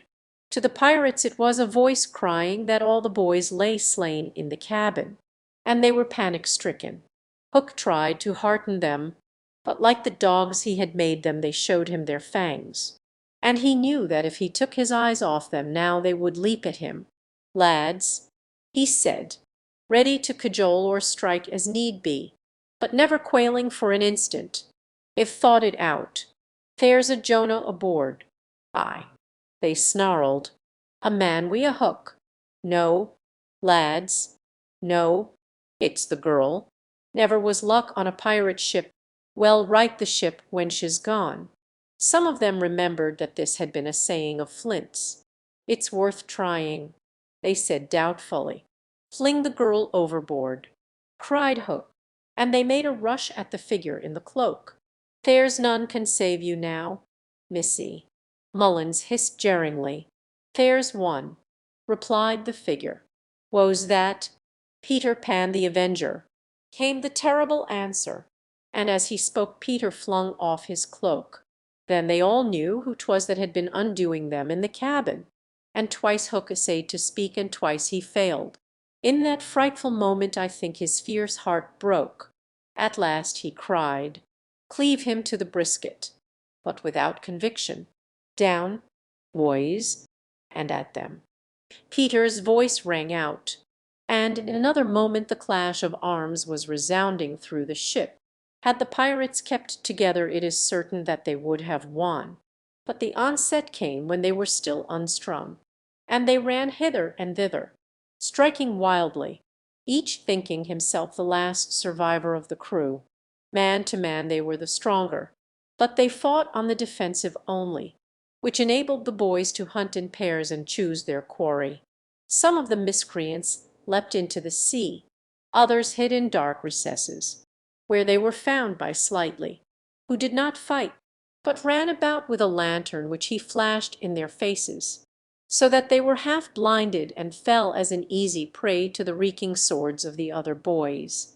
There was little sound to be heard but the clang of weapons, an occasional screech or splash, and Slightly monotonously counting 5, 6, 7, 8, 9, 10, 11.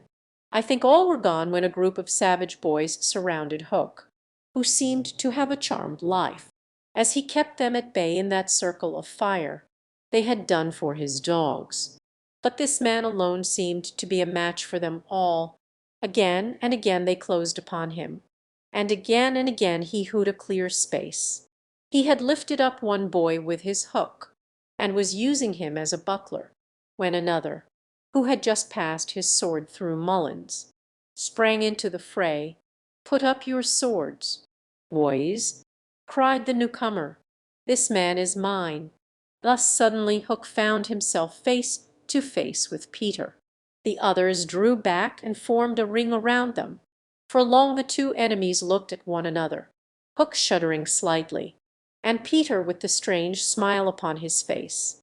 "So, Pan," said Hook at last, "this is all your doing?"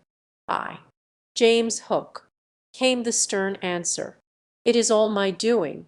"Proud and insolent youth," said Hook, "prepare to meet thy doom." "Dark and sinister man," Peter answered, "have at thee." Without more words they fell to, and for a space there was no advantage to either blade. Peter was a superb swordsman, and parried with dazzling rapidity. Ever and anon he followed up a feint with a lunge that got past his foe's defence, but his shorter reach stood him in ill stead, and he could not drive the steel home. Hook, scarcely his inferior in brilliancy, but not quite so nimble in wrist play, forced him back by the weight of his onset, hoping suddenly to end all with a favourite thrust, taught him long ago by barbecue at Rio. But to his astonishment he found this thrust turned aside again and again. Then he sought to close and give the quietus with his iron hook, which all this time had been pawing the air. But Peter doubled under it and, lunging fiercely, pierced him in the ribs, at the sight of his own blood, whose peculiar colour, you remember, was offensive to him. The sword fell from Hook's hand, and he was at Peter's mercy. "Now," cried all the boys. But with a magnificent gesture Peter invited his opponent to pick up his sword. Hook did so instantly, but with a tragic feeling that Peter was showing good form. Hitherto he had thought it was some fiend fighting him, but darker suspicions assailed him now. "Pan, who and what art thou?" he cried huskily. "Im youth, im joy," Peter answered at a venture. "Im a little bird that has broken out of the egg." This, of course, was nonsense, but it was proof to the unhappy Hook that Peter did not know in the least who or what he was, which is the very pinnacle of good form. "Tot again," he cried despairingly. He fought now like a human flail, and every sweep of that terrible sword would have severed in twain any man or boy who obstructed it. But Peter fluttered round him as if the very wind it made blew him out of the danger zone, and again he darted in and pricked. Hook was fighting now without hope. That passionate breast no longer asked for life, but for one boon it craved, to see Peter show bad form before it was cold forever. Abandoning the fight he rushed into the powder magazine and fired it. In 2 minutes, he cried, "The ship will be blown to pieces.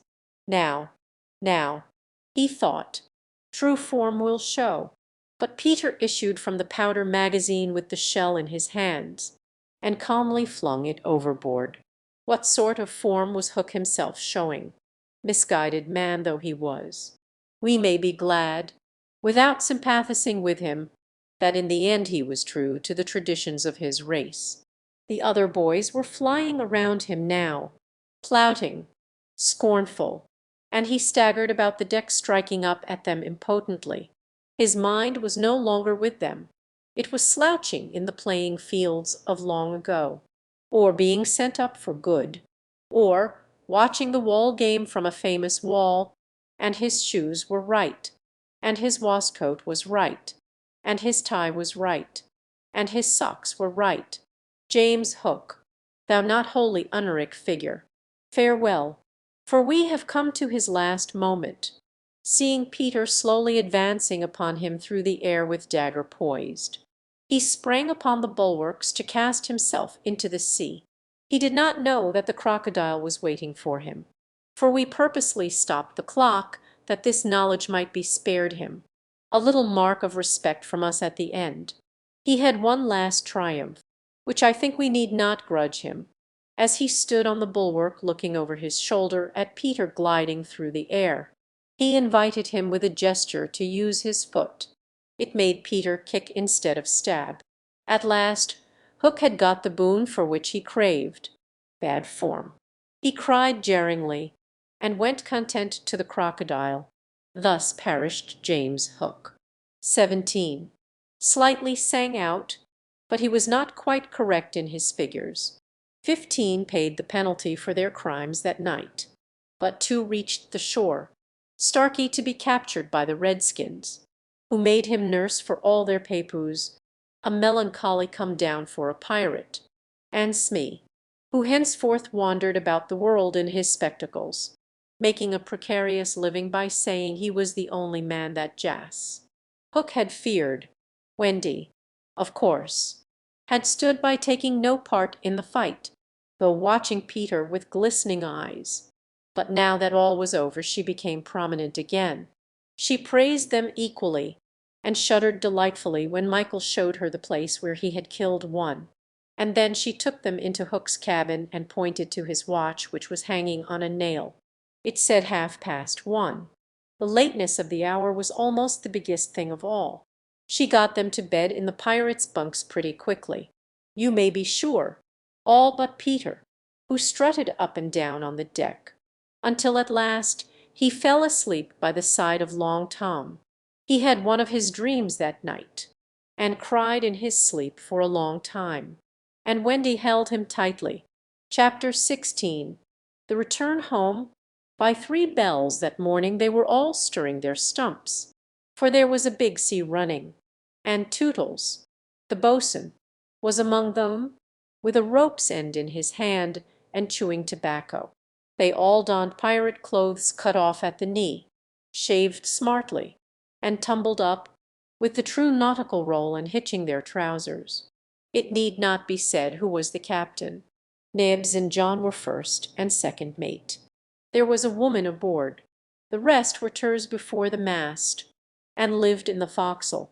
Peter had already lashed himself to the wheel, but he piped all hands and delivered a short address to them, said he hoped they would do their duty like gallant hearties, but that he knew they were the scum of Rio and the Gold Coast, and if they snapped at him he would tear them.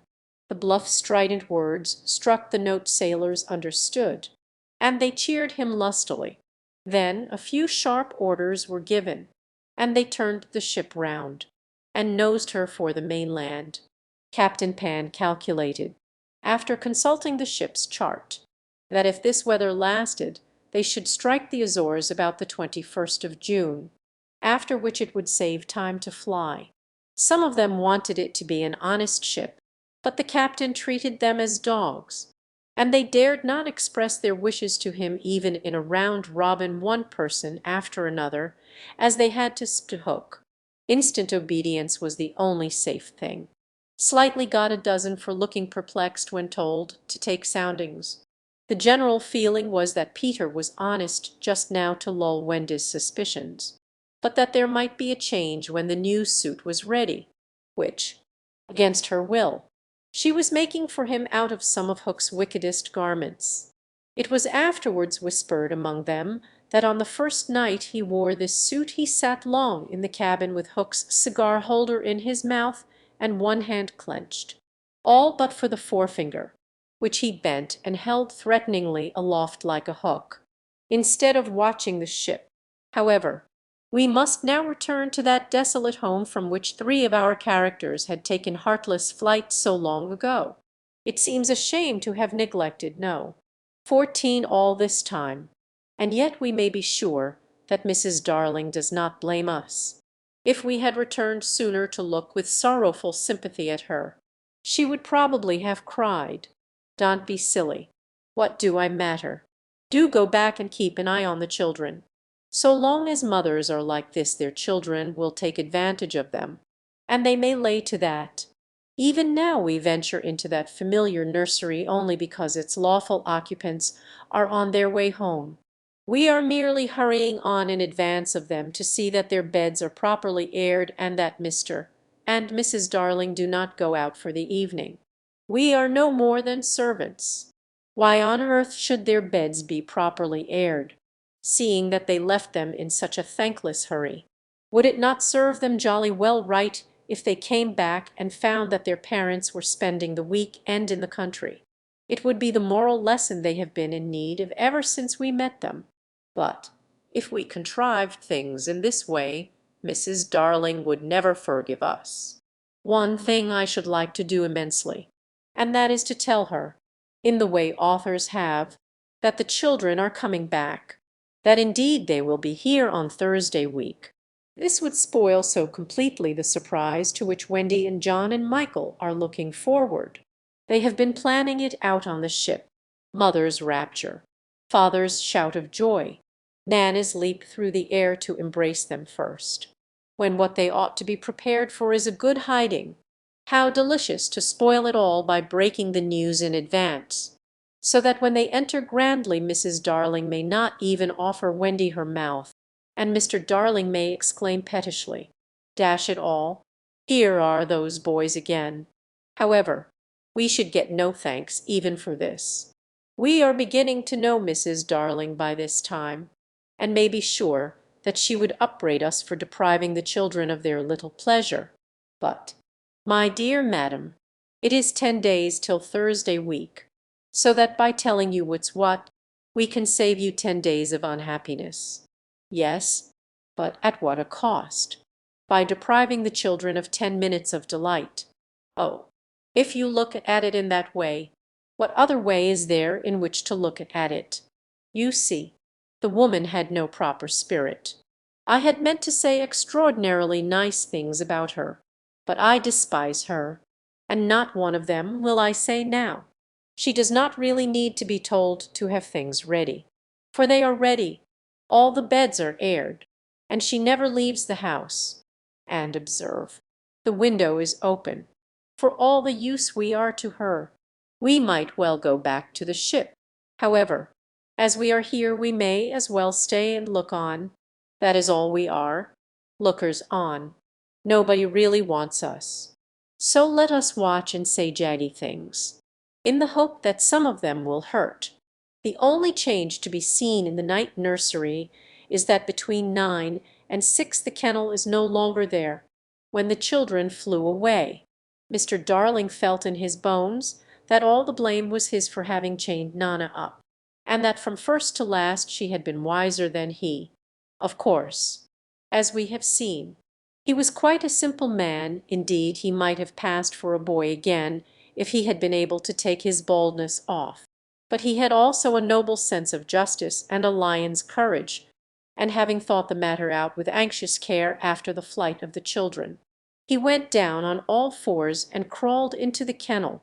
To all Mrs. Darling's dear invitations to him to come out he replied sadly but firmly, "No, my own one, this is the place for me." In the bitterness of his remorse he swore that he would never leave the kennel until his children came back. Of course this was a pity, but whatever Mr. Darling did he had to do in excess. Otherwise he soon gave up doing it, and there never was a more humble man than the once proud George Darling. As he sat in the kennel of an evening talking with his wife of their children and all their pretty ways, Very touching was his deference to Nana. He would not let her come into the kennel, but on all other matters he followed her wishes implicitly.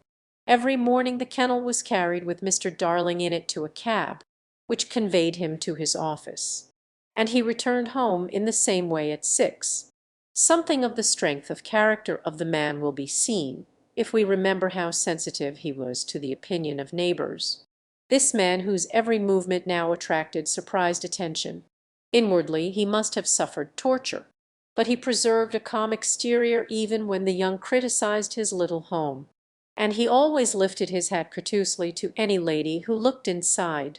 It may have been quixotic, but it was magnificent. Soon the inward meaning of it leaked out, and the great heart of the public was touched. Crowds followed the cab, cheering it lustily. Charming girls scaled it to get his autograph. Interviews appeared in the better class of papers, and society invited him to dinner and added, "Do come in the kennel." On that eventful Thursday week, Mrs. Darling was in the night nursery awaiting George's return home, a very sad-eyed woman, now that we look at her closely and remember the gaiety of her in the old days. All gone now just because she has lost her babes. I find I won't be able to say nasty things about her after all, if she was too fond of her rubbishy children. She can't help it. Look at her in her chair, where she has fallen asleep. The corner of her mouth, where one looks first, is almost withered up. Her hand moves restlessly on her breast, as if she had a pain there. Some like Peter best, and some like Wendy best, but I like her best. Suppose, to make her happy, we whisper to her in her sleep that the brats are coming back. They are really within 2 miles of the window now, and flying strong. But all we need whisper is that they are on the way. Let's. It is a pity we did it, for she has started up, calling their names, and there is no one in the room but Nana. Oh, Nana, I dreamt my dear ones had come back. Nana had filmy eyes, but all she could do was put her paw gently on her mistress' lap, and they were sitting together thus when the kennel was brought back. As Mr. Darling puts his head out to kiss his wife, we see that his face is more worn than of yore, but has a softer expression. He gave his hat to Lisa, who took it scornfully, for she had no imagination, and was quite incapable of understanding the motives of such a man outside. The crowd who had accompanied the cab home were still cheering, and he was naturally not unmoved. Listen to them. He said, "It is very gratifying. Lots of little boys." Sneered Lisa. There were several adults to-day, he assured her with a faint flush. But when she tossed her head he had not a word of reproof for her. Social success had not spoilt him. It had made him sweeter. For some time he sat with his head out of the kennel, talking with Mrs. Darling of this success, and pressing her hand reassuringly when she said she hoped his head would not be turned by it. "But if I had been a weak man," he said, "good heavens! If I had been a weak man, and, George," she said timidly, "you are as full of remorse as ever, aren't you? Full of remorse as ever. Dearest, see my punishment. Living in a kennel. But it is punishment, isn't it? George, you are sure you are not enjoying it? My love, you may be sure." She begged his pardon. And then, feeling drowsy, he curled round in the kennel. "Won't you play me to sleep?" he asked, on the nursery piano, and as she was crossing to the day nursery he added thoughtlessly, "And shut that window. I feel a draught." "Oh, George, never ask me to do that. The window must always be left open for them. Always, always." Now it was his turn to beg her pardon, and she went into the day nursery and played, and soon he was asleep, and while he slept, Wendy and John and Michael flew into the room. Oh no, we have written it so, because that was the charming arrangement planned by them before we left the ship. But something must have happened since then, for it is not they who have flown in. It is Peter and Tinker Bell. Peter's first words tell all. "Quick, Tink," he whispered. "Close the window. Bar it. That's right. Now you and I must get away by the door, and when Wendy comes she will think her mother has barred her out. And she will have to go back with me. Now I understand what had hitherto puzzled me, why when Peter had exterminated the pirates he did not return to the island and leave Tink to escort the children to the mainland. This trick had been in his head all the time. Instead of feeling that he was behaving badly he danced with glee. Then he peeped into the day nursery to see who was playing. He whispered to Tink, "It's Wendy's mother. She is a pretty lady, but not so pretty as my mother. Her mouth is full of thimbles, but not so full as my mother's was." Of course he knew nothing whatever about his mother, but he sometimes bragged about her. He did not know the tune, which was Home, Sweet Home, but he knew it was saying, "Come back, Wendy, Wendy, Wendy," and he cried exultantly, "You will never see Wendy again, lady, for the window is barred." He peeped in again to see why the music had stopped, and now he saw that Mrs. Darling had laid her head on the box, and that 2 tears were sitting on her eyes. "She wants me to unbar the window," thought Peter, "but I want not I." He peeped again, and the tears were still there, or another 2 had taken their place. "She's awfully fond of Wendy," he said to himself. He was angry with her now for not seeing why she could not have Wendy. The reason was so simple. "I'm fond of her too. We can't both have her, lady." But the lady would not make the best of it, and he was unhappy. He ceased to look at her, but even then she would not let go of him. He skipped about and made funny faces, but when he stopped it was just as if she were inside him, knocking. "Oh, all right," he said at last, and gulped. Then he unbarred the window. "Come on, Tink," he cried, with a frightful sneer at the laws of nature. "We don't want any silly mothers." And he flew away. Thus Wendy and John and Michael found the window open for them after all, which of course was more than they deserved. They alighted on the floor, quite unashamed of themselves, and the youngest one had already forgotten his home. "John," he said, looking around him doubtfully, "I think I have been here before." "Of course you have, you silly. There is your old bed." "So it is," Michael said, but not with much conviction. "I say," cried John, "the kennel," and he dashed across to look into it. "Perhaps Nana is inside it," Wendy said, but John whistled. "Hullo," he said, "there's a man inside it." "It's father," exclaimed Wendy. "Let me see father," Michael begged eagerly, and he took a good look. "He is not so big as the pirate I killed," he said with such frank disappointment that I am glad Mr. Darling was asleep. It would have been sad if those had been the first words he heard his little Michael say. Wendy and John had been taken aback somewhat at finding their father in the kennel. "Surely," said John, like one who had lost faith in his memory, "he used not to sleep in the kennel." "John," Wendy said falteringly, "perhaps we don't remember the old life as well as we thought we did." A chill fell upon them, and serve them right. "It is very careless of mother," said that young scoundrel John, "not to be here when we come back." It was then that Mrs. Darling began playing again. "It's mother," cried Wendy, peeping. "So it is," said John. "Then are you not really our mother, Wendy?" asked Michael, who was surely sleepy. "Oh dear!" exclaimed Wendy, with her first real twinge of remorse for having gone. "It was quite time we came back. Let us creep in," John suggested, "and put our hands over her eyes." But Wendy, who saw that they must break the joyous news more gently, had a better plan. "Let us all slip into our beds, and be there when she comes in, just as if we had never been away." And so when Mrs. Darling went back to the night nursery to see if her husband was asleep, all the beds were occupied. The children waited for her cry of joy, but it did not come. She saw them, but she did not believe they were there. You see, she saw them in their beds so often in her dreams that she thought this was just the dream hanging around her still. She sat down in the chair by the fire, where in the old days she had nursed them. They could not understand this, and a cold fear fell upon all the three of them.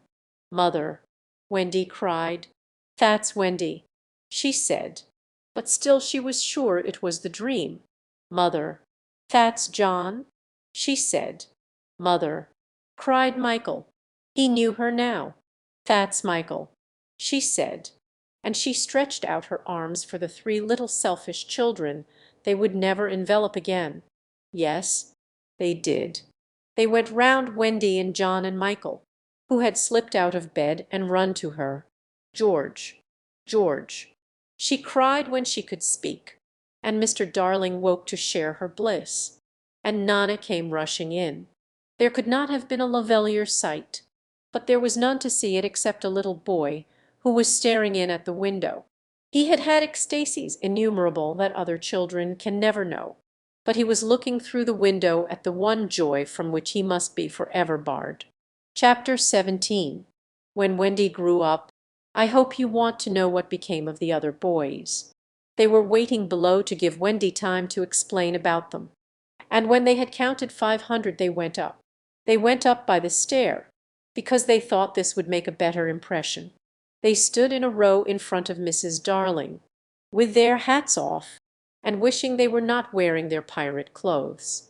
They said nothing, but their eyes asked her to have them. They ought to have looked at Mr. Darling also, but they forgot about him.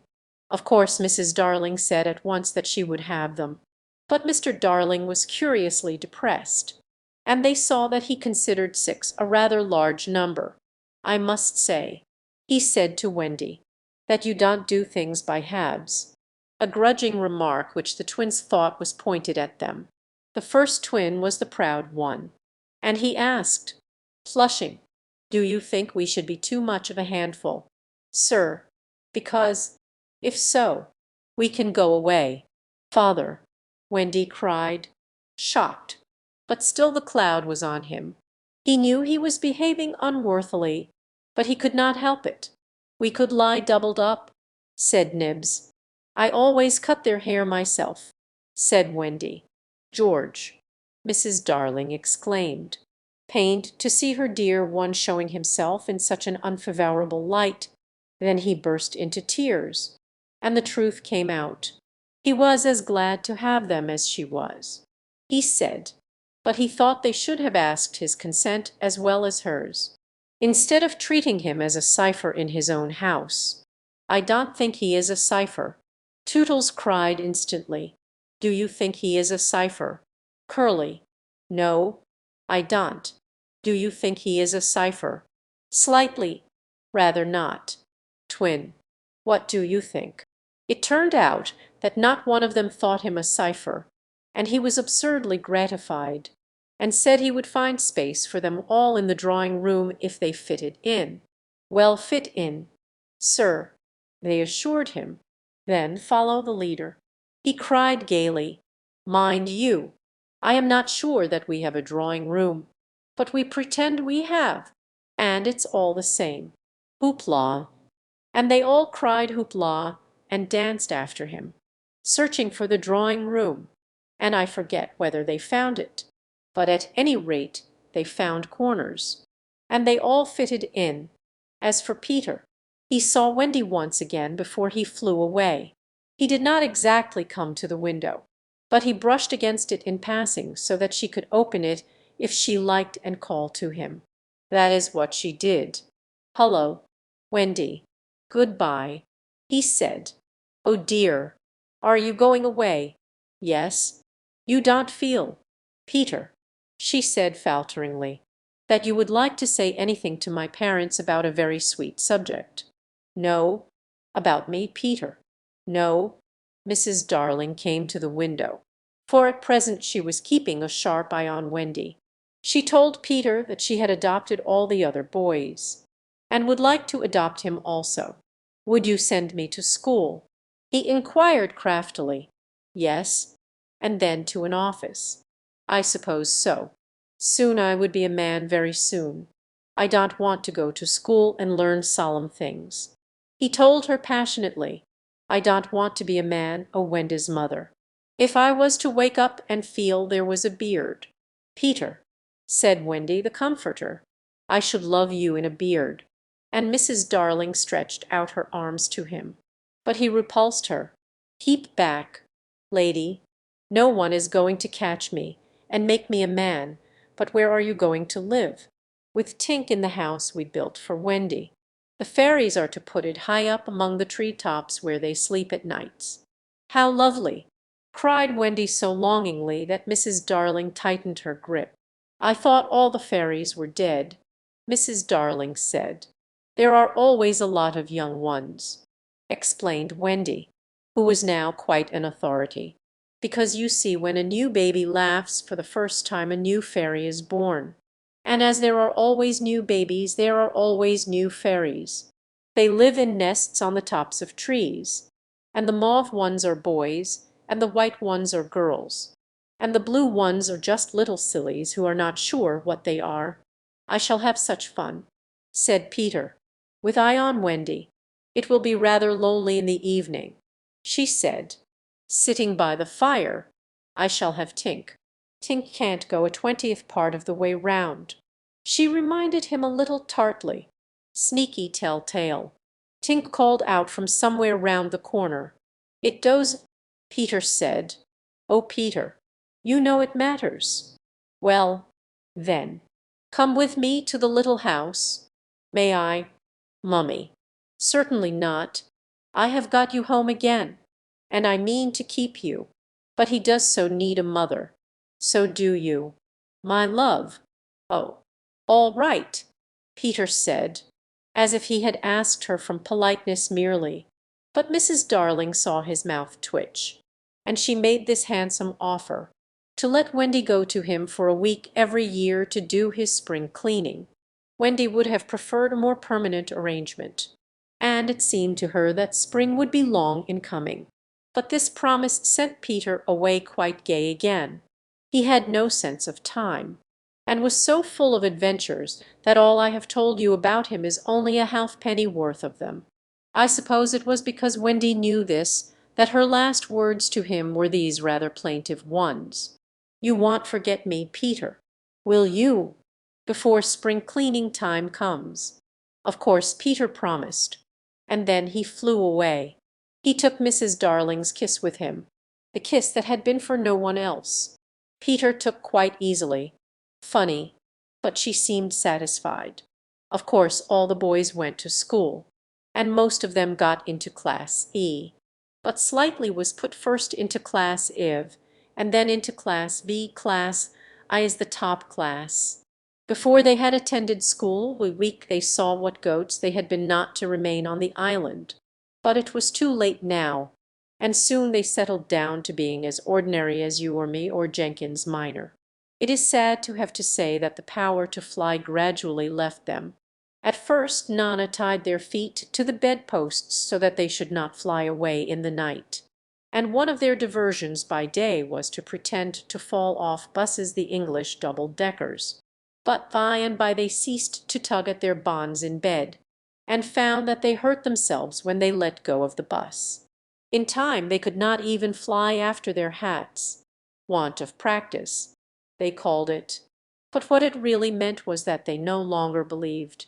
Michael believed longer than the other boys, though they jeered at him. So he was with Wendy when Peter came for her at the end of the first year. She flew away with Peter in the frock she had woven from leaves and berries in the Neverland, and her one fear was that he might notice how short it had become. But he never noticed. He had so much to say about himself. She had looked forward to thrilling talks with him about old times. But new adventures had crowded the old ones from his mind. "Who is Captain Hook?" he asked with interest when she spoke of the arch enemy. "Don't you remember?" She asked, amazed, "How you killed him and saved all our lives." "I forget them after I kill them," he replied carelessly. When she expressed a doubtful hope that Tinker Bell would be glad to see her, he said, "Who is Tinker Bell?" "Oh, Peter," she said, shocked.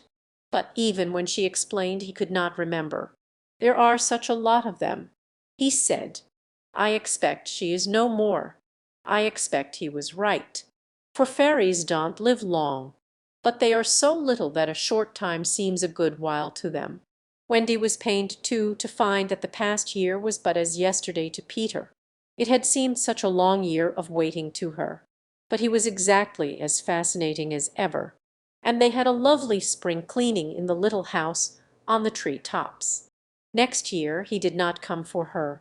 She waited in a new frock because the old one simply would not meet. But he never came. "Perhaps he is ill," Michael said. "You know he is never ill." Michael came close to her and whispered, with a shiver, "Perhaps there is no such person. Wendy." And then Wendy would have cried if Michael had not been crying. Peter came next spring cleaning, and the strange thing was that he never knew he had missed a year. That was the last time the girl Wendy ever saw him. For a little longer she tried for his sake not to have growing pains, and she felt she was untrue to him when she got a prize for general knowledge. But the years came and went without bringing the careless boy, and when they met again Wendy was a married woman, and Peter was no more to her than a little dust in the box in which she had kept her toys. Wendy was grown up. You need not be sorry for her. She was one of the kind that likes to grow up. In the end she grew up of her own free will a day quicker than other girls. All the boys were grown up and done for by this time, so it is scarcely worth while saying anything more about them. You may see the twins and Nibs and Curly any day going to an office, each carrying a little bag and an umbrella.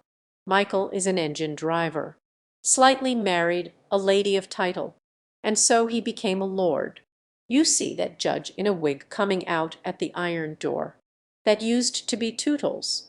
The bearded man who doesn't know any story to tell his children was once John. Wendy was married in white with a pink sash.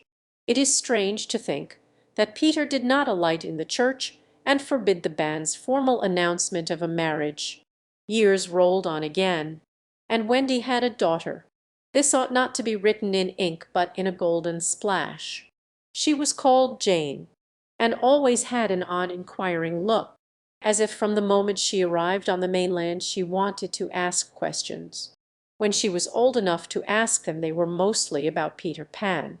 She loved to hear of Peter, and Wendy told her all she could remember in the very nursery from which the famous flight had taken place. It was Jane's nursery now, for her father had bought it at the 3 per cents from Wendy's father, who was no longer fond of stairs. Mrs. Darling was now dead and forgotten.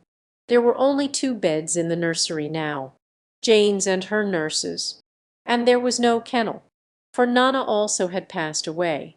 She died of old age, and at the end she had been rather difficult to get on with, being very firmly convinced that no one knew how to look after children except herself.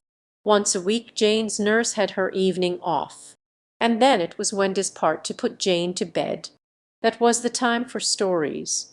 It was Jane's invention to raise the sheet over her mother's head and her own, thus making a tent, and in the awful darkness to whisper, "What do we see now?" "I don't think I see anything tonight," says Wendy, with a feeling that if Nana were here she would object to further conversation. "Yes, you do," says Jane. "You see when you were a little girl. That is a long time ago." "Sweetheart," says Wendy, "ah me, how time flies." "Does it fly?" asks the artful child. "The way you flew when you were a little girl. The way I flew. Do you know, Jane, I sometimes wonder whether I ever did really fly." "Yes, you did. The dear old days when I could fly. Why can't you fly now?" "Mother, because I am grown up." "Dearest, when people grow up they forget the way." "Why do they forget the way?" because they are no longer gay and innocent and heartless. It is only the gay and innocent and heartless who can fly. What is gay and innocent and heartless? I do wish I were gay and innocent and heartless. Or perhaps Wendy admits she does see something. I do believe. She says that it is this nursery. I do believe it is, says Jane. Go on. They are now embarked on the great adventure of the night when Peter flew in looking for his shadow.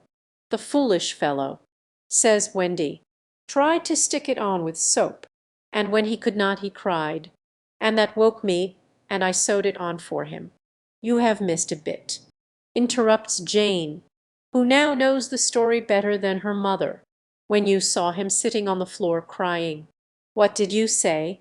I sat up in bed and I said, Boy, why are you crying?